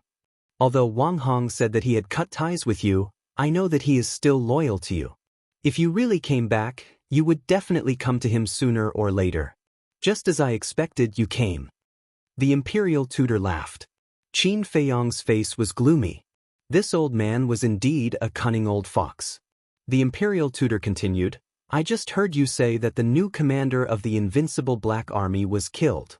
I'm curious, other than you, who else would have the guts to do so? Qin Feiyong looked at him gloomily. Oh right, I forgot, you can't speak now. The imperial tutor laughed and slightly restrained his aura. Qin Feiyong's body became light, and he immediately gasped for breath. However, the imperial tutor was still worried. Qin Feiyong had too many tricks up his sleeves. If he was careless, he could escape. Therefore he took Wang Hong hostage. He waved his hand, and Wang Hong flew to him uncontrollably. The imperial tutor looked at Qin Feiyong and laughed. If you dare to play tricks, don't blame me for being merciless. Qin Feiyong took a deep breath and stared at the imperial tutor with a vicious expression. The imperial tutor didn't care at all and said lightly, Now tell me, what kind of terrifying person dared to kill my men? Your men? Qin Feiyong raised his eyebrows. That's right. That new commander of the Invincible Black Army is a confidant that I trained. The imperial tutor said. Qin Feiyong said in a deep voice, I didn't expect you to form a clique for your personal gain. What are you up to? I'm the one asking you questions. The imperial tutor grabbed Wang Hong's neck and said coldly. Qin Feiyong's face changed, and he quickly shouted, Stop. Then tell me quickly. The imperial tutor shouted. Qin Feiyong looked at Wang Hong and said, You're the one who wants to know. Don't blame me if you regret it later. This person is Mu Tianyang. What? The imperial tutor's body trembled, and his old eyes were filled with shock. Mu Tianyang? Wang Hong's face was filled with suspicion, but he seemed to have thought of something, and his face suddenly changed. Are you regretting knowing the truth now? Qin Feiyong looked at the imperial tutor and sneered. Nonsense. Mu Tianyang was killed by the Qin Emperor 10,000 years ago. How could it be him? Chapter 1160. I knew you would say that. In fact, I don't want to believe it either, but it's the truth. Qin Feiyong said. Where's the evidence? The imperial preceptor said in a deep voice. Qin Feiyong said, There's no evidence. You can go to the ruins. Maybe you can find the result you want there. The imperial preceptor frowned. But suddenly, a trace of ridicule crawled up his old face, and he said, Do you think this old man will be fooled? Let me tell you, no matter what you say today, this old man will not believe it. Hand over Chang Shui and the castle immediately. Qin Feiyong was not surprised. He had already expected such a result. But he could never hand over Chang Shui and the castle. Qin Feiyong's eyes flashed slightly, and he looked at the imperial preceptor and said, I want to see the emperor. His Majesty is not someone you can see just because you want to. The imperial preceptor sneered. Qin Feiyong said angrily, Although you are the imperial preceptor, you are also a subject. Do you want to deceive the emperor? The imperial preceptor laughed and said, Don't talk nonsense. This is a capital offense, and to be honest, it's not that this old man doesn't want to take you there, but that His Majesty doesn't want to see you. No, His Majesty wants to see him very much. Suddenly, a hoarse voice sounded. Before the voice died away, a white-haired old man descended on the attic. It was Elder Qin who took back the pagoda. There was also a man and a wolf standing beside Elder Qin. It was Wolf King and Yen Wei. What's going on? Seeing this, Qin Feiyong was very surprised. Why would Wolf King and Yen Wei be with Elder Qin? At the same time, seeing Elder Qin suddenly appear, the imperial preceptor's eyebrows flashed with a trace of hostility. Elder Qin glanced at Qin Feiyong and Wang Hong, then looked at the imperial preceptor and said lightly, Imperial preceptor, please let them go. You're lucky. The imperial preceptor glanced at Qin Feiyong, and a trace of killing intent flashed in his old eyes. Qin Feiyong stretched his muscles and pointed at Wang Hong. And him. The state preceptor snorted coldly. He deceived the emperor and abused his power for personal gain. His crimes are unforgivable. I will execute him on the spot as a warning to others. Qin Feiyang bellowed. However, it was too late. The Grand Tutor squeezed his hand and Wang Hong's throat and neck were broken on the spot. Bastard! Qin Feiyang glared and rushed over like a madman. State preceptor snorted and threw Wang Hong to Qin Feiyang as if he was throwing garbage. But at the same time, a strand of false god's power surged out from his palm and entered Wang Hong's psyche ocean, crushing Wang Hong's soul in an instant. Qin Feiyang rushed up and hugged Wang Hong. He squatted in the air and looked at Wang Hong's pale face. He anxiously shouted, "Senior, wake up." However, Wang Hong was already dead. "It's all my fault. I shouldn't have come to find you. I'm the one who killed you. I'm sorry, I'm sorry." Qin Feiyang tightly hugged the corpse that was gradually turning cold as he blamed himself in his heart. Above, Wolf King's eyes were also filled with killing intent and anger. Boom! All of a sudden, a monstrous killing intent rushed out from Qin Feiyang's body. A bloody kill word appeared between his eyebrows. He landed on the ground and placed Wang Hong on the ground. He looked up at Old Man Qin and questioned, "The Emperor ordered that no one is allowed to harm anyone related to me for 10 years. Now that state preceptor is doing this, isn't it the same as disobeying the Emperor's order?" Old Man Qin raised his eyebrows and looked at the state preceptor. He then looked down at Qin Feiyang and said, "His Majesty did say so. However, Wang Hong is a subject of the Empire. He knew that you had returned but did not report it. This is a crime of deceiving the Emperor. It is understandable that state preceptor will execute him on the spot." Qin Feiyang clenched his hands tightly. His nails had already sunk into his flesh and dragon blood dripped down. The state preceptor sneered. Wolf King said, "Little Qin Zi, don't be impulsive." Yan Wei also secretly advised, "Yes, revenge is a dish best served cold. Don't do anything stupid." Qin Feiyang was silent. His whole body was surrounded by blood. This was killing intent. But in the end, he loosened his hands and the kill word between his eyebrows gradually disappeared. He looked down at Wang Hong and whispered, "Senior, I won't let you die in vain." Hearing this, the state preceptor sneered. "Let's go," Old Man Qin urged. Qin Feiyang waved his hand. Accompanied by a loud noise, a deep pit appeared on the ground. Then he held Wang Hong and gently put him into the pit. Plop. Immediately, he knelt in front of Wang Hong and kowtowed 3 times. He said word by word, "If I don't avenge you, I, Qin Feiyang, am not a human." Hearing this oath, the smile on the state preceptor's face disappeared. In terms of strength, he was much stronger than Qin Feiyang. But looking at Qin Feiyang's eyes at this moment, he couldn't help but feel inexplicably flustered and afraid. Swish! Qin Feiyang stood up and buried Wang Hong. Then he flew to Old Man Qin and said, "Let's go." Old Man Qin nodded. He waved his hand and opened a portal. Then he turned around and led 2 people and 1 wolf into the portal. The state preceptor raised his eyebrows and followed in. Butterfly Valley. Beside the teleportation altar, a group of people appeared one after another. Old Man Qin raised his arm. Battle chi gushed out of his fingertips and flowed into the teleportation altar. Qin Feiyang looked at the teleportation altar and secretly asked Wolf King and Yan Wei, "Why is Old Man Qin here?" "We don't know either. He suddenly appeared in Butterfly Valley just now. We couldn't escape even if we wanted to, but it's a blessing in disguise. He saved your life." Wolf King and Yan Wei secretly transmitted their voices. They were both terrified. Qin Feiyang's eyes flashed. It seemed that Old Man Qin had already begun to investigate the state preceptor. This was indeed a good thing for him. Buzz. The teleportation altar finally opened. Old Man Qin said, "Let's go." Qin Feiyang waved his hand and sent Yan Wei and Wolf King to the ancient castle. Then he stepped onto the teleportation altar alone. To this, Old Man Qin only frowned and didn't say anything. Pagoda. Qin Feiyang, Old Man Qin, and the state preceptor appeared one after another. Qin Feiyang followed behind the two of them. Walking out of the pagoda, he scanned the familiar mountain range in front of him. Although stepping into the imperial capital was equivalent to entering a cage, at this moment, he was fearless. Old man Qin turned to look at the state preceptor and smiled. State preceptor must be tired from running around in the spiritual state. It must be very tiring. Please go back and rest. Obviously. He was sending the state preceptor away.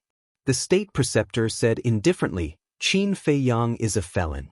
I must personally escort him to His Majesty. State preceptor is really considerate. Old man Qin chuckled and opened the teleportation gate. He retreated to the side and stretched out his hand. State preceptor, please. The state preceptor glanced at him coldly and stepped into the teleportation gate. Qin Feiyang was about to follow in. But suddenly, Old man Qin grabbed him and shook his head. This teleportation gate isn't the one that leads to Bright Sky Palace. Qin Feiyang was suspicious. It's better to be wary of some people. Old man Qin said meaningfully. He opened another teleportation gate and led Qin Feiyang in. Outside the imperial city, in the sky above a certain mountain, an old man in white appeared out of thin air. It was the state preceptor. Looking at the mountains and rivers below, the state preceptor was stunned. Wasn't he going to see His Majesty? Why was he here? Damn it. The next moment, he realized that he had been tricked and hurriedly turned around. As expected, there was no trace of Qin Feiyang and Old man Qin. Old dog Qin, how dare you trick me? I'm not done with you today, he was furious. He opened the teleportation gate again and rushed in like lightning. At the same time, Bright Sky Palace. This palace that was once destroyed by Qin Feiyang was not abandoned because of this. Instead, it was more glorious and imposing than before. In a pavilion, a child who looked like a porcelain doll was holding an ancient scroll and reciting a poem that he wasn't familiar with. Beside him, a middle-aged couple sat side by side, looking at the child with a gratified smile on their faces. Swish. Suddenly, the void shook and two figures appeared in the pavilion. It was Qin Feiyang and Old man Qin. Greetings, Your Majesty, Empress, and Little Prince. Old man Qin bowed. That's right. The three people in the pavilion were the current Emperor, Empress, and Little Prince Qin Haotian. The arrival of Qin Feiyang and Old man Qin also interrupted the little prince's recitation. He raised his head, revealing a childish face, looking at Qin Feiyang and Old man Qin. Brother. At a glance, he recognized Qin Feiyang. He immediately put down the ancient scroll in his hand and ran towards Qin Feiyang. Seeing this, the Empress's expression changed. She hurriedly got up, hugged the little prince, and hid behind the Emperor as if she had seen a devil. At the same time, the Emperor also raised his head to look at Qin Feiyang, frowning slightly. Qin Feiyang said coldly, Old man Qin, it seems that he doesn't want to see me. Old man Qin smiled bitterly. His Majesty actually didn't know that you were coming. The reason why I said this is because I want to save you from the imperial preceptor. Save? Qin Feiyang sneered.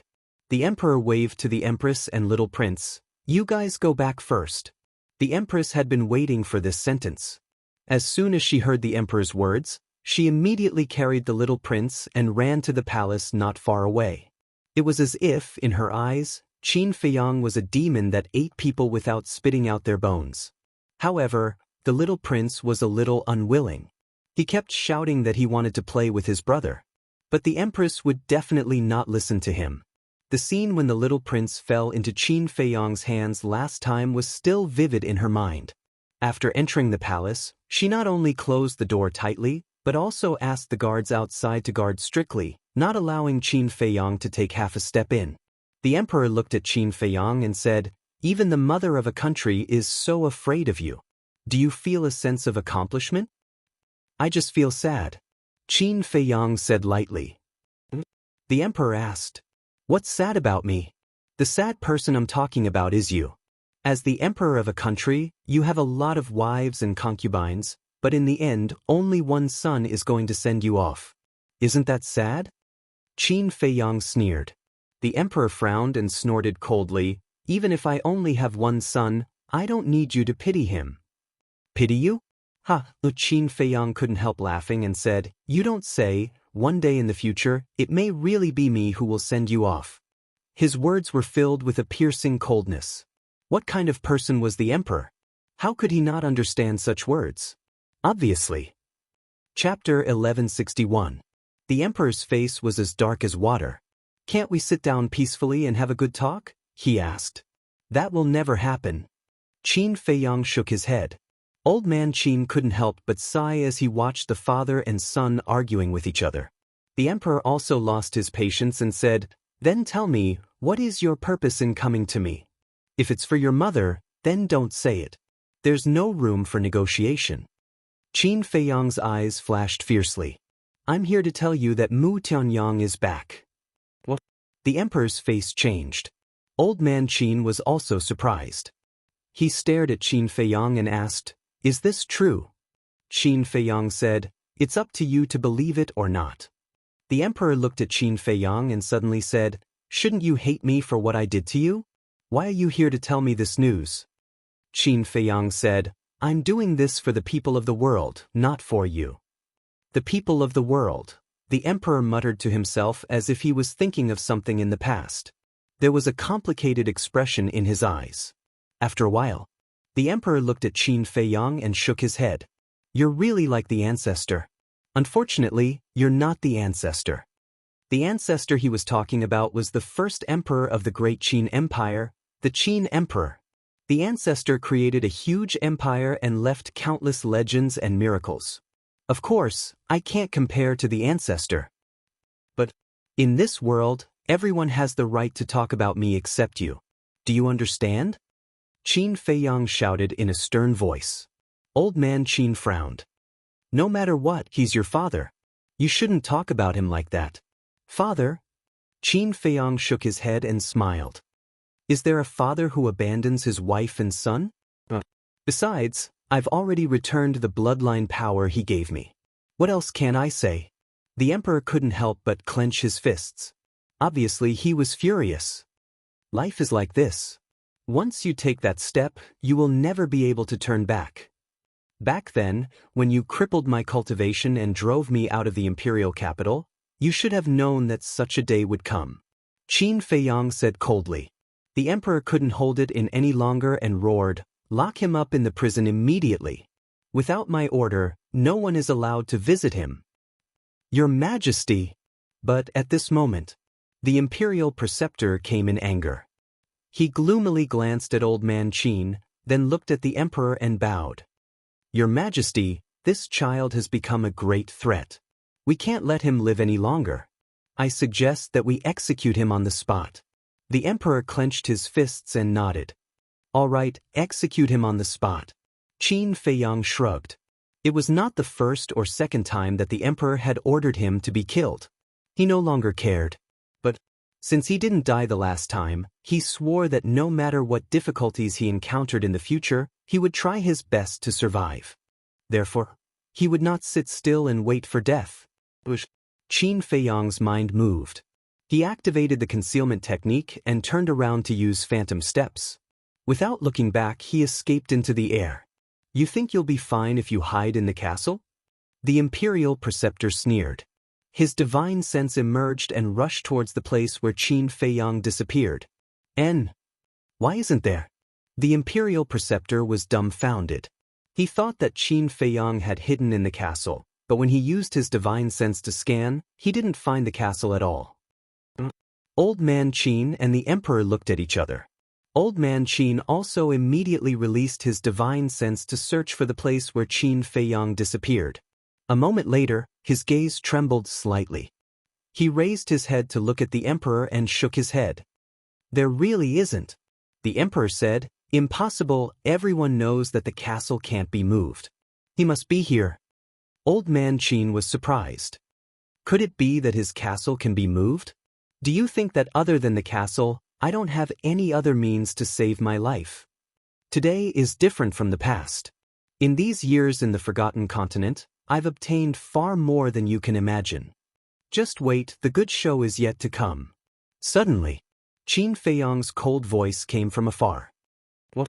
He's already escaped so far? The three of them hurriedly raised their heads and looked in the direction of the voice. Their eyes were filled with disbelief. Not good. The direction of the voice is the throne room. The emperor's expression changed. Boom. Before he finished speaking, a deafening loud noise sounded in the throne room. This is only the interest. In the future, I'll make you pay back double. Qin Feiyang's voice sounded again.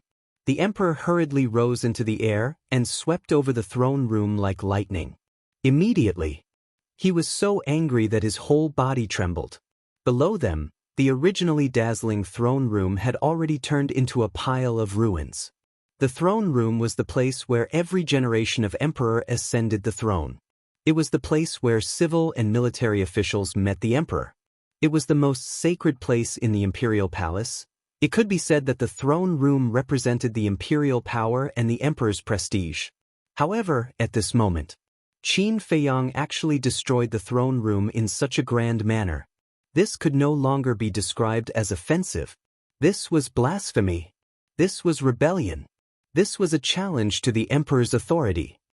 Your Majesty, did you see that? This is Qin Feiyang's character. He doesn't care about his relatives and is ruthless. If we don't get rid of him as soon as possible, next time he will not only destroy the throne room, but the entire imperial palace, including you and me.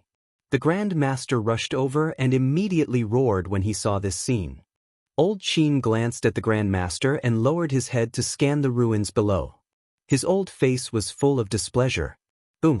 The next moment, two divine wills emerged, covering the sky and covering the earth in all directions. Your Majesty, what's going on? Who is so bold to destroy the throne room? Whoosh! Figures broke through the air and flew over. There were the commanders of the Kirin army. There were the deputy commanders of the Kirin army. There were the deputy commanders of the invincible Black army. There were also the chief eunuch and the princesses and concubines. Looking at the throne room that had been razed to the ground, all of their faces were filled with bewilderment. Qin Feiyang. The Grand Master said each word with a murderous aura. It's him. Heard it. Everyone's face changed color. Even some timid people were so scared that their faces turned pale. Old Qin retracted his divine thoughts and looked at the emperor. Your Majesty, we can't find him. It seems that he has escaped. As long as he enters the imperial capital, he has nowhere to run. All deputy commanders, listen to my order. The emperor shouted. Yes, Your Majesty.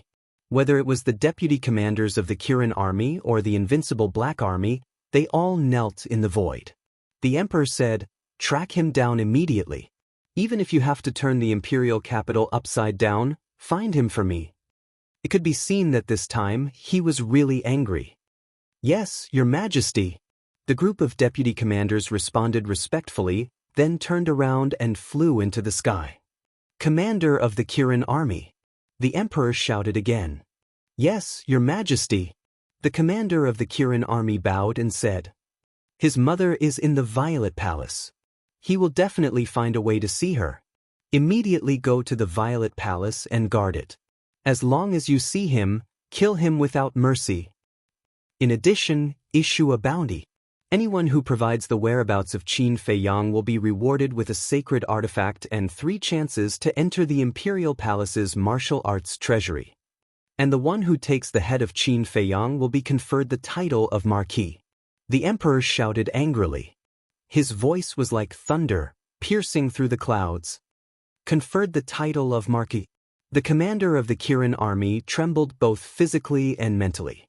Since the establishment of the Great Qin Empire, other than the 100 marquis that were personally conferred by the first emperor, there had never been a new marquis. Of course, the successive emperors also had the idea of conferring the title of marquis. But the successive emperors also had concerns. And this concern was the current 100 marquis. If others were to be conferred the title of marquis, then the current 100 marquis would definitely have objections. After all, the ancestors of these marquis were the founding fathers who followed the first emperor to conquer the world. In other words, they were all descendants of meritorious officials.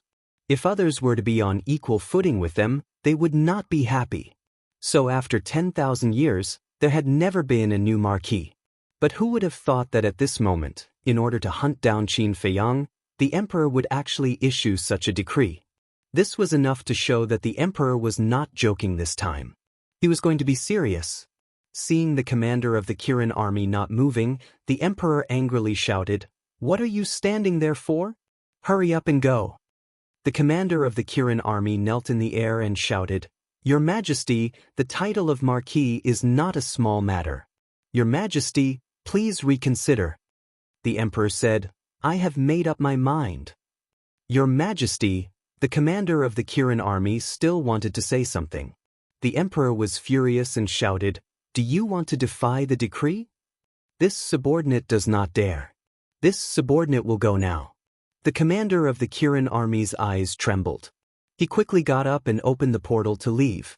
When the portal disappeared, the emperor looked at the horizon and said, "If I don't kill you, where will my dignity go?"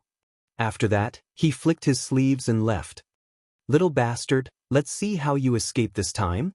The imperial tutor laughed in his heart. This was exactly the result he wanted. Beside him, Elder Qin stared at the emperor's back and remained silent. However, if one looked closely, they would find that his eyes were fixed on the imperial tutor. There was a strange light in the depths of his eyes. What? Qin Feiyang is back again? And he destroyed the throne room. He's too audacious. Soon, the news of Qin Feiyang's return was like a plague, spreading to every corner of the imperial city.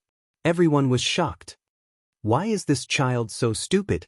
Purple Flower Palace. Qin Feiyang's mother also received the news immediately. She was so anxious that she could not sit still. "Mother, don't worry. Heaven helps the worthy." That's right. His Highness is no longer the child he used to be. Since he dares to come back, he must be confident. The two maids consoled her from the side. However, even though they said that, they themselves were filled with worry. Destroying the throne room was tantamount to directly challenging the emperor's authority. This was a serious crime that could lead to the extermination of 9 generations. Why did His Highness do such a stupid thing? Ren Wushuang, the old master, Dong Xingyang, Shen Mei, and others were also worried about Qin Feiyang. Facing the full pursuit of the Kirin army and the invincible Black Army, facing the fatal temptation of being conferred the title of Marquis, would Qin Feiyang really have a way out? However, in a certain alchemy room in the Divine Palace, a man in white was laughing. "Yes. This is the Qin Feiyang I know. Continue. I look forward to your performance. I also believe that you will definitely give me a bigger surprise." This man was Lu Xingqian. Chapter 1162. The moment Qin Feiyang returned, the imperial capital was in turmoil. Not only were the people from the imperial palace looking for him, his former friends were also looking for him. But no one knew where he went, and no one saw him. It was as if he had disappeared from the face of the earth. Imperial City. The 10th district. This district was rather backward, and the environment was also very poor. The cultivation of the people here did not surpass the War Master, but it was very simple. In a secluded alley, there was a shabby tavern located here. The tavern was very simple and crude, with only 3 or 4 tables. The business was also very calm, with only 2 tables of guests drinking and chatting. There were 6 hunters at one table, all of whom looked middle-aged and had many scars on their bodies. They ate meat and drank wine in large mouthfuls, looking very forthright. What was different from them was that there were only 2 guests at the table beside them. These 2 people were also middle-aged men, but they were very quiet and only drank silently. The wine was very bitter, but if one tasted it carefully, they would be able to taste something different from the bitterness. This taste was tranquility. Although the 6 hunters beside him were very noisy, Qin Feiyang's heart was especially peaceful. That's right. These 2 silent big men were Qin Feiyang and Yen Wei. Big news, big news. After a while, another man dressed in hunter attire ran into the tavern in a hurry. He also looked middle-aged, but he was relatively thin, and there was a sense of competence between his eyebrows. What big news? The 6 hunters who were drinking put down their wine jars and turned their heads to look at him curiously. Obviously, they were all acquaintances.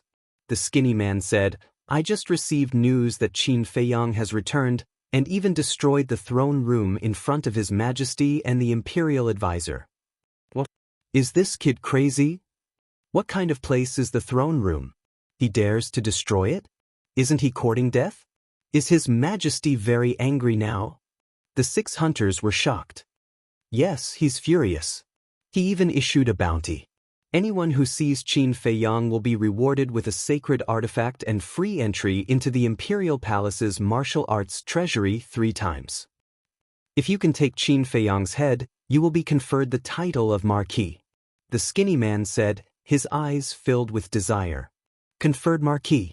The 6 hunters were dumbfounded. The tavern owner and waiter were also dumbfounded. But at the same time, the sound of a wine glass breaking could be heard.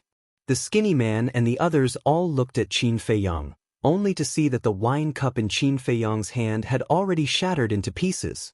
Yen Wei hurriedly got up and smiled apologetically. "I'm sorry.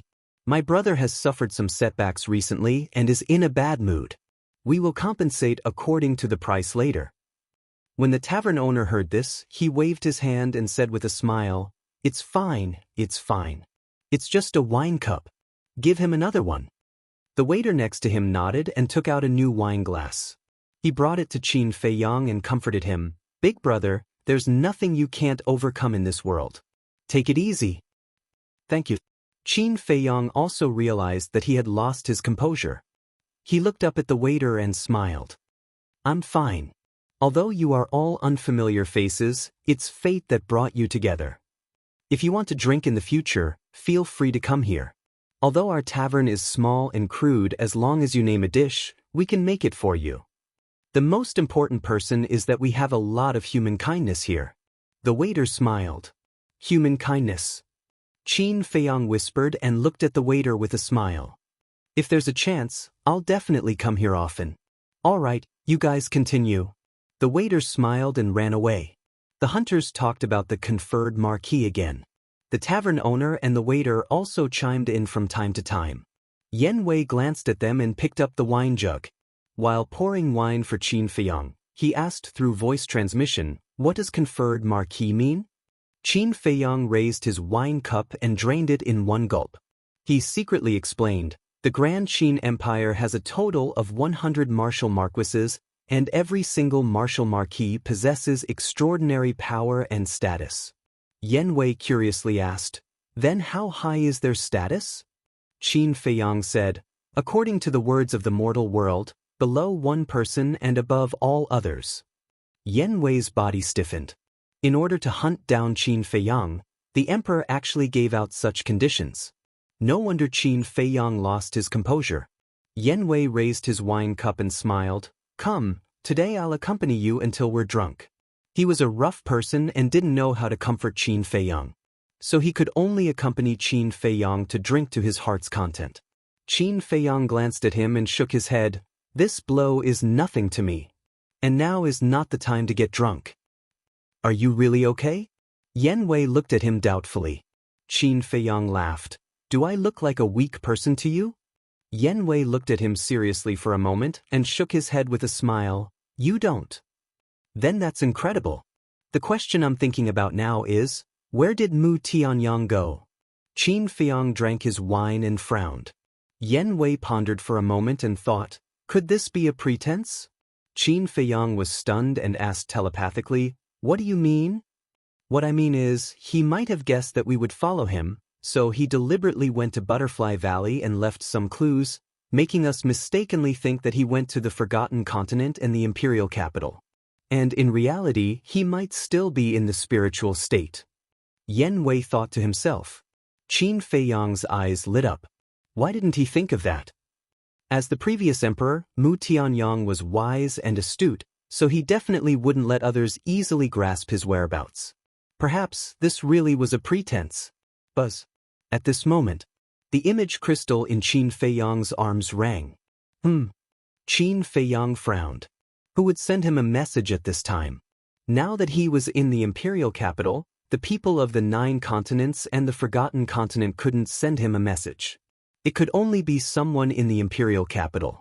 And although in the imperial capital, anyone who had established a contract bridge with him had a close relationship with him, at this time, he had to be cautious.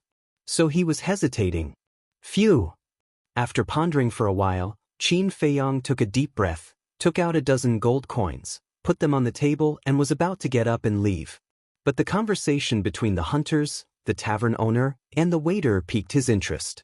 The waiter asked, "Do you think Qin Feiyang will be caught this time?" For a moment, the tavern owner and the hunters fell silent. Qin Feiyang didn't pay any attention to the trembling image crystal. He looked at them with great interest.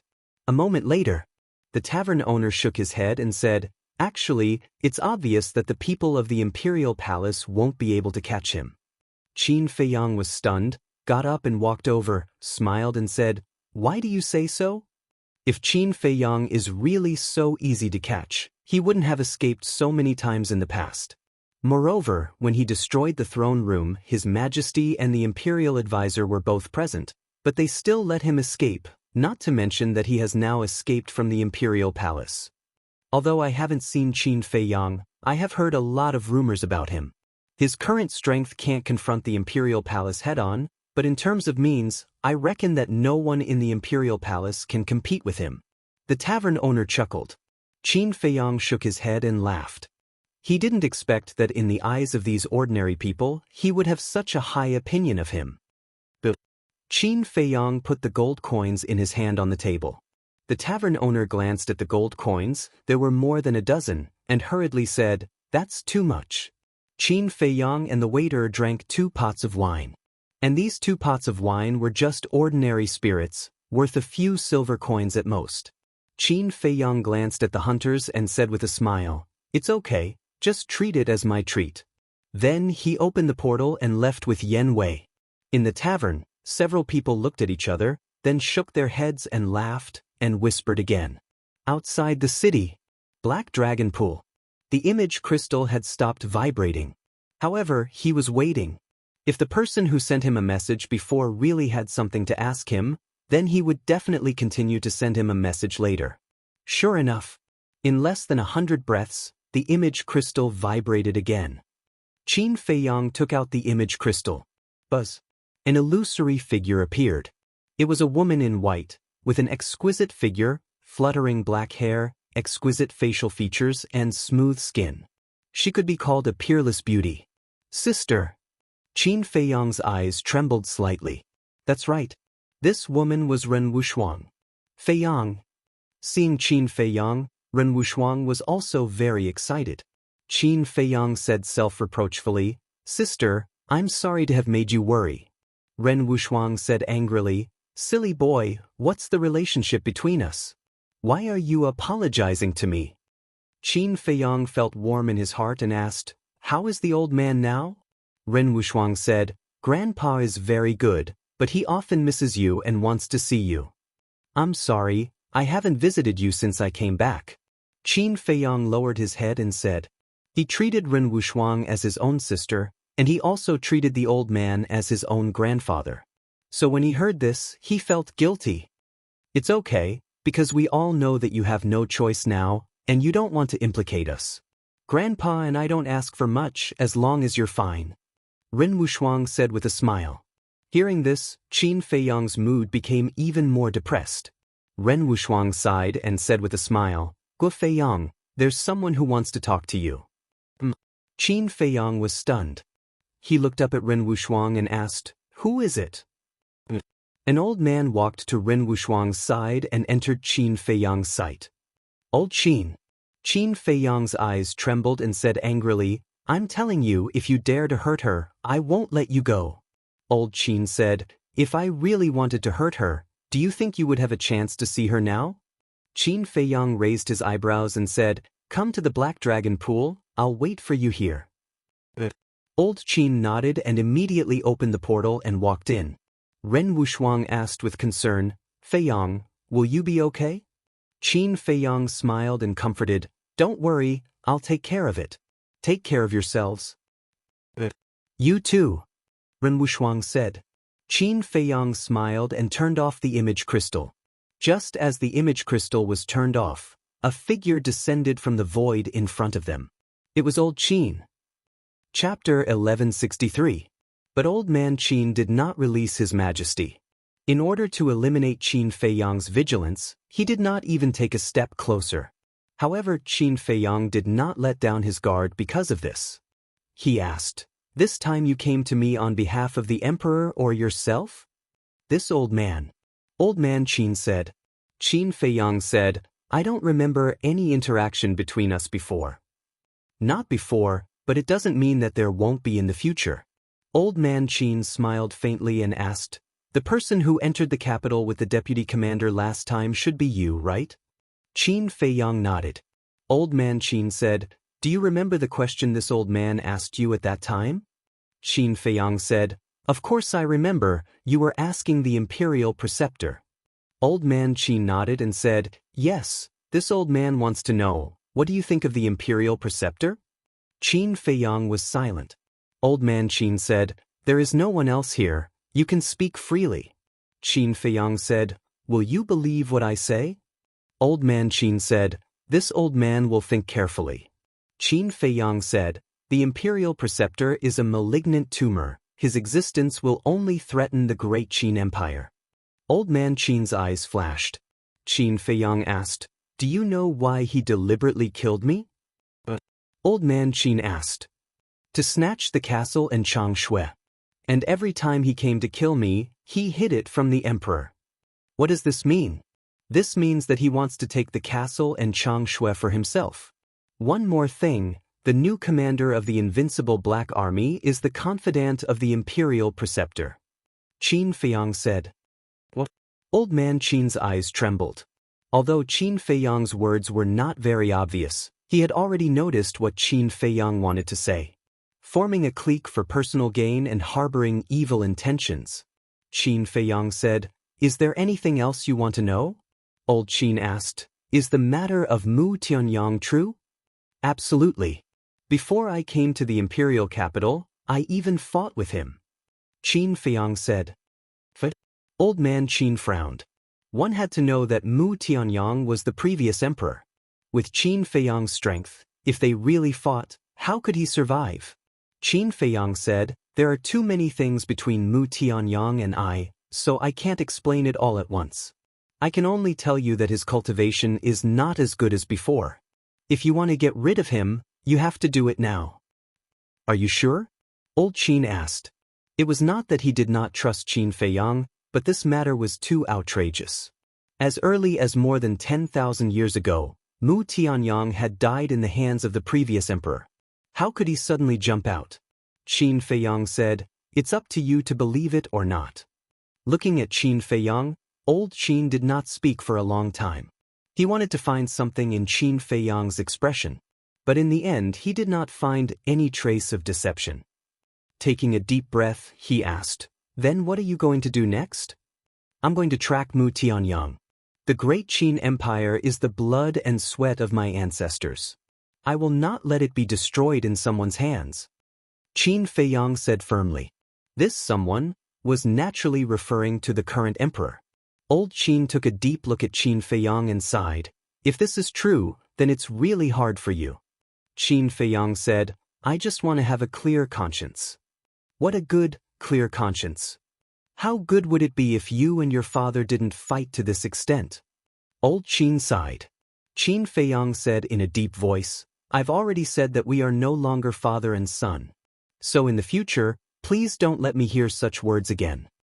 Old Qin shook his head and sighed. "Fine, this old man will believe you for the time being. Go ahead and do what you want. But it's best if you can get the evidence back. At that time, this old man can tell His Majesty. After all, with your current relationship, no matter what you say, His Majesty won't believe you. Of course, if this old man finds out that you're lying to me, this old man won't let you off." Old Qin said. "Time will prove everything." Qin Feiyang said indifferently. "It's best if that's the case." Old Qin nodded and waved his hand. A wisp of blood-red aura rushed out from the top of his head and condensed into a blood-red figure. Whether it was the figure or the appearance, this figure was exactly the same as old Qin. This is a strand of my killing intent. It can display my peak strength and save your life at a critical moment. But remember, this strand of killing intent can only be used once. Old Qin warned. Old Qin was a false god. With his strand of killing intent, it was equivalent to having a life-saving talisman. This kind of thing, for anyone, was a once-in-a-lifetime good thing. However, Qin Feiyang was hesitant. Although he was still unable to understand the existence of a false god, he had some understanding of it from the ancient books. Usually, whether it was the killing intent or the clone, it was related to the original body.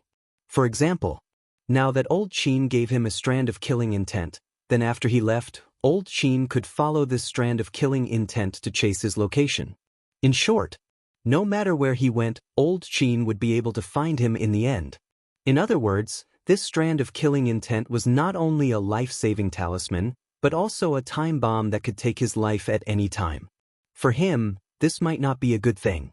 As if seeing Qin Feiyang's concern, old Qin smiled faintly. "You are really cautious. But don't worry, this old man has already cut off the connection with this strand of killing intent.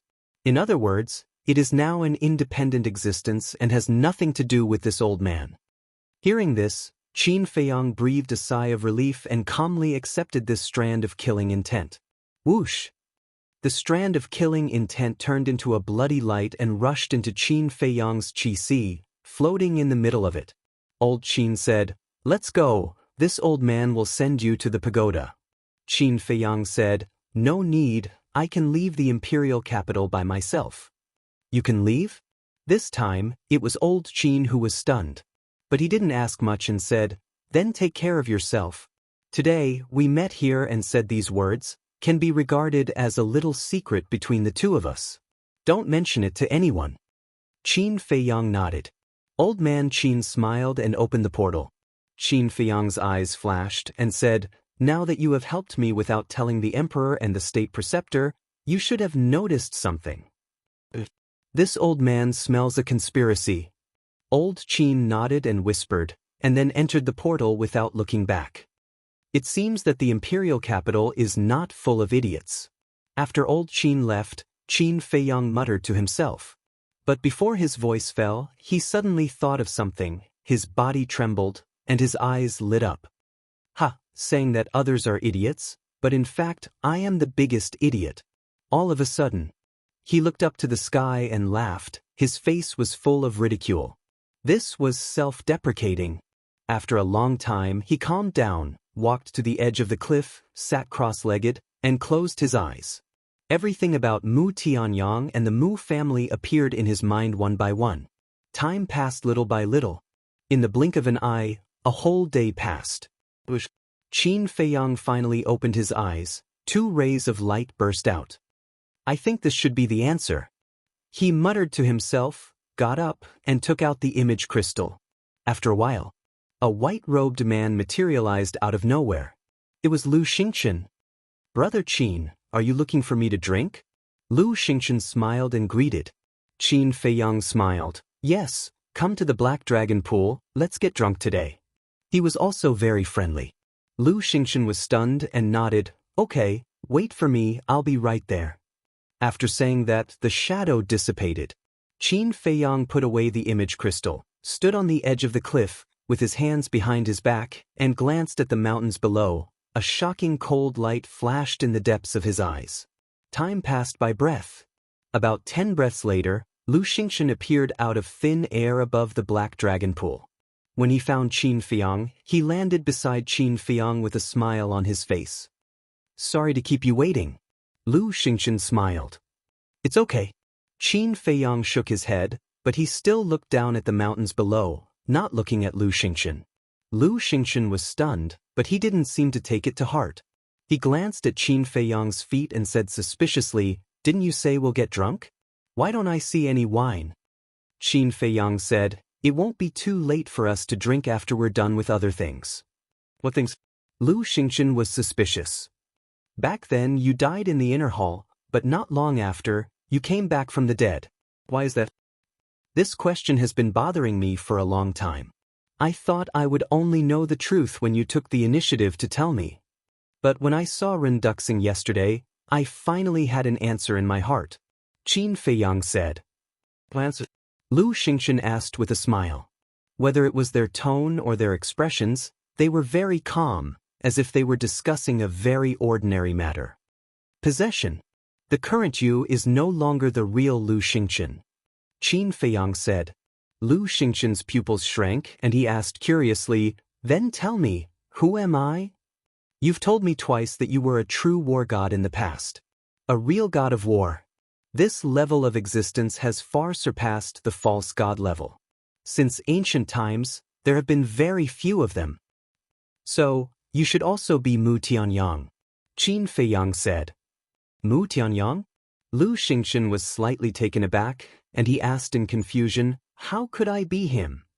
"Yes, I really didn't expect you to be him." Qin Feiyang nodded, and the hidden cold light in his eyes suddenly burst out. At the same time, he suddenly turned around, grabbed Lu Xingchen's neck, and shook his head. "Don't play dumb with me. If you are not Mu Tianyang, why would Mu Qin come to you?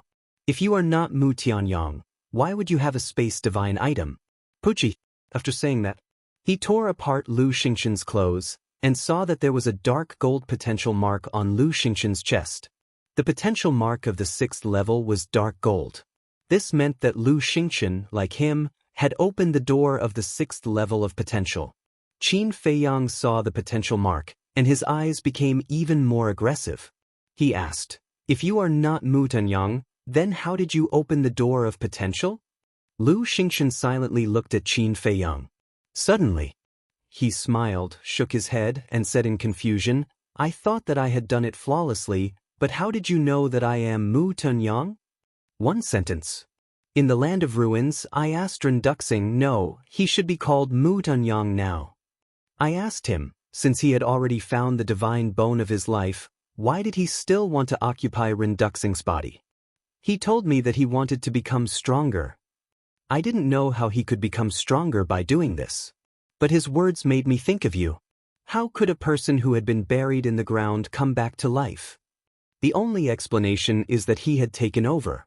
Of course, just based on this point, I can't conclude that you are Mu Tianyang. Chapter 1164. What other factors are there? Lu Xingchen asked with a smile. The biggest factor is your cultivation, Yi Zichen said. Your cultivation has improved so fast that I can't help but suspect that you have also opened the door of potential. Sure enough, you have opened the 6th level. Another factor is Mu Qin. He personally admitted that the Mu family is the descendant of Mu Tianyang. And Mu Qin repeatedly came to you and was very respectful to you. What does this mean? You should know that Mu Qin has opened the all-seeing eye and has an extraordinary position in the Mu family. It can even be said that he is the spokesperson of the Mu family. If even he respects you so much, who do you think you are if not Mu Tianyang?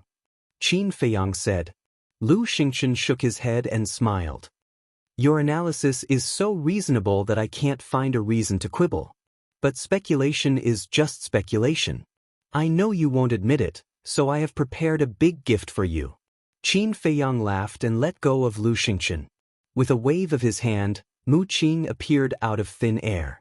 Looking at Mu Qin, who was covered in bruises and dripping with blood, Lu Xingchen's pupils suddenly shrank. Qin Feiyang stepped on Mu Qin and looked at Lu Xingchen with a smile. I just want to ask you, do you want him to live? Mu Qin roared, Bastard, kill me if you want, don't humiliate me. Lu Xingchen looked at Mu Qin, who was struggling desperately in silence. The all-seeing eye has the ability to spy on all things. Such a fighting soul must be extremely rare. Even in today's world, Mu Qin may be the only one who has such a fighting soul. I think you have high expectations for him. You must be planning to focus on training him. But if he dies here today, then your expectations will be disappointed. Qin Feiyang said with a smile. Lu Xingchen raised his head and looked at Qin Feiyang, his eyes flickering. Qin Feiyang said indifferently, We've known each other for so many years. You should know my character, so don't doubt that I dare to kill him. Alas. Lu Xingchen sighed helplessly. He looked at Mu Qin and asked, Why are you looking for him? This, he, naturally referred to Qin Feiyang. Mu Qing lowered her head, her face full of annoyance. Because of the divine crystal, the Mu clan not only lost the gate of time and space, but also caused the death of the Mu clan's second grandmaster. His heart was already buried in hatred and anger. As such, when he saw Qin Feiyang appear in the glacier forest, he didn't think too much about it. He had never thought that such a thing would happen. Lu Xingchen sighed. If you hadn't fallen into his hands, I wouldn't be in such a passive situation right now. Qin Feiyang said, so you admit it. Lu Xingchen looked up at Qin Feiyang and nodded. Yes, as you said, I am also Mu Tianyang. Qin Feiyang's heart trembled. He said in a deep voice, not only did you take away Ren Duxing's body, but now you're also occupying Lu Xingchen's body. What do you want to do? Lu Xingchen smiled. Didn't I tell you that I want to become stronger?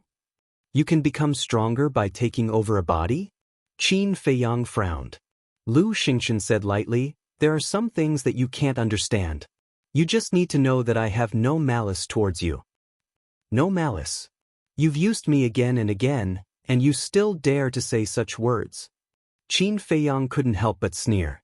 Lu Xingchen shook his head. I'm not using you, I'm training you. Do I need you to train me? Who do you think you are? Qin Feiyang pointed his finger in the air. An invisible force rolled toward Lu Xingchen like a wave, carrying a shocking murderous intent. However, Lu Xingchen just waved his hand lightly and easily wiped out the invisible force. Qin Feiyang's pupils contracted. What kind of method was this? Lu Xingchen said, although your cultivation and mine are about the same now, if we really fight, killing you is as easy as flipping my hand. Then let's see if I kill Mu Qing first, or if you kill me first. Qin Feiyang grabbed Mu Qing's neck, a cold light flashing in his eyes. Lu Xingchen raised his eyebrows.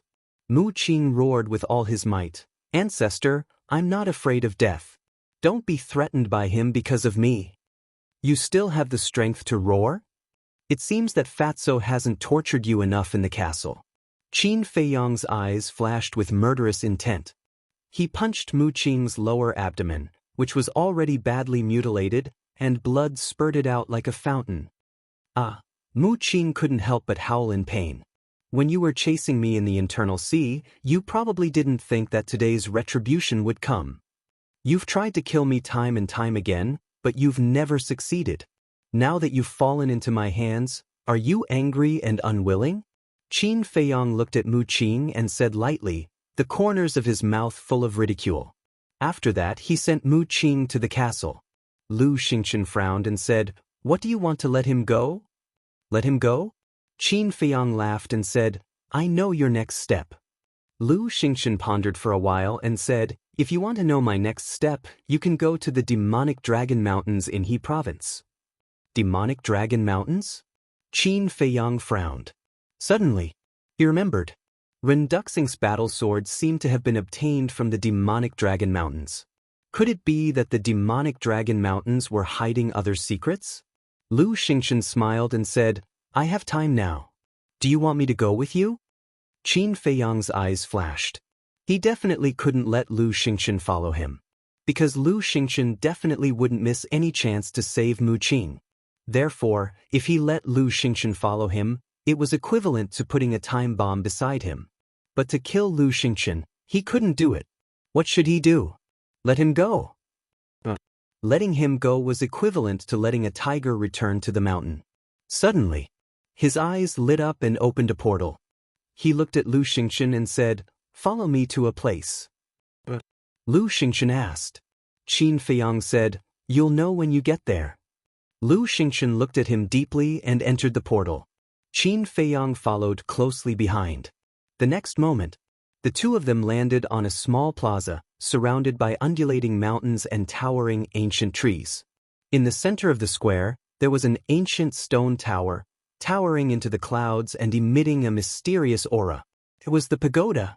At this moment, Old Man Qin was sitting cross-legged in front of the pagoda. Sensing Qin Feiyang's aura, Old Man Qin immediately opened his eyes, but when he saw Lu Xingchen, he couldn't help but be stunned. What's going on? Old man Qin looked at Qin Feiyang and asked. Qin Feiyang said, "The Mu Tuanyang you want, I've found him." "So fast?" Old man Qin was slightly taken aback. He immediately sized up Lu Xingchen and frowned. "Don't tell me you're talking about him?" "That's right." Qin Feiyang nodded. "How is this possible? I've seen Mu Tianyang's portrait in an ancient book, and it doesn't look like him at all." Old man Qin said, "It's a long story, and this is not a place to stay for long. Help me keep an eye on him and don't let him escape. When there's a chance in the future, I'll explain it to you slowly." Qin Feiyang said in a deep voice. After all, this was the back mountain of the imperial palace. If it was discovered by the emperor and the state preceptor, not only would he suffer, but Old Man Qin would also be implicated. Old Man Qin nodded. Seeing that Qin Feiyang did not show any signs of lying, he began to treat this matter seriously. Qin Feiyang did not stay. He glanced at Lu Xingchen and opened the portal, ready to leave. Old Man Qin hurriedly grabbed his arm and asked, "Do you need my help?" "Not for now." Qin Feiyang shook his head and entered the portal without looking back. Lu Xingchen, on the other hand, was smiling from beginning to end. After Qin Feiyang left, Old Man Qin turned to look at Lu Xingchen and asked suspiciously, "Are you really Mu Tuanyang?" Lu Xingchen shrugged and said with a smile, "If Qin Feiyang says so, then I am." Old Man Qin could not help but frown. Back to Qin Feiyang. After leaving the pagoda, he appeared in the Black Dragon Swamp again. He definitely had to go to the demonic Dragon Mountain range, but before that, he had a very important matter to deal with first. He took out the image crystal. Buzz. So, the shadow of the commander of the Kirin army appeared. Seeing that it was Qin Feiyang, the commander of the Kirin army was shocked and quickly looked around. Seeing that there was no one around, he was relieved. Then he looked at Qin Feiyang and asked in a low voice, "Where are you now?" "Black Dragon Swamp," Qin Feiyang said. The commander of the Kirin army frowned and said, "The situation is so critical now. Why are you still in the Black Dragon Swamp instead of leaving the capital?" "I'll leave later. First, help me find someone," Qin Feiyang said. The commander of the Kirin army asked. "Wanqiu," Qin Feiyang said.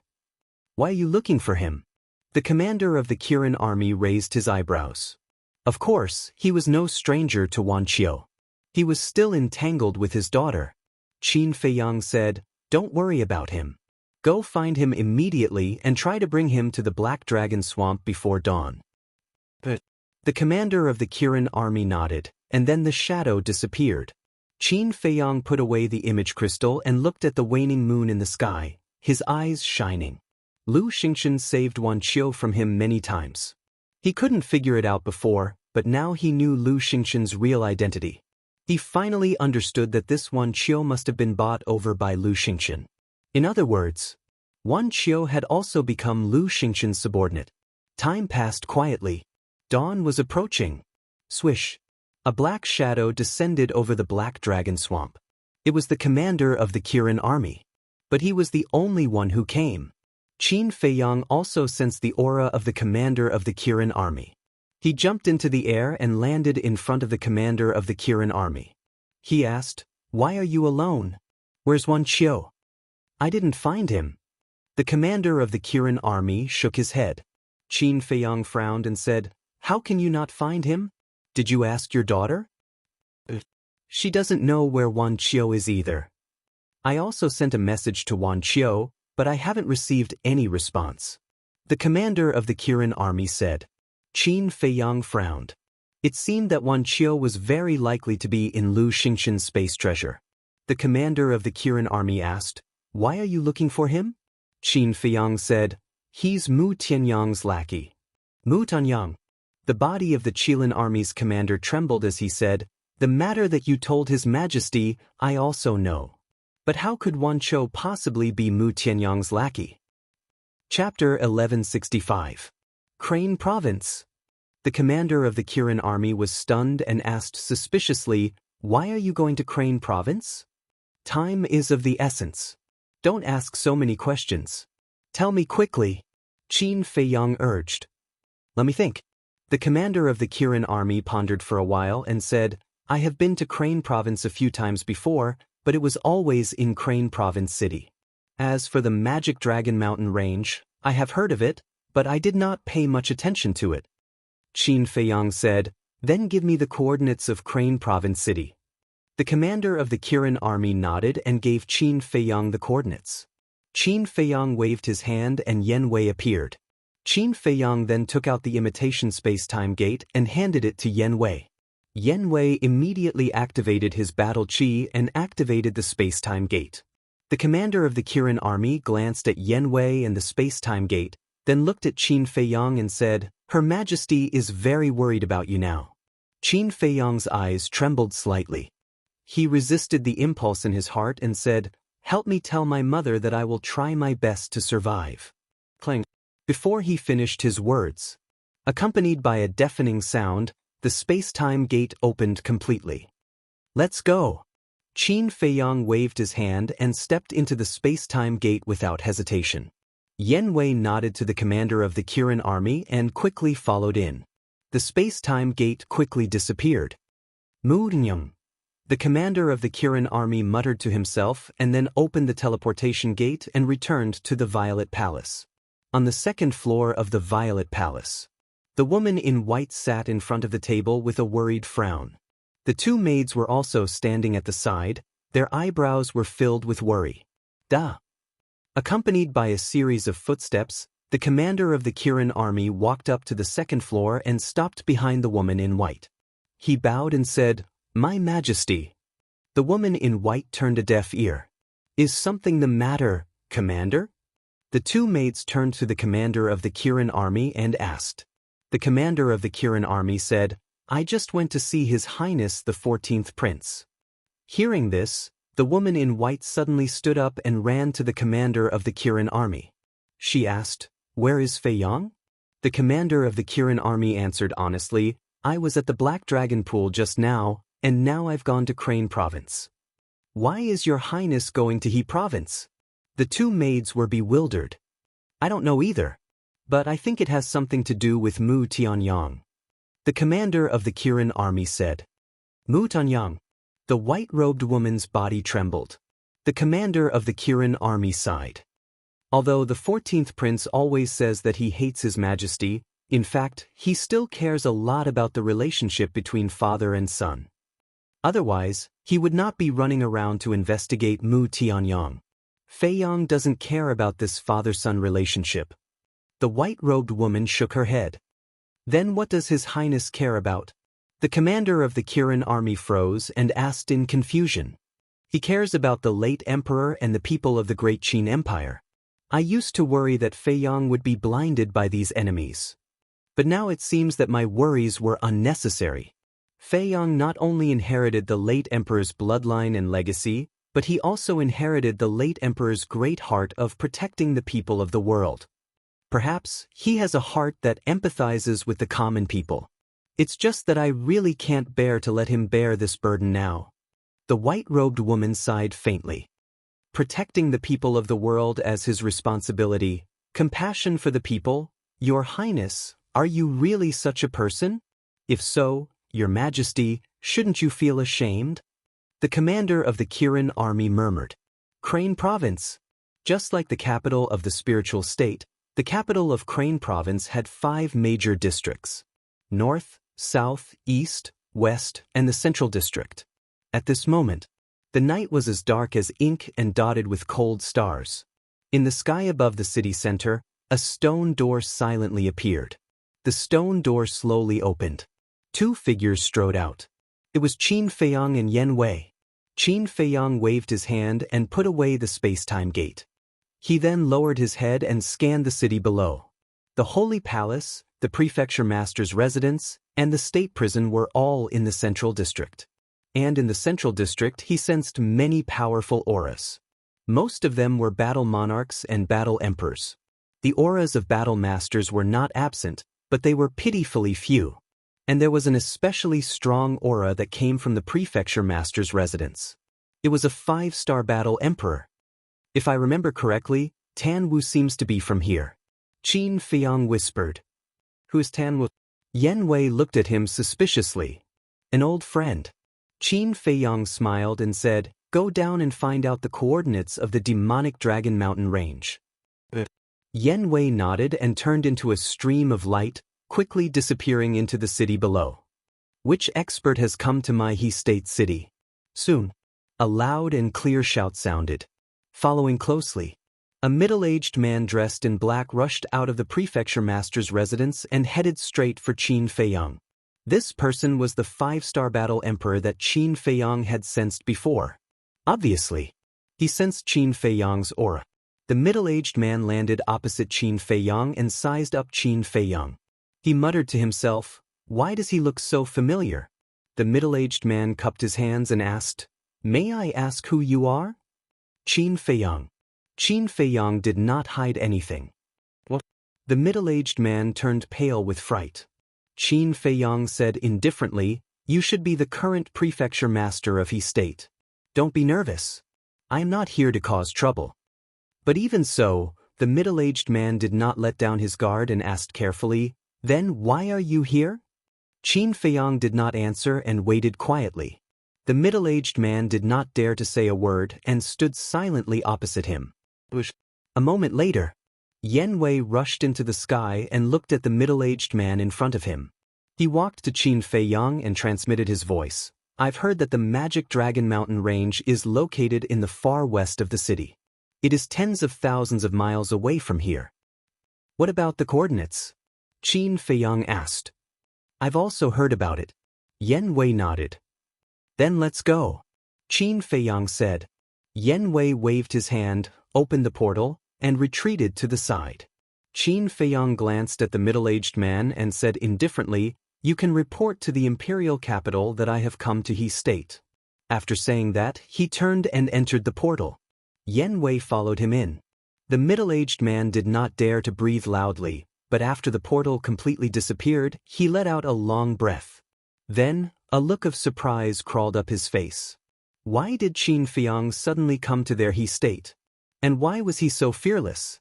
At the same time, a huge mountain range was located in the far west, and one could not see the end of it at a glance. Mountain stream. Giant peaks stood like a forest, towering into the sky like a battle sword. Under the night sky, those towering mountains were like giant dragons lying under the ground, exuding a majestic aura that made one's heart palpitate. This was the Magic Dragon Mountain Range.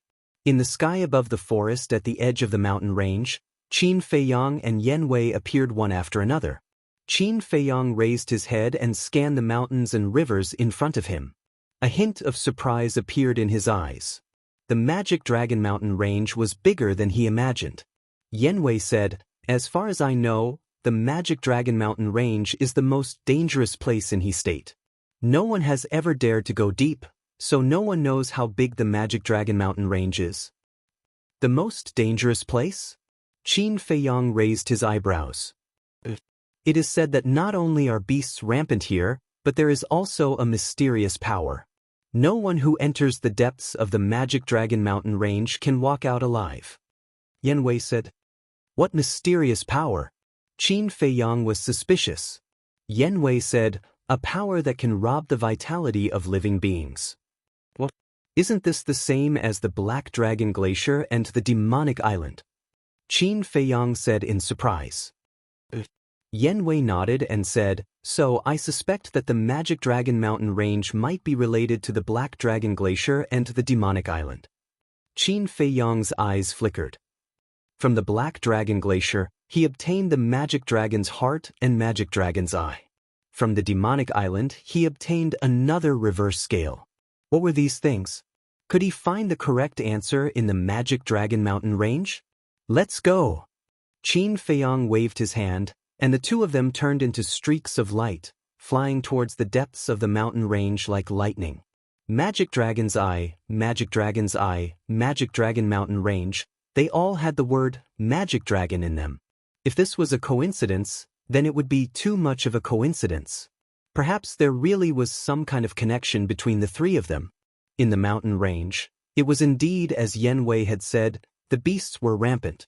However, the beasts on the periphery weren't very strong, They were basically only at the War Emperor level. However, as they slowly went deeper, the number of beasts in the war sect gradually increased.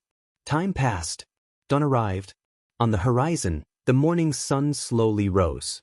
The sunlight illuminated the mountains and the earth, dispelling the cold air left behind by the night. Qin Feiyang and Yan Wei did not stop and rest, and had already crossed over 10,000 miles. Along the way, they would occasionally meet some people who were training in the Magic Dragon Mountain range or searching for treasures. However, the two of them ignored them. As for the mysterious power that Yan Wei mentioned, Qin Feiyang had never sensed it. Crack, boom, boom. Suddenly, waves of battle fluctuations came from the distance. The fluctuations were very strong, containing both the aura of humans and the aura of beasts. It was obvious that somewhere in front of them, someone was fighting with a beast.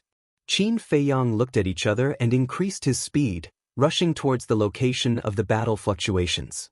The strength of the beasts in this area was basically between 3 and 5-star war sect. To Qin Feiyang and Yan Wei, it was naturally nothing.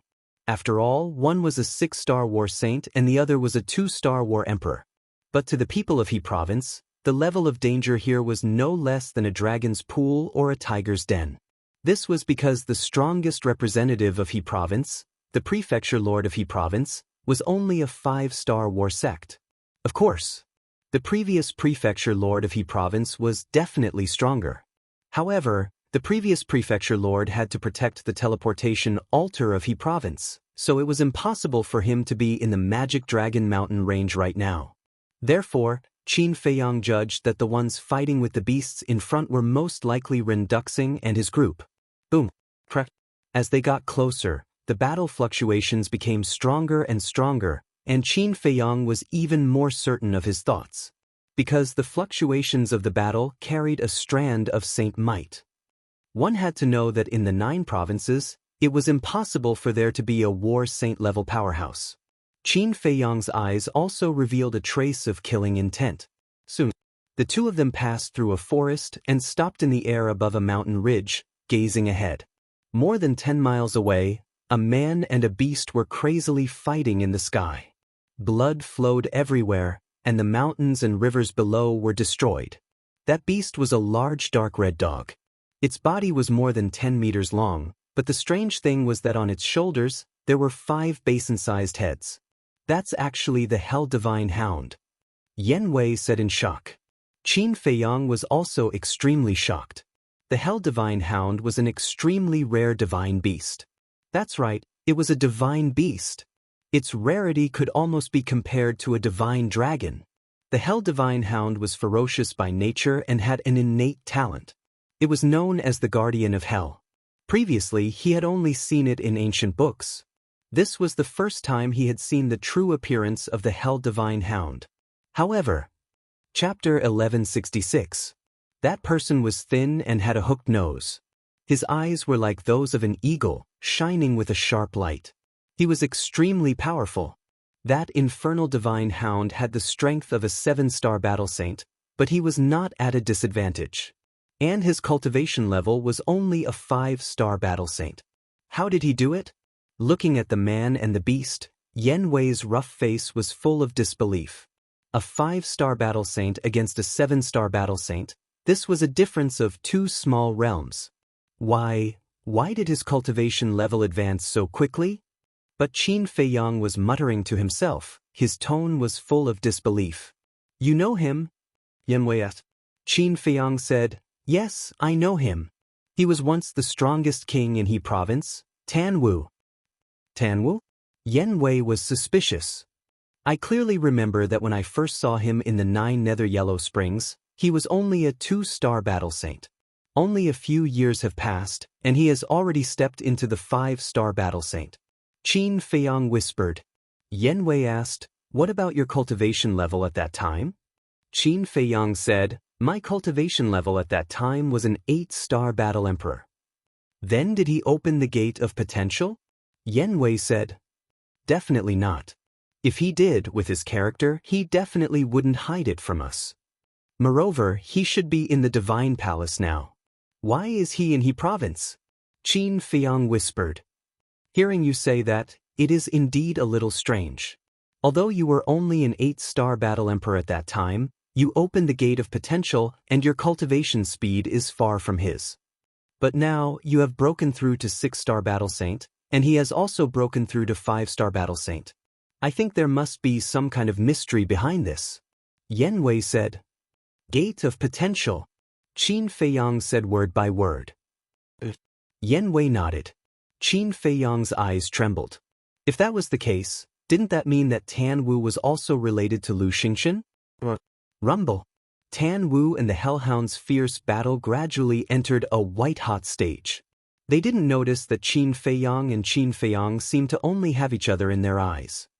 This Tan Wu is really not simple. There's a difference of 2 whole minor realms, and he's actually able to be equally matched with the underworld Divine Hound. Yan Wei was amazed. Qin Feiyang said, of course he's not simple. Otherwise, I wouldn't have tried so hard to recruit him. Yan Wei was bewildered. Qin Feiyang said in a deep voice, look above his head. Yan Wei focused his gaze and looked over. He saw a palm-sized ancient peak floating above Tan Wu's head. Its entire body was pitch black like ink, emitting a strong black light. That Gu Feng is his battle soul. As for his fighting soul, it can release an obscure force and form a gravitational realm. Any living being that enters this gravity domain will have their speed suppressed. Qin Feiyang said. Gravity domain. Yan Wei's body shook as he said in surprise, isn't this similar to the gravity divine iron? This is also the reason why I want to subdue him. Qin Feiyang nodded. I didn't expect the great Qin Empire to have so many peerless geniuses. Yan Wei shook his head and muttered, his face full of shock. Qin Feiyang's eyes flashed slightly as he said in a low voice, take them down. Yan Wei nodded. Boom. He used the Sky Demon 9 steps and crossed half a mile in 1 step. At the same time, the aura of the Sky Demon 9 steps erupted, causing the void and earth here to shake violently. Tan Wu and the Hellhound were shocked when they heard the commotion. They immediately stopped fighting and looked at Yan Wei. What a powerful aura. He's a war emperor.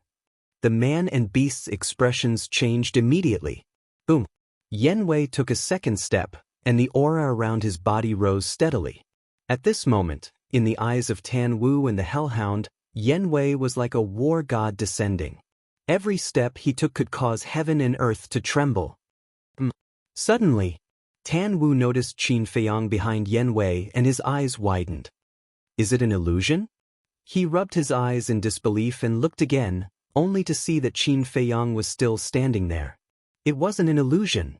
It was really Qin Feiyang. But why was he in He province? Tan Wu's face was full of doubts and was about to greet Qin Feiyang. But at this moment, Yan Wei took his 9th step and instantly landed above him and the Hellhound. The Emperor's aura was earth-shattering. At this moment, the man and beast both felt the aura of death.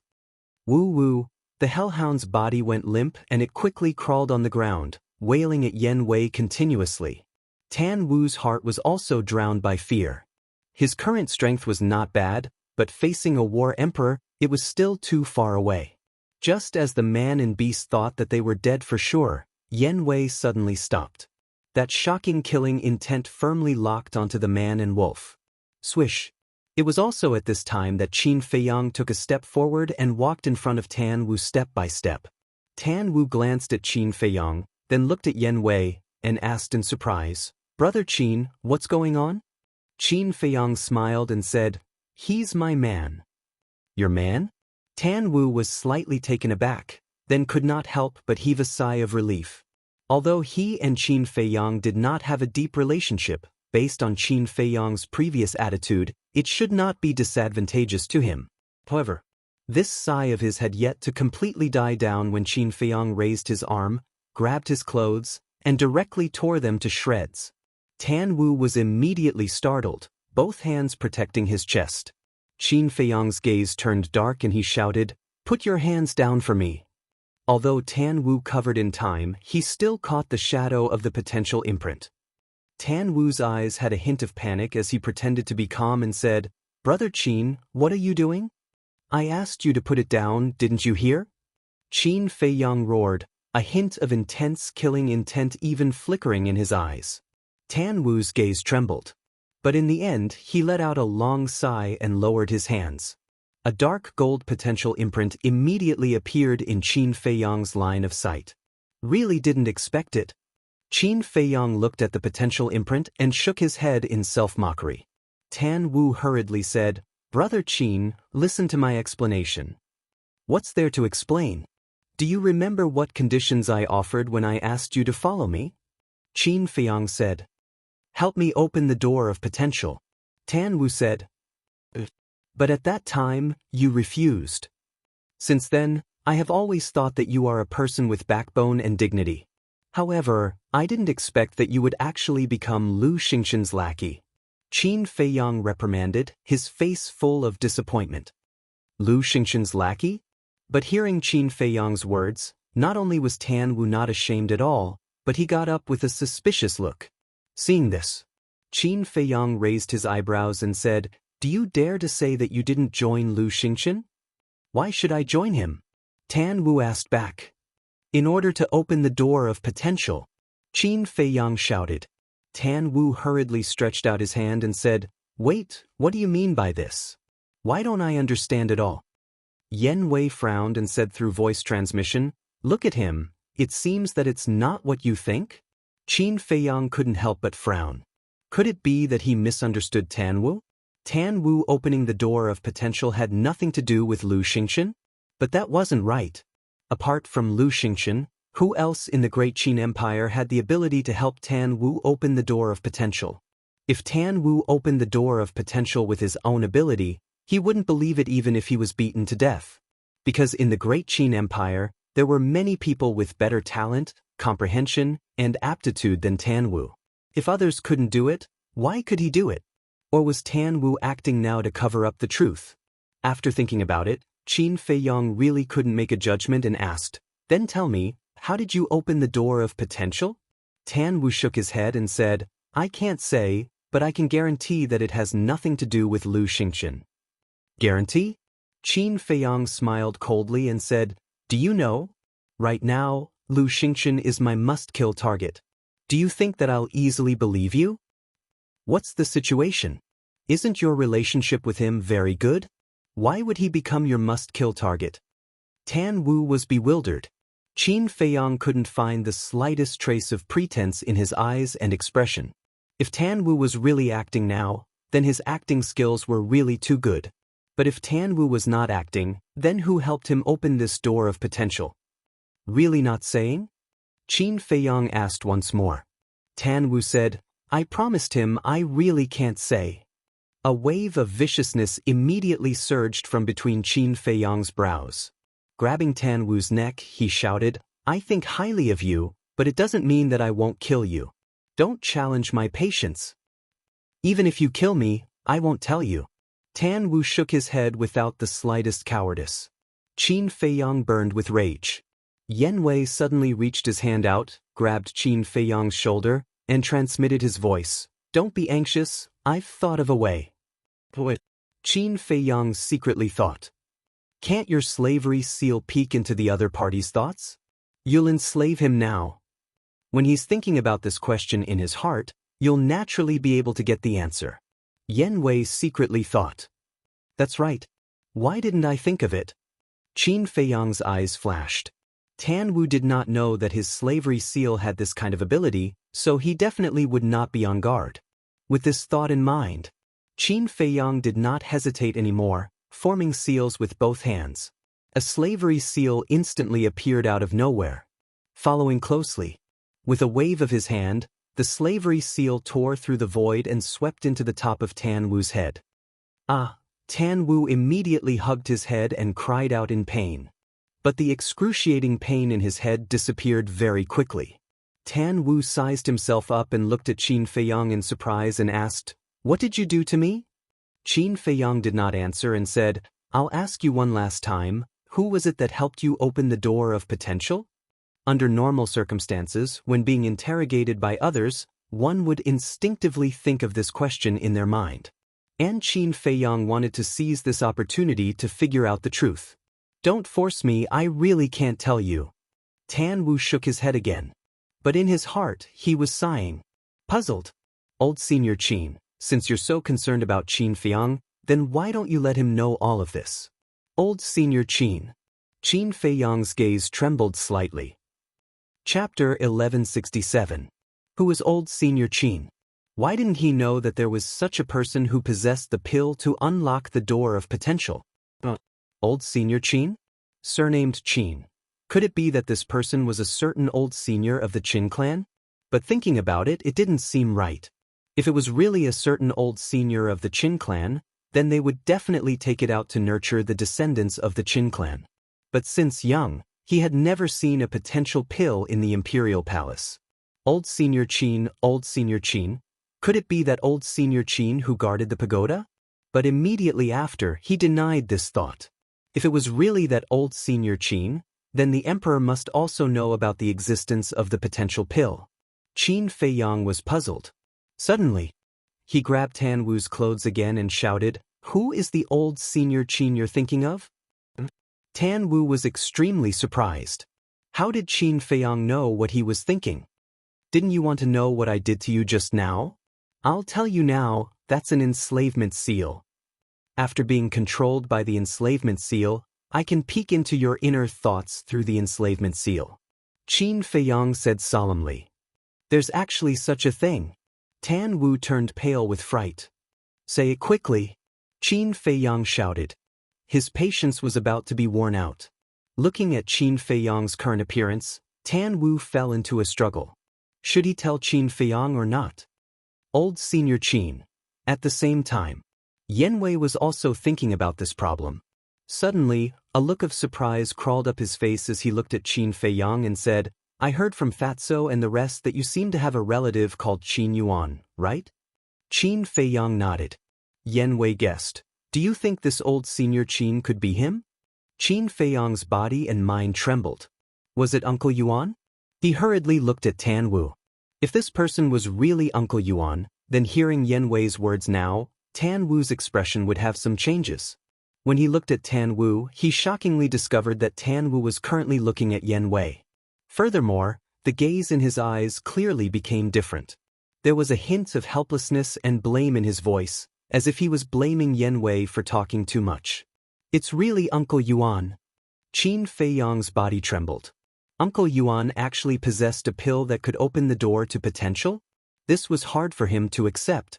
All of a sudden, he raised his other arm, his two hands forcefully grabbing the clothes on Tan Wu's chest as he shouted, Tell me, is it Uncle Yuan or not? Tan Wu's gaze flickered. A moment later, he sighed deeply and nodded. It's him. Qin Feiyang's mind buzzed. Immediately, he quivered abruptly and asked, Where is Uncle Yuan right now? I don't know. Tan Wu shook his head. Qin Feiyang roared, He already helped you open the door to potential, how can you not know? Not only did Old Senior Qin help me open the door to potential, he even helped me raise my cultivation. But this was a very long time ago. Where he is now, I really don't know. Tan Wu said helplessly. Qin Feiyang's eyes could not help being filled with disappointment. Letting go of Tan Wu powerlessly, he said, Why did he help you open the door to potential? Old Senior Qin knows that you think very highly of me, so he came to find me, asking me to assist you in the future. Frankly speaking, I really envy you. Although you were deserted by everyone back then, there are two people who have always been silently concerned about you. These two people are your mother and Old Senior Qin. Especially Old Senior Qin. Although he didn't meet you these few years, he has always been paying attention to your situation. Furthermore, for your future development, he has even been secretly helping you nurture a force. Tan Wu said. Mother, Uncle Yuan. Qin Feiyang lowered his head and muttered. Gradually, his face brimmed with a happy smile. That's right. He was not alone. Because no matter what happened, Uncle Yuan and his mother would not leave him. Furthermore, he even had an additional group of companions by his side now. Qin Feiyang raised his head, looked at Tan Wu and asked, What force? At that time, he just mentioned it in passing. I don't know the details either. But from his words, I can tell that this force is still growing right now. When the day comes when it grows up, this force will definitely shock heaven and earth, making ghosts and gods weep. Tan Wu said, his eyes filled with confidence. Qin Feiyang frowned and said, "You're one of them?" Sort of. Tan Wu nodded. "Uncle Yuan, thank you." Qin Feiyang looked at the horizon and muttered. Actually, he already knew long ago that Uncle Yuan had always been paying attention to him. But the matter of helping him nurture a force, if Tan Wu did not say, he would probably still be kept in the dark. And Uncle Yuan doing this was also completely for his sake. Because if he knew about these things, he would definitely develop a reliance heart. With reliance, he would definitely become lazy. Qin Feiyang retracted his gaze, looked at Tan Wu and asked, "In the past, I invited you time and time again, but you refused. Why did you suddenly agree to assist me now?" Forced by the situation. Seeing everyone get stronger day by day, while I'm still making progress in the same place, I feel anxious. The other factor is old Senior Qin. Old Senior Qin is a person of virtue and prestige, someone I admire. Don't think that I'm following you. Actually, I'm following old Senior Qin. Tan Wu said with a smile. Qin Feiyang shook his head helplessly and said, "Looks like in your eyes, I still don't have the qualifications for you to follow." "You can say that." Tan Wu nodded. Veins immediately popped out on Qin Feiyang's forehead and he said, "Aren't you afraid of offending me?" Tan Wu smiled and said, "Are you that kind of petty person?" Qin Feiyang shook his head and smiled, removing the slavery seal. He believed in Uncle Yuan's vision. Since he was nurturing Tan Wu, then he definitely trusted Tan Wu 100%. However, Uncle Yuan grasping the medicinal pill to open the door of potential was truly somewhat beyond his expectations. This old man, he could not see through him more and more. Qin Feiyang shook his head, restrained his emotions and asked Tan Wu, "Weren't you at the temple? Why did you return to He province?" "Isn't it because of it?" Tan Wu pointed at the Hell Divine Hound. Qin Feiyang glanced at the Hell Divine Hound and asked suspiciously, "What do you mean?" "This has to start from a long time ago. I believe you guys must have heard of the legend of the Devil Dragon Mountain Range." Tan Wu said. Qin Feiyang, two people nodded.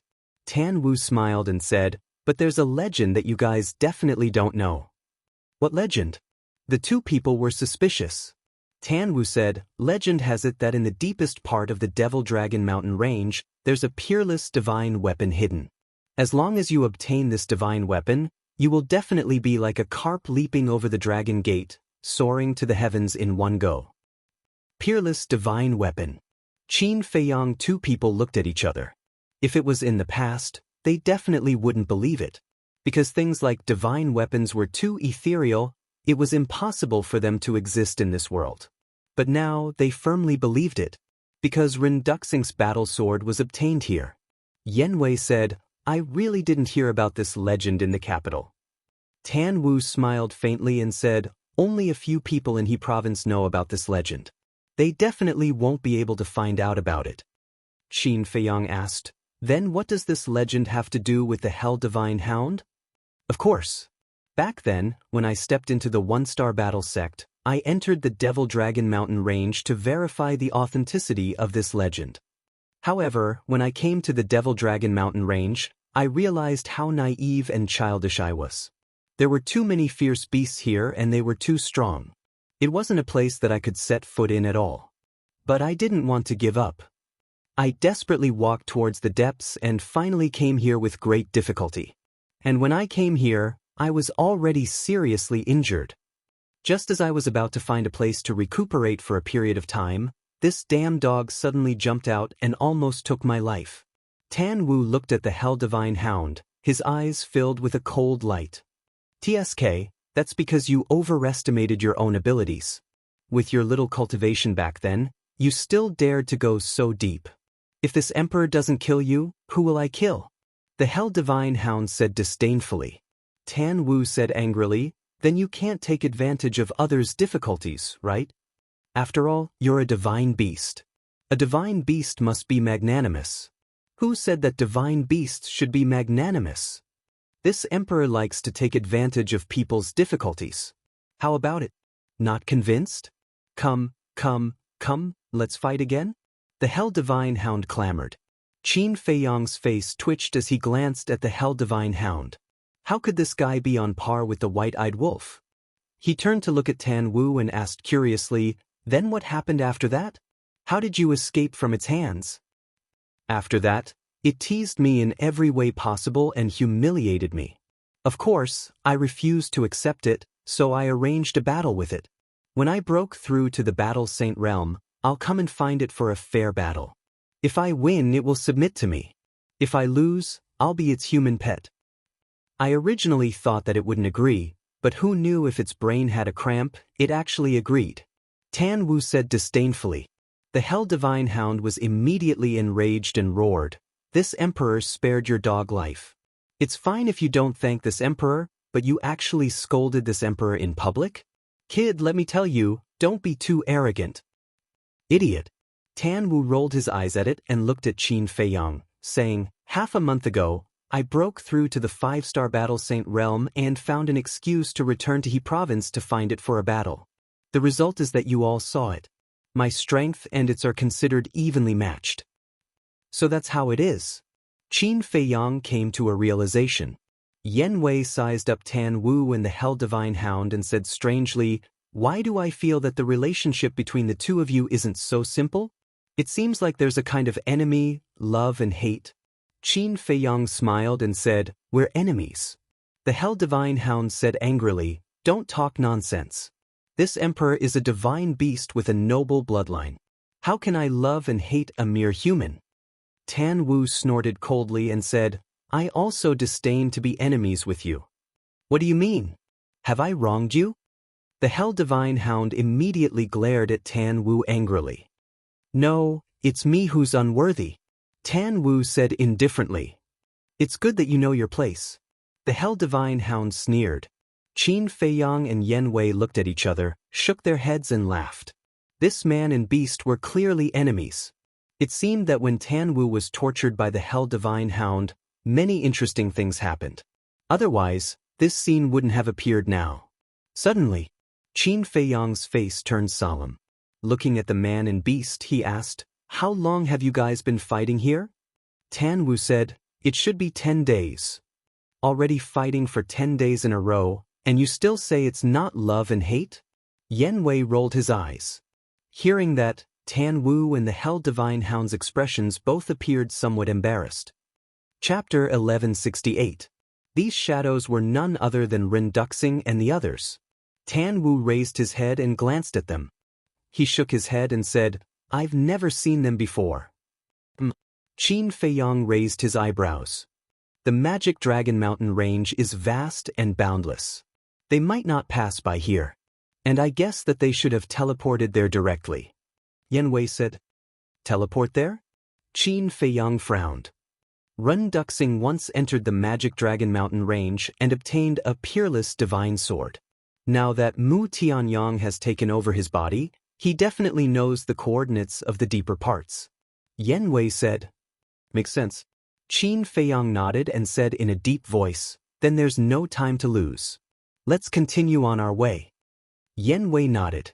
With a wave of his hand, he swept up Qin Feiyang and rushed towards the depths of the mountain range. Peerless divine sword, possession. Listening to the conversation between the two, Tan Wu's face was full of suspicion. What was going on? "Wait for me." Seeing that Qin Feiyang was about to disappear at the end of the mountain range, Tan Wu quivered and hurriedly shouted at the two of them, chasing after them. The Hell God Hound was stunned for a moment before chasing after them. At the same time, hearing Tan Wu's voice, Yen Wei turned to look at Qin Feiyang. Qin Feiyang pondered for a moment and nodded to Yen Wei. Yen Wei immediately slowed down. Not long later, Tan Wu chased after them and asked suspiciously, "Where are you guys going?" Yen Wei said, "The deepest part of the Magic Dragon Mountain range." Tan Wu's eyes lit up and said, "Can you bring me along? I've long wanted to go deeper to take a look." This, Yen Wei hesitated. Qin Feiyang frowned. "It's very dangerous, and we might not even be able to return." "It's fine. Anyway, you're here. If we encounter any danger, just let me go to the castle. Tan Wu smiled and said. Qin Feiyang smiled helplessly and said, I'm just afraid that I won't have the chance to send you to the castle. Is it that dangerous? Tan Wu was bewildered. Life is unpredictable, who knows? Qin Feiyang said. At this moment, the Cerberus also caught up. It looked at Qin Feiyang and asked, Can you take me with you? Qin Feiyang was astonished. Aren't you afraid of death? The Hell God Hound said disdainfully, Am I the kind of person who is afraid of death? You're a dog, not a human. Tan Wu rolled his eyes. The Hell Divine Hound immediately opened its bloody maw and pounced towards Tan Wu. Yen Wei shook his head and smiled. With them accompanying me, I won't be too lonely. Qin Feiyang couldn't help but shake his head and laugh. Yen Wei brought 2 people and 1 beast and turned into a stream of light, rushing into the depths like lightning. Brother Qin, why did you say that I joined Lu Xingqian just now? And what peerless divine sword, what possession, what Mu Tianyang, what's going on? At the same time, East State City. To the east of the city, there was a desolate canyon. At this moment, one figure after another descended in the sky above the canyon. The leader was a white-haired old man. It was the Imperial Preceptor. Behind the Imperial Preceptor was a group of black-clothed people. There were men and women, old and young.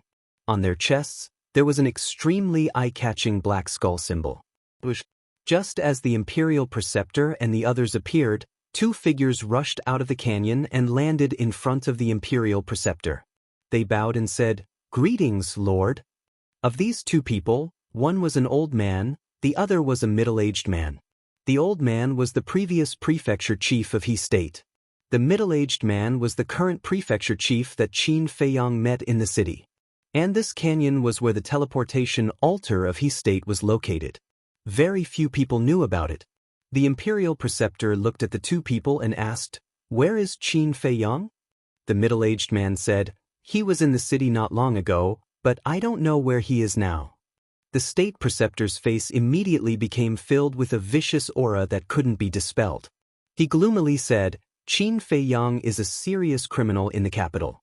You saw him, yet you didn't apprehend him in time and instead allowed him to leave. Do you know that this State Preceptor can sentence you to death right now? Spare me, Lord. The middle-aged man trembled and hurriedly knelt in the void to beg for mercy. He was also bitter in his heart.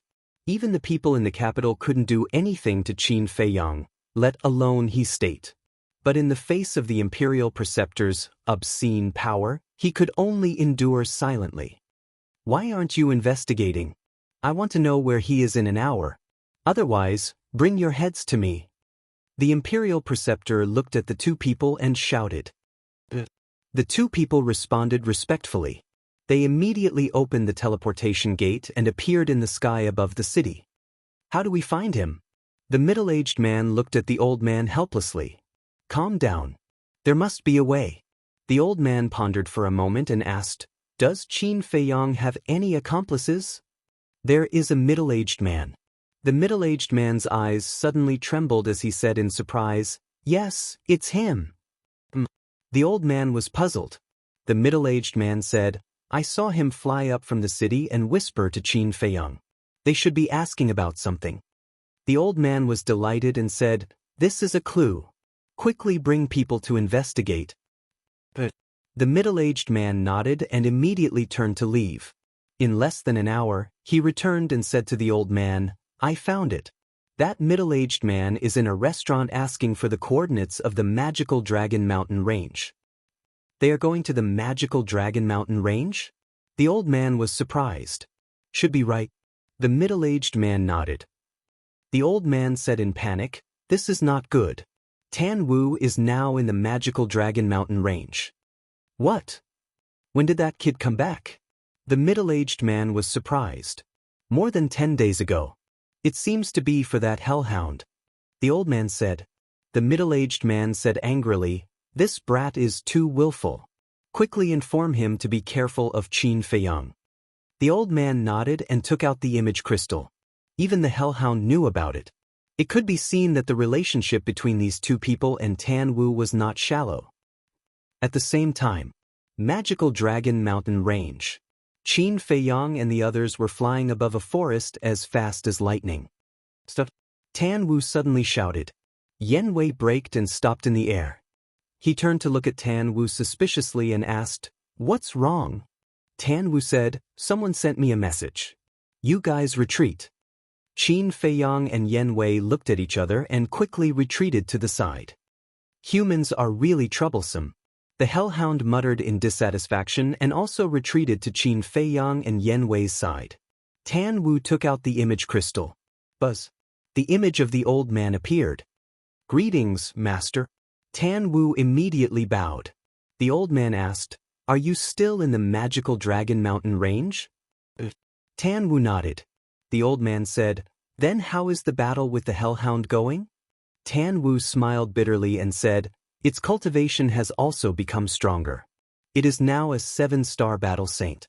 If it continues, it should be a situation where both sides suffer. To be able to fight it to a draw in such a short period of time, you are not bad." The old man smiled, his face full of gratification. Then his face turned serious and he said in a deep voice, "You have to be careful these few days." "What's wrong?" Tan Wu asked. The old man said, "According to this old man's inquiry, Qin Feiyang may have also entered the Magical Dragon Mountain Range." Tan Wu was slightly stunned. He glanced at Qin Feiyang, who was not far away, and pretended to be surprised. He looked at the old man and asked, "Why did Qin Feiyang come to the Magical Dragon Mountain Range?" "I don't know. But now, the Imperial Tutor has personally led people into our He province.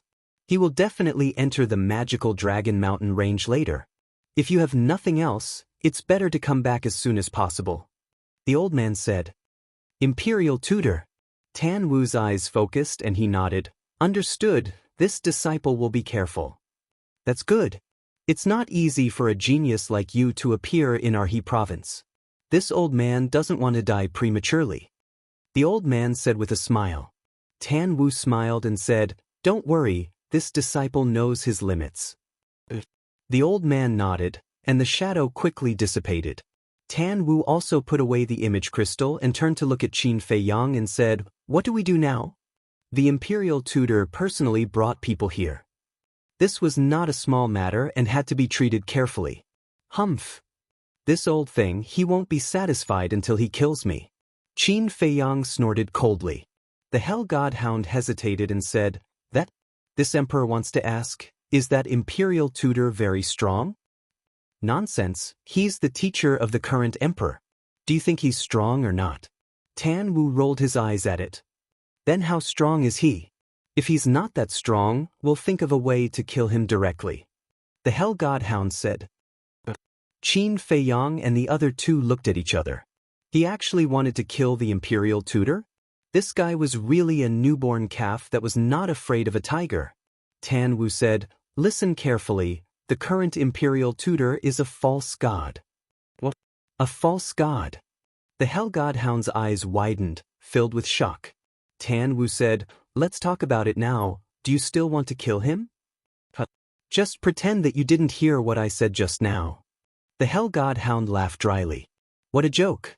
Wasn't it courting death to provoke a false god?" Tan Wu rolled his eyes and looked at Qin Feiyang, saying, "If I'm caught by the Imperial Tutor, I'm fine, but you'll definitely be doomed. If he wants to catch me, it won't be that simple." Qin Feiyang's eyes flickered. "What do you mean?" Tan Wu was suspicious. Qin Feiyang said with a faint smile, "Actually, the Imperial Tutor's arrival is exactly what I'm looking forward to." "What do you mean?" Tan Wu was surprised. After Ren Duxing was possessed by a wisp of Mu Tianyang's divine consciousness, his methods are very terrifying. With the strength of the few of us, it's not enough to fill the gaps between his teeth. Therefore, I need someone stronger to deal with him. And this Imperial Tutor is undoubtedly the best candidate. Qin Feiyang sneered, a cold light flashing in his eyes. Yen Wei suddenly said, "I understand, your goal is to let them fight each other. If I didn't want people to know my whereabouts, I wouldn't have stood there openly in the capital of He province. And I wouldn't have let you directly use your true face to inquire about the coordinates of the demonic Dragon Mountain range. Qin Feiyang said. I see. Yen Wei suddenly understood, shook his head and said with a smile, you deliberately left clues to let them find our whereabouts, and then led them to the demonic Dragon Mountain range. Qin Feiyang smiled faintly and said, these two people are not good people. Let them fight first, and then we'll come out and reap the benefits in the end. Brilliant. Tan Wu gave a thumbs up. As soon as he entered He Province, he began to make arrangements. It seemed that this person was already unwilling to be a chess piece. It was really exciting. We'll see a good show soon. Let's go. Qin Feiyang said with a smile. Yen Wei also smiled playfully and continued on his way with 2 people and 1 beast. At the same time, outside the capital, in the canyon, Tan Wu's master also told the imperial tutor about Qin Feiyang's whereabouts. Chapter 1169. Time flew. Night fell again. The demonic Dragon Mountain range was particularly quiet at night. Only the occasional sound of insects could be heard. A stream of light cut through the sky and landed on a mountain peak. It was Qin Feiyang and his group. After landing on the mountain peak, the group immediately turned around and looked at the void behind them. From afar, they could faintly see a blurry light figure rapidly approaching them. Yen Wei frowned. Why is there only one person? Is it not the imperial tutor? Qin Feiyang's eyes flickered as he whispered, the demonic Dragon Mountain range is so big, they don't know where we are going? They will definitely split up to find us. While they were talking, that light figure was getting closer and closer. Qin Feiyang and the rest also restrained their auras to the extreme. Finally, Qin Feiyang saw the person's true face. It was a middle-aged man with thick eyebrows and big eyes. He had a strong body and was 9 meters tall. The aura exuding from his body was extremely strong. Can you see through his cultivation? Tan Wu asked. Yen Wei shook his head. No. Qin Feiyang suddenly said, his cultivation is definitely not lower than a 5-star combat emperor. The 2 men and 1 beast's expression changed. Swoosh. Qin Feiyang waved his hand and led the 2 men and 1 beast into the ancient castle. Not long after they entered the ancient castle, the middle-aged man did not stop at all and swept across the sky above the mountain peak. Inside the ancient castle. Hello everyone. Tan Wu smiled and greeted Fatso and the rest. Other than the double-winged snow eagle, Yen Wei, Phantom Snake Emperor, Viper and Dan Wangkai, everyone was considered old acquaintances. So, Fatso and the rest also smiled and nodded at Tan Wu. So strong. When he noticed Viper and Dan Wangkai, Tan Wu's pupils constricted slightly. Then he looked at Qin Feiyang and asked, they are also your subordinates? Friends. Qin Feiyang said. Tan Wu was slightly taken aback and said emotionally, your foundation is getting stronger and stronger. Qin Feiyang sighed. It's a pity that my own strength is still not enough to bring it to the table. Tan Wu smiled faintly and said, with your cultivation speed, catching up to them, even surpassing them, is just a matter of time. Qin Feiyang shook his head and smiled. Tan Wu said, oh right, how did you determine that person's cultivation just now? The symbol on his chest. Qin Feiyang said, a cold light flashing in his eyes. Logo? Tan Wu, Yen Wei, and the Hell God Hound looked at each other. They could see a trace of doubt in each other's eyes. Qin Feiyang said, there's a black skull symbol on his chest. Tan Wu nodded. He had also noticed this. Qin Feiyang said, that's the symbol of the inner hall of the law enforcement hall. Inner hall? Tan Wu was bewildered. Having been in the divine hall for so long, he naturally had a good understanding of the law enforcement hall. The law enforcement hall was personally controlled by the state preceptor. Every person inside was rather powerful. And the law enforcement hall was also the place that all the disciples of the divine hall did not want to go to the most. Because once they entered the law enforcement hall, it would definitely be a situation of 9 deaths and 1 life. But he had never heard of the inner hall before. Those law enforcers that you usually see are only people from the outer hall. And the law enforcers of the inner hall are even more mysterious than the law enforcers of the outer hall. They never easily appear in front of people, because they are death warriors secretly groomed by the emperor and the state preceptor. Each one of them is a 1 in 10,000 ruthless character. They will only appear when there's a particularly major emergency. Qin Feiyang said in a deep voice. There's actually such a group of people. Tan Wu was tongue-tied. Qin Feiyang said, this muddy water in the imperial capital is deeper than you imagine. Tan Wu asked, then are they the emperor's trusted aides or the state preceptor's trusted aides? Under the heavens, all lands belong to the emperor. Logically speaking, everything in the Great Qin Empire should belong to the emperor, including these law enforcers of the inner hall. In the past, I thought so too. But now, after experiencing so many things, I've changed some of my views. I feel that whether it's the people from the outer hall or the law enforcement hall, they should all be the state preceptor's trusted aides. Qin Feiyang said in a deep voice. Tan Wu said in shock, you suspect that the state preceptor wants to usurp the throne? Who knows? Qin Feiyang shrugged his shoulders. Tan Wu took a deep look at Qin Feiyang and asked, then what are the conditions to enter the inner hall? Qin Feiyang said, first of all, cultivation. The lowest is a 5-star combat emperor. Tan Wu was secretly speechless. He really did not expect that there was such a mysterious department hidden in the imperial capital. It was so strong that it made people afraid. Qin Feiyang's gaze flickered slightly. He looked at Tan Wu and said, I think you should go back. Tan Wu raised his eyebrows. Don't misunderstand. I'm not looking down on you. I'm just afraid of implicating you. If the state preceptor finds out that you're with me, do you know what the consequences will be? Moreover, the people he brought this time are from the law enforcement hall's inner hall. I really don't have the confidence to protect your safety. Qin Feiyang said. Tan Wu's expression was uncertain. The Hell Godhound said, hey, if you stay now, not only will you not be able to help him, you will only drag him down. Why do you care? Tan Wu glared at it angrily. The Hell Godhound snorted coldly and said, don't be unhappy. This emperor is telling the truth. Scram. Tan Wu's face was pitch black and his veins were bulging. TSK, you don't know what's good for you. The Hell Godhound pursed its lips.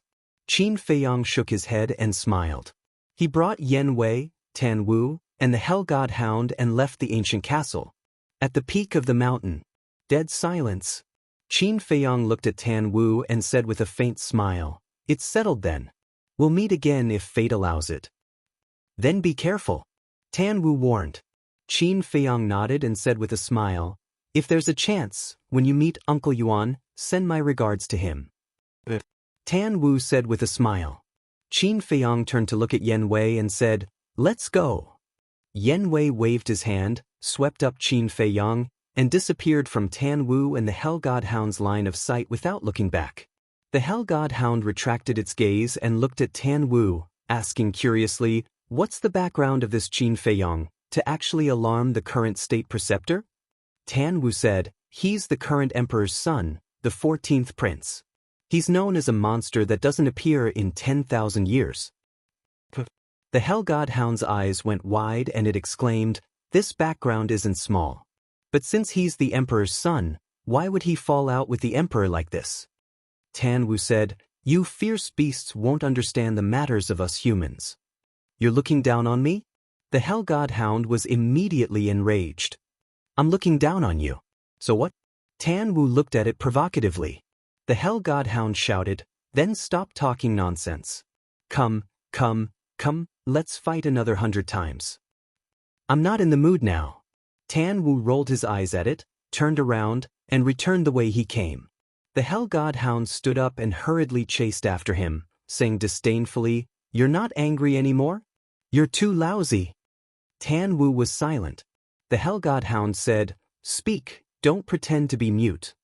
Aren't you annoying? Tan Wu was furious. The Hell Godhound waved its paw disdainfully and said, but then again, although Qin Feiyang has a few war emperors by his side, the people of the law enforcement hall's inner hall are far stronger than them. Moreover, there's the state preceptor, a fake god. Is Qin Feiyang their match? You don't have to worry about that. I understand Qin Feiyang. If he isn't confident, he won't take the risk. Tan Wu smiled confidently. Early morning. When the first ray of sunlight shone on the Demon Dragon Mountain range, everything began to gradually wake up. Chirp. The roars of the fierce beasts and the sharp cries of the birds resounded in the mountain stream, echoing in the air. Under the lead of Yen Wei, Qin Feiyang was like a meteor, streaking across the sky like lightning, disappearing into the end of the mountain range. With the state preceptors group leading the way, they almost didn't encounter any fierce beasts along the way. Even if there was, with Yen Wei's current strength, he could easily deal with it. Unknowingly, they had already entered the depths of the Demon Dragon Mountain range. The fierce beasts here were even stronger, almost all of them between the 7-star War Saint and the 9-star War Saint. Occasionally, they would encounter a War Emperor-level Beast King. But even here, Qin Feiyang did not sense the mysterious power that was rumored to be able to plunder the life force of living beings. Suddenly, a War Emperor-level Beast King roared out from the mountain stream, opened its bloody mouth, and pounced towards Qin Feiyang. It was a red bull with a body of more than 100 feet, like a small mountain, ferocious and awe-inspiring. Seeing this, Yen Wei's gaze turned cold. He used the 9 steps of the demon and stepped on the bull's head. Accompanied by a loud crack, the bull's head was split into pieces on the spot. Reckless. Yen Wei snorted coldly, turned his head to look at Qin Feiyang and said, "Shouldn't you be preparing?" "It's time to prepare." Qin Feiyang muttered to himself, and a bloody kill word instantly appeared between his eyebrows. His long hair, eyes, and even his skin were drowned in blood at a speed visible to the naked eye. Very quickly, he turned into a killing god, his murderous aura soaring to the heavens. At the same time that the kill word was activated, the blood in the bull's body crazily gushed out, continuously flowing into Qin Feiyang's forehead. In less than 3 breaths, the bull's blood was sucked dry and turned into a dried corpse. The two of them continued forward. Not long after, they saw a battlefield. The mountains and rivers were shattered, and the earth was cracked. But in the middle of the battlefield, there was a War Emperor-level Beast King lying on the ground. It was a huge black tiger, but it was already dead, its entire body dripping with blood. According to the wound, the giant tiger should have been dead for 3 to 4 hours. As for how it died, it was easy to imagine that it must have died at the hands of the inner hall's law enforcers. Although this giant tiger had the cultivation of a war emperor, its corpse was not of much value to those law enforcers. Because as the law enforcers of the inner hall, they had resources and wealth, so they did not care about this at all. However, to Qin Feiyang, this was a great treasure. The blood in the giant tiger's body had all been absorbed by him. His aura had also become stronger and stronger, and the murderous aura that exuded from his body had also become more and more astonishing. As for whether or not the imperial tutor would discover his aura, he was not worried at all. Because, whether it was the imperial tutor or the law enforcers of the inner hall, they were all faster than Yen Wei. Perhaps the imperial tutor and the others had already entered deeper into the Magic Dragon Mountain range. So,